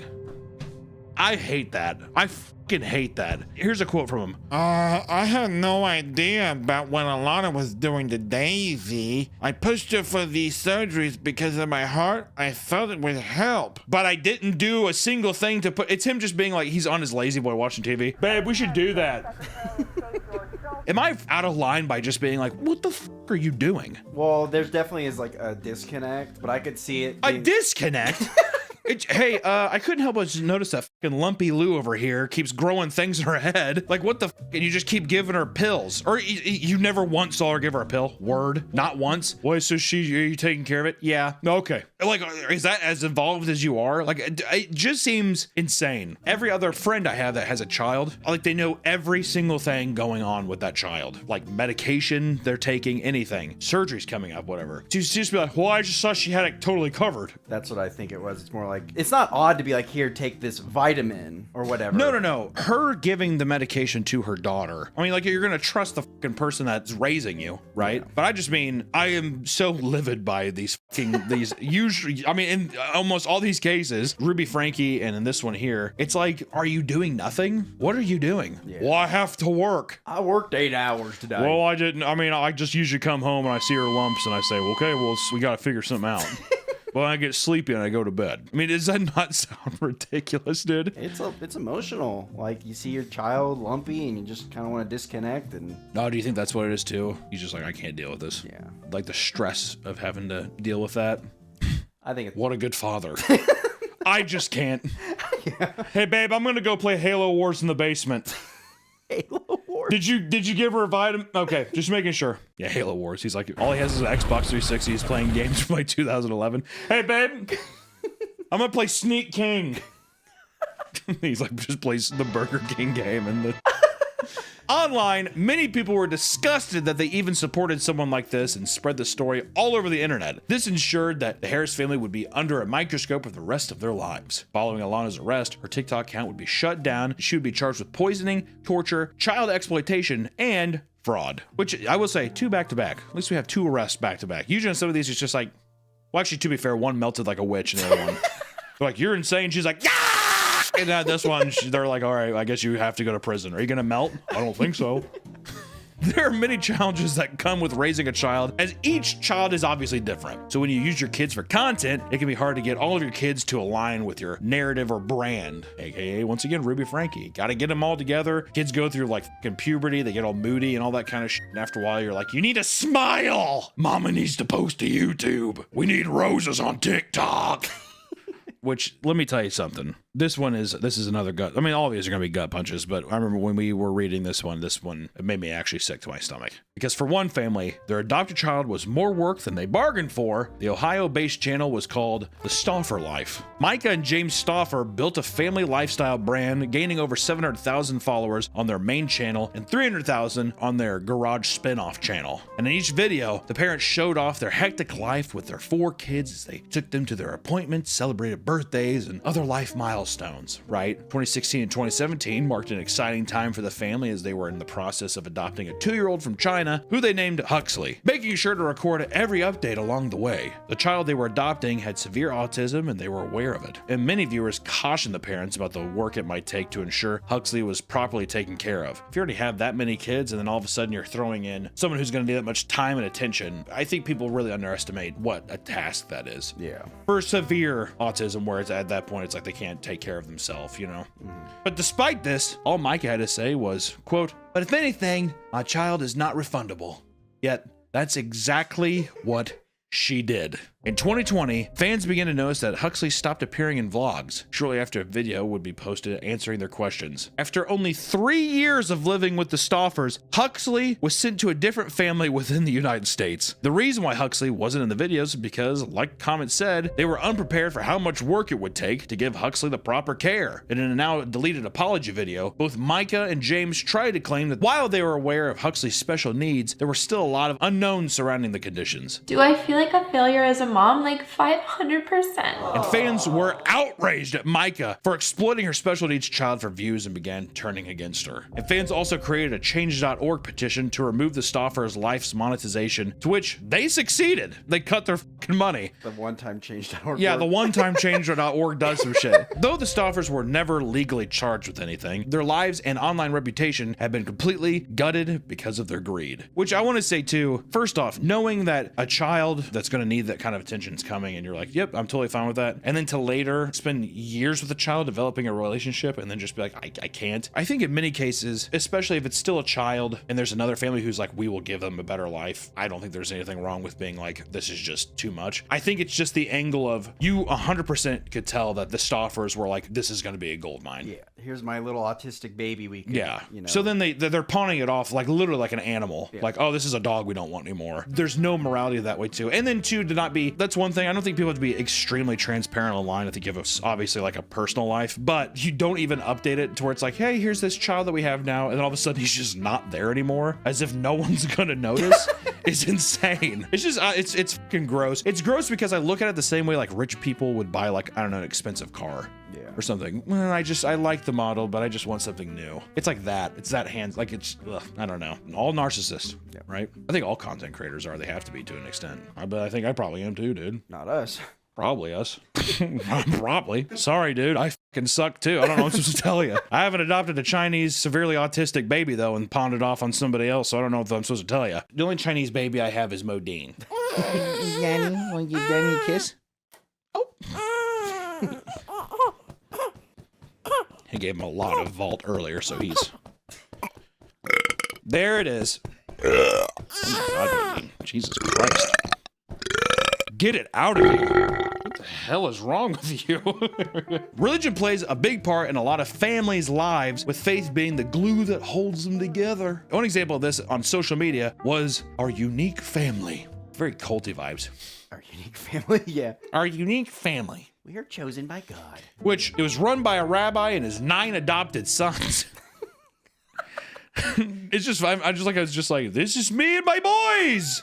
Run by a rabbi and his 9 adopted sons, the TikTok account proudly showcased their Jewish faith, sharing family-friendly content that entertained over 300,000 followers. Chaim Cohen was seen as a righteous man for adopting these 9 boys and giving them a better life outside of foster care. They lived in a huge house, were homeschooled, and seemed to have everything they could have ever needed. But this image would come crumbling down when his 18-year-old son called into an Atlanta podcast and revealed what was truly going on inside the house. According to the Sun, Chaim had been abusing and neglecting all of his sons for years. He repeatedly withheld food and locked them in their room until 4 p.m., only to abuse them when they were freed. And after the call to the podcast ended, police went to Chaim's house, removed all the children, and took him into custody. When questioned by police, it was discovered that he had been lying about his identity and faith the whole time.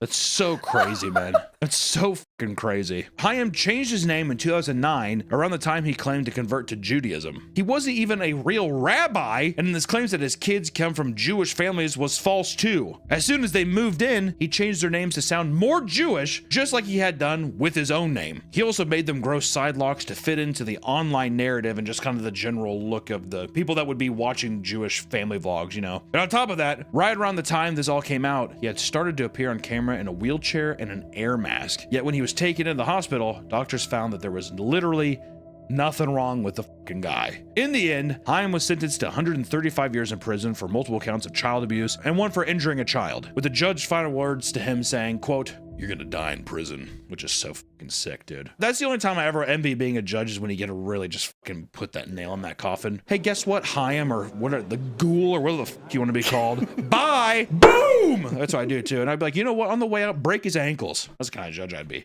Break his toes. Recess and we'll break his toes. Hit him. If anybody opposes, I'm shooting you in the chest. Judge Angog. That's my show. I'm Judge Judy's fetal alcohol syndrome child. All of Chaim's social media accounts are still up but haven't been touched since the arrest in 2023, except for his website, which turned into a Singaporean online casino. Was he hacked, or is Chaim still working in the shadows behind the scenes? Who knows? And lastly, we can't end the video without talking about one of the first family channels to ever face controversy, and it's coming back to light, and it's one of the main reasons we even wanted to talk about this, is Daddy of Five's back. This channel, if you don't know Daddy of Five, the channel consisted of father, Mike Martin, mother, Heather Martin, and her 5 kids from other marriages. Not even his kids. Maybe some of them are, I don't know. It's a whole hodgepodge. It's a hot potato situation is all I gotta say. Like most family channels, they posted vlogs on their day-to-day life, jumped on viral trends like the, 1,000-degree knife challenge, and tried to record their day to life as much as possible. Just regular bullshit, following trends, yada, yada, yada, YouTuber bullshit. All of these videos performed well, but what really brought in the views were their pranks, which eventually became the majority of their content. Videos like Dad Stink Bombed Son's Room and Silly String Wake Up Prank were some of the more tame pranks that drew in millions of viewers. However, as more people tuned in, it became clear that many of the pranks were not so harmless. More often than not, the pranks involved a child getting hurt or extremely upset, usually at the hands of the parents. One of the younger children, Cody, was specifically targeted in most of these pranks. And there's a lot of things too, man. It's kind of fucked up. I mean, I I think that they've even said recently where it's like, it was all fake, blah, blah, blah. But some of these videos, it's like the kid has a busted lip. I mean, in the video, you see him getting pushed down by his other older, bigger brothers and stuff. And the dad just laughs or the mom just laughs. It's fucked. Like, there's no other way to say it. It's all fucked up. And in 2017, the channel uploaded a video titled Invisible Ink Prank, which would get them in serious trouble. In the video, the mother poured invisible ink on the carpet in Cody's room, leaving stains, and blamed it on him. Both Heather and Mike screamed at Cody to the point where he became visibly distressed and started to cry. This went on for 5 minutes, and once they revealed that it was just a prank, nobody except the parents were laughing. Many people were upset by the prank, believing it had gone too far, and clips from the video went viral and made national news, prompting an investigation into the family. And a few months later, Heather and Mike took on an Alford plea, meaning they didn't admit to guilt, but agreed that there was enough evidence to convict them. With this plea came 5 years of supervised probation, and both Cody and his sister Emma were given to their biological mother. After the controversy was over, the family had attempted numerous comebacks to no avail. Mike Martin started a music career in 2019, releasing 2 rap albums, 2 heavy metal albums, and he also posts vlogs, slam poetry, and boomer-style reaction videos on TikTok. Hating so much that I'm levitating and waiting for a miracle. But I'm cynical, so I turn to the biblical. But I'm a criminal, so it's difficult. His oldest son, Jake, followed in his father's footsteps and has also started his rap career, as well as a clothing brand. As for Heather, she uses TikTok like a Facebook account, posting updates about her life, including her kids' graduation, family vacations, examination after examination with cross-examination, and other family gathering bullshit stuff. To this day, Mike and his family strongly deny any abuse at the home. They say CPS never removed Cody and Emma and claims the biological mother just hated him. Yeah, the older son interviewed his dad, and in it, he asked, like, what would happen if none of this controversy, like, if we didn't get in trouble, and be like, oh, man, we'd be set for life, man. Yeah, it's just one of those... It's just so, in my opinion, I mean, that's the thing with online stuff. Who really ever knows anything? But from all the stuff that's in front of you, it's just so obvious when someone's guilty, you know? I've never, yeah, we're not going to plead guilty, but you got enough evidence, so we're not going to deny Well, yeah, it's just like, all right, well, I'm not going to deny it, but at the same time, it's like, I guess you got me. Yeah, I guess it all looks kind of weird. It's just bad angles. You know, it's like, what the f are you talking about? Many parents have fond memories of picking up a camera and recording videos of their kids to enjoy for the future, right? Trying to create little time capsules for themselves to enjoy later on. However, some take it a step further and allow the internet into their home by posting vlogs and other content showing off their picture-perfect lifestyle. Though their lives might look perfect, many of them are hiding a dark secret. I want to say almost all of them. My hair looks fucked up. I would not film like this. So just go. Okay. So if you ever wish that your family was more like the ones you see online, just know that not everything is always sunshine and rainbows. And two, I say this, just if you have a family, don't fucking make content around it, man. Be a guy, you know what's a cool dad? The outdoor boys guy. Oh, yeah. Just like a guy being like, yeah, I'm gonna go camping, I do this. And like sometimes he'll bring his son along, but it isn't just like him being like every video, like, buddy, what do you think? Yeah. That kind of thing. Or a guy who's just like, I'm a dad and I'm restoring a boat in my garage. Well, he even stopped his channel because he's like, you know, we blew up too big and I don't want like... Yeah, it was affecting his personal life, which I gotta say, respect to that guy, man. It's fucking cool. There's nothing wrong with being a parent making content. It's just whenever you're using your situation to manipulate others, using your children to manipulate others for financial gain or for social credit is just fucking gross. And I think inevitably that's what a lot of it turns into. Stay safe out there, and I appreciate you all for watching. Uh-oh, Pepper needs a diaper change. Not everybody can be a great online influencer dad like me and Pepper. Uh-oh. I saw the comments. I know you guys like watching Pepper just... He dances. This is not... Pepper! Pepper, stop! Stop, Pepper! Stop! Welcome back to the Papa Meat channel. How you doing? How you doing? Come on in and sit on down because today we're talking about fetishes again. I know. On this channel we talk about a lot of fetishes, okay? The internet's full of them. I love talking about them. You got furries, you got feet, armpits, balloons, and knees. Seems like a weird f***ed up like Mr. Rogers song or something like that. But today I want to talk about something that I can finally relate to. Finally, there's a fetish out there that feels right for me. Finally, something for me and my kin. And of course, I'm talking about feeders. If you saw me on my other video, you might have seen me eat a lot of stuff on this channel. I'm a big guy, all right? Disgusting. It's deplorable. You know, I'm not going to say healthy at every weight. I think that's fucking stupid. I'm going to die of a heart attack very soon if I don't change my lifestyle. But I'm a dick dead. Feederism is a fat fetish subculture in which individuals eroticize weight gain and feeding. Hearing it, or at least saying it like that, I don't know if I would be a feeder because I am disgusted with myself every time I eat. We're going to be talking about a lot of different stuff. We found a lot of different kinds of feeders feeders and the subculture. This one in particular is very interesting, but very dirty at the same time. It's very odd. On r/death_feederism. What a fucking crazy deal. What are the signs that want us to come out and become an obese person? The world of feederism is attractive to many people, but many people have doubts about whether they should decide to gain weight. A person can notice that they feel pleasure in feeling fat, but sometimes it is difficult to know what they have to do if they should gain weight and become a fat person. What do you think would be the list of signs you should come out of the closet and become an obese person? You know, letting go and accepting that your destiny is to be an obese person. I do like how they're looking at being obese as like looking on like Kratos wiping off the prophecy on the wall and being like, I was meant to be this all along. That's like a fucking crazy brain rot take. How do I know just to strip the guilt away? I think your body's just being like, no, no. I lost a bunch of weight before. When I was super overweight, I slept way better. Could not be farther from the truth now. Now I'm choking, I'm gasping for air. This person's bringing up a good point. What are the signs that you need to come out,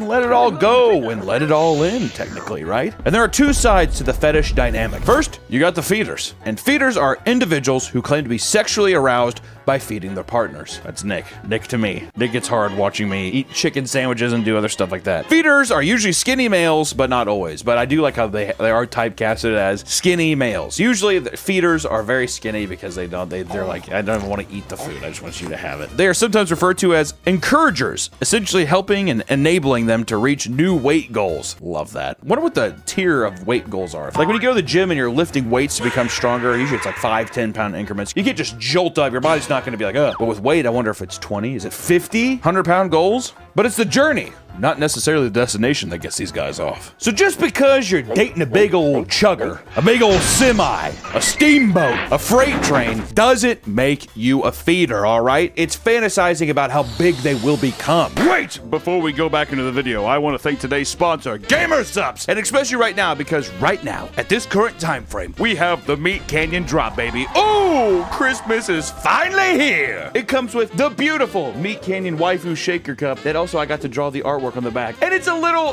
summer themed, a little spring themed cookout vibe that we have here. And it comes with the lunchbox, the nice waifu lunchbox. It is premium, baby. The artwork is amazing on the back. It even has a little heart that says Meat Canyon as well. Very good. And then also, we have a spatula available. A nice Meat Canyon spatula. A Meat Canyon apron that is reversible so you can see both sides. And if you buy the whole bundle, you get condiment bottles for free. It's a beautiful thing to start grilling up and start serving some beautiful burgers and fries, but also have a little bit of energy. Keto-friendly, sugar-free, and unbelievable taste. And especially with our flavor, raw meat. But you gotta do me a solid. You have to use promo code PAPAMEAT at checkout to get such a beautiful, luxurious deal. So please head on over to GamerSupps, check out my new drop, maybe even pick up our new flavor. It is, dare I say, the best flavor of all. And use promo code PAPAMEAT when you do, and just let them know that I sent you. All right? Thank you so much, GamerSupps. Enjoy all the beautiful, beautiful gamer energy and beautiful products. Back to the video. A feeder is someone who sees somebody now and they look at how weak and feeble they are and dream about how big they're going to become. So just because you're dating a big old fatty McFatter doesn't mean you're a feeder. You can still date one of them and hope that they become bigger, more enlarged, like a balloon. That's the feeder way. Do you think there's ever been a feeder who they got so big and they regretted feeding that person? It's definitely one of those like mad scientist moments or something. There's definitely been some person where they like put the last piece of like pizza in their mouth. They're like this and the person's like, oh my God. Oh, God, what have I done? What have I done? I think this is someone's ass. Honey, stop trying to escape me. Can't you see you're way too fat to get through the door? Get back into bed. I'm not done feeding you fattening food. What's up with you? You would not even be able to lift one leg up, you fat cow. God, how rude is that? First off, I just want to say that's insane. Also, I'm really sad that we didn't get the full copyright in there. Big cut. Maybe it's Big Cutie. First off, there's no way that this is actually any kind of clothing. Looks like they just draped one of those like luchador red flags over the back of this mass. I was thinking it's a napkin. You know, if you actually kind of like tilted this sideways, kind of looks like Metapod, like his mouth and stuff. If you drew an eye, Metapod, that giant vein, you only see that on the side of like a fucking bowl. Feeders are into every part of being with a fat partner. Feeding them ungodly amounts of food, and feeders love to hear how full the partner is becoming. The more discomfort, the better. And here's a fun little video for this.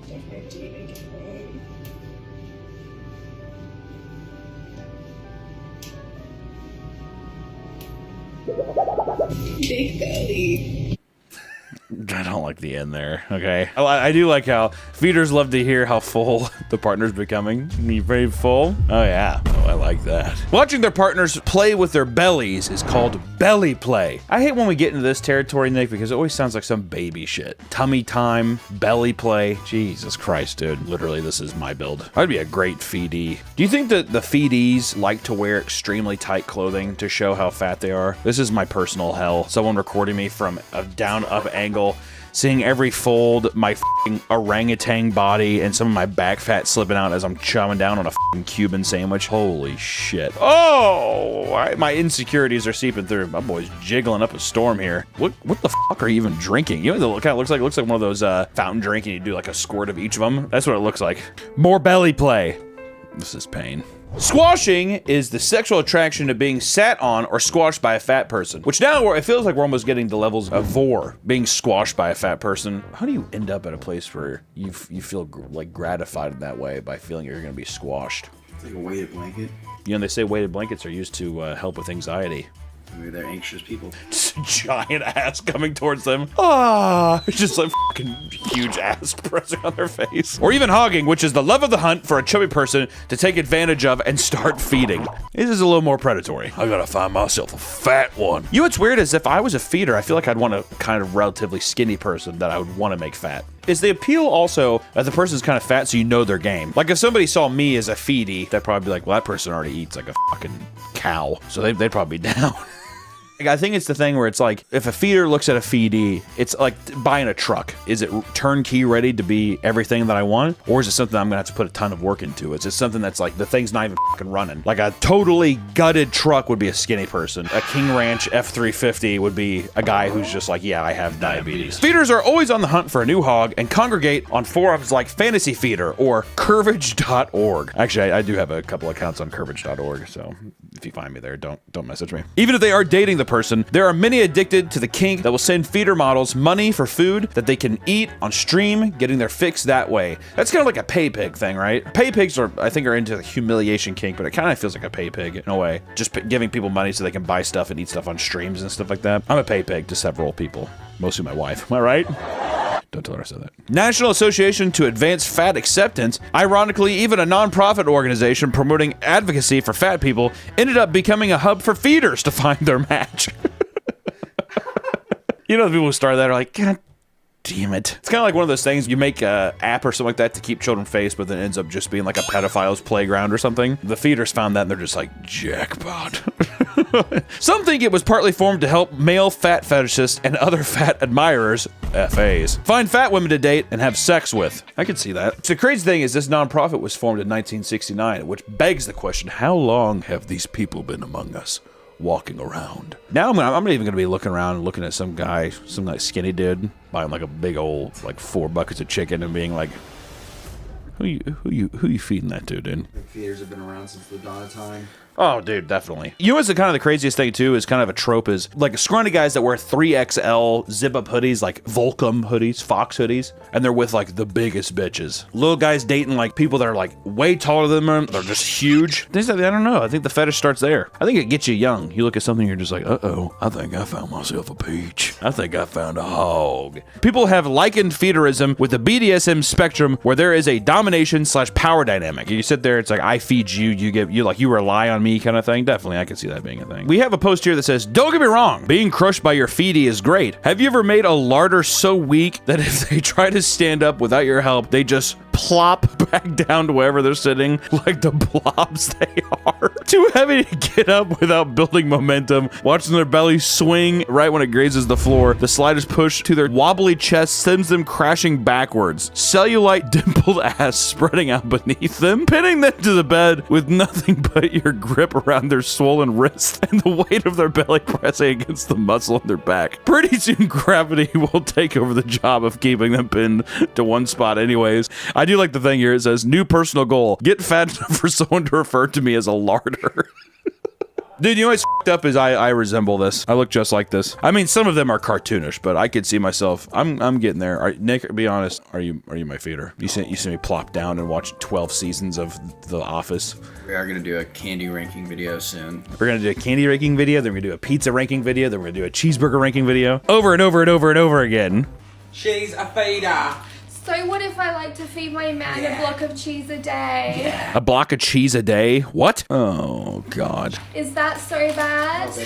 Yeah, is that so bad? Yeah. Are you mad? More disgusted if they're British, but I feel like this is bait. I can't tell. I don't know, a block of cheese? Was that a block of cheese? I thought a block of cheese. I was thinking like some like cartoonish, like the big cartoon thing. Old boy's gonna have a heart attack. Dairy, no bueno. Am I a feeder?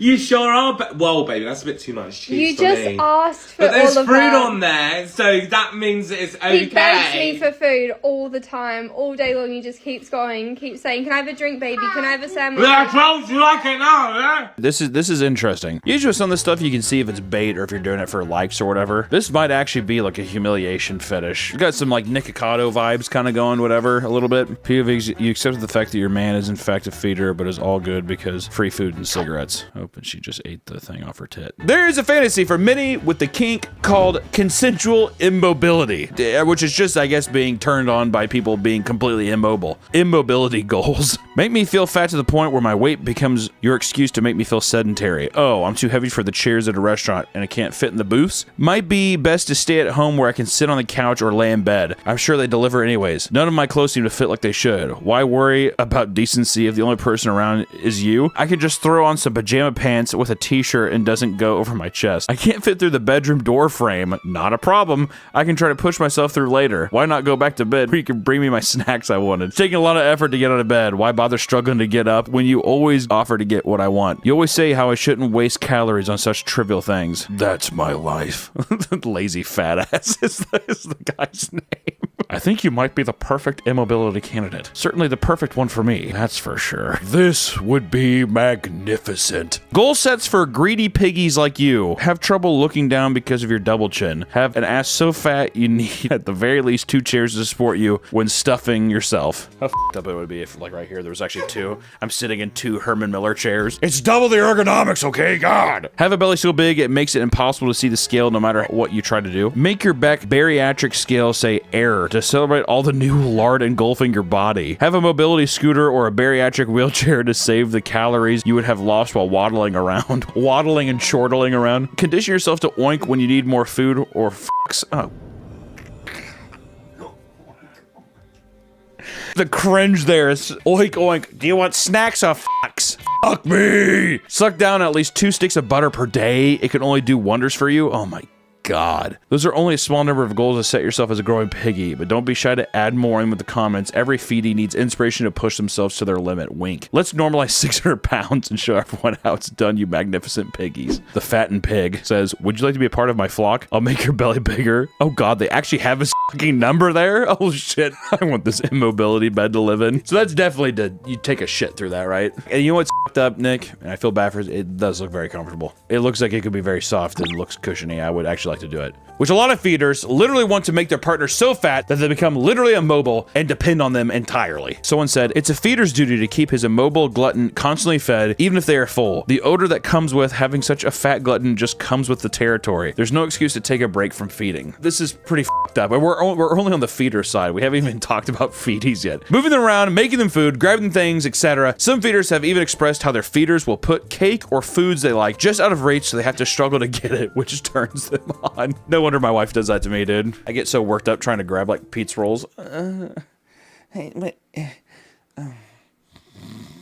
Oink oink! Oink oink! You want snacks or snacks? Oink! Which finally we're getting into feedies, which is the other half of the feederism dynamic. These are the people that are eating it. These are the prize pigs. They're kind of controlling everything. It's your duty to fatten up people. But I'm curious to see what a feedie, what their kind of responsibility is. Feedies are individuals who claim to be sexually aroused by eating, being fed, or the idea or act of gaining weight. If every time I gained weight I got hard, that'd be crazy. I think about eating a lot too. My ass would be just chubbed up all day. This would be f***ed up. Feedies want to gain as much weight as possible, sometimes referred to as gainers. Hell yeah.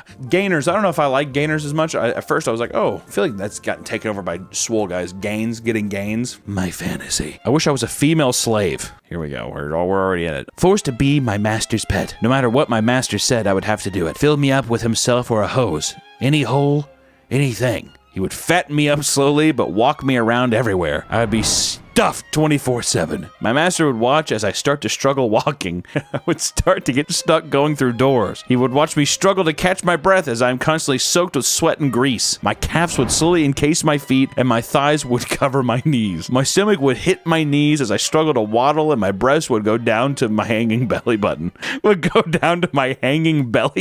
Holy shit. My upper arms would sag and look like big pillows. Eventually, as my master's pet would be unable to move, I would become a mobile stationary pig pleasure center. I would physically be unable to stop my master from doing anything even if I wanted. I could only grow. That's like the end to a fucking Junji Ito comic, dude. This is fucking crazy. The first guy, I love this. Oh god, that's fucking hell, that's hot. Do you think part of the feedies experience too is like the idea of having a heart attack? Do you think that sexually arouses them? Yeah.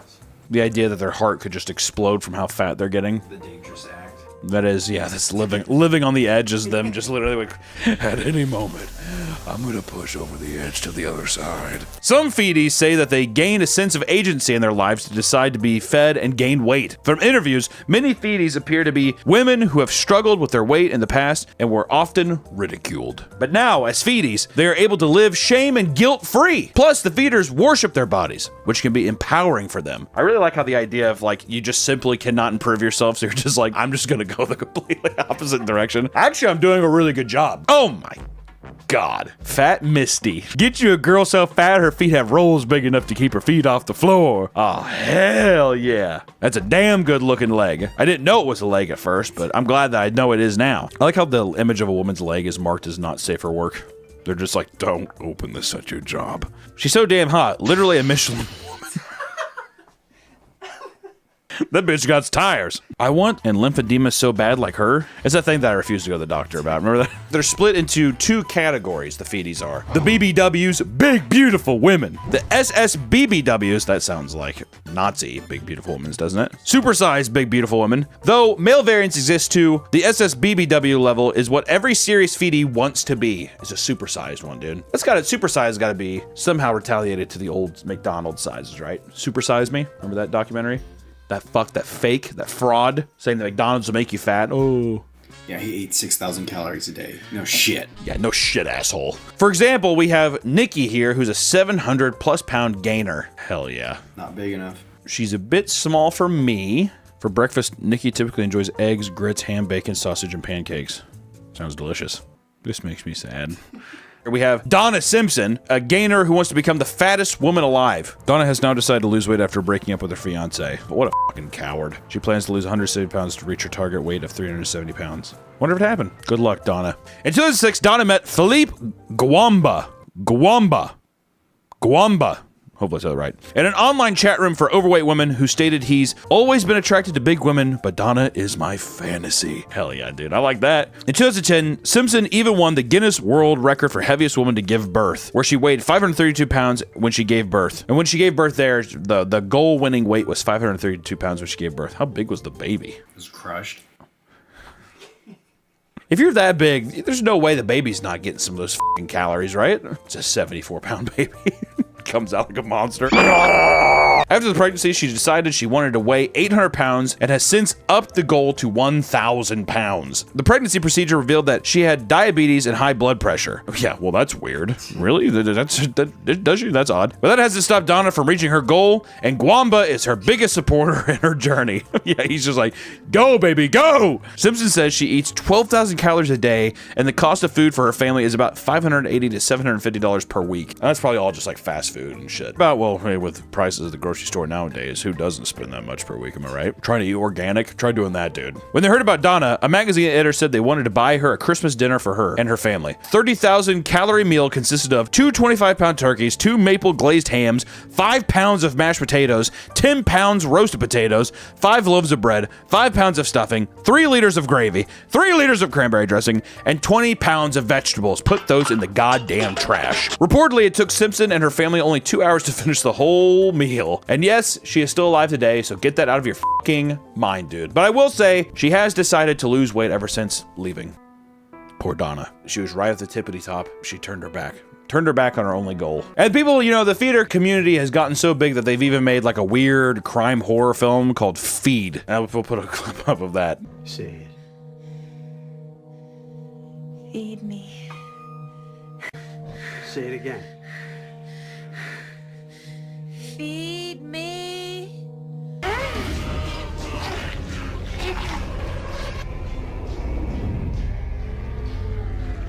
And so if you want to go and watch that film, feel free. Back to our roots of doing movie reviews here. Reddit, surprisingly, is a huge place for the feeder community, where people can go, they can chat, and they can reminisce on how cool it is being a feeder. There's no way we can show this. Just two pigs going at it. That's the top comment. Just two pigs going at it. Oh my god, you two are so plump and gorgeous. I need a girl like this, or perhaps two in my life. I mean, there's a man or woman for anybody. These little motherfuckers will just crawl into any space and plague up these comment sections like nobody's business. You both are gaining very nicely. We'll live to see both you beauties at over 500 pounds soon. Okay, this reads like a fucking creepy scientist or something like that. This reads like a creepy villain in a horror movie. The shorter beauty at over 550 pounds. Keep eating up beautiful girls. Oink oink! Oink oink! There's also feeders out in the wild. We all share the same bed. Justin sleeps in the middle. Did you just see what? Here, come look at what I just saw. Look at the most replayed part of this video right here. This is the most replayed part. Watch this. We all share the same bed.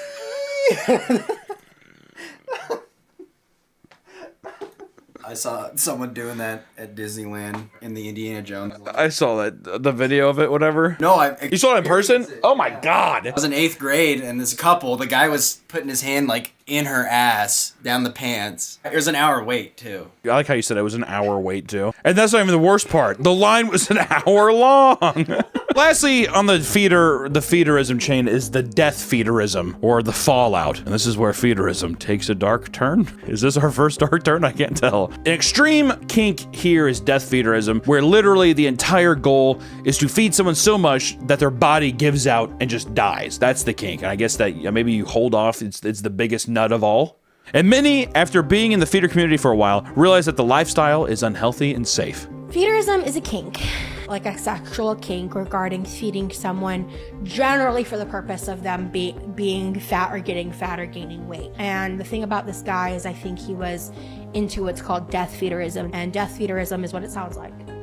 It's feeding someone to the point of getting so fat and so big that they die. The idea, too, of someone being groomed into it is pretty crazy. At first, it's acceptance, a false sense of security. And then all of a sudden, they do it too much, and to the point where it gets so toxic that, yeah, you find out that you're completely roped into some person's kink or fetish is fucking horrible and sad. Death feederism and that kind of thing, of people having the kink of feeding someone to death, is just unfucking believable. I feel like a lot of people are going to see like the blurred lines. Where does it end? With some people who are like, oh, I'm not a part of death feederism, but I do want you to be as big as you can possibly be, and it's never going to be enough. And it sucks because I feel like this entire fetish in this community and stuff preys on people who are insecure, who are already struggling in other kinds of ways. And it feels like it's a completely imbalanced thing where it's a feeder's kink and being in control and in power, and a kind of weird lopsided part of a relationship to somebody who is being enabled to carry out extremely bad habits that are very hard to break. You know, a lot of people say, even to me, you know, like I said, I'm a big guy, put the fork down. It's easy, just don't eat that much, whatever. When people don't realize the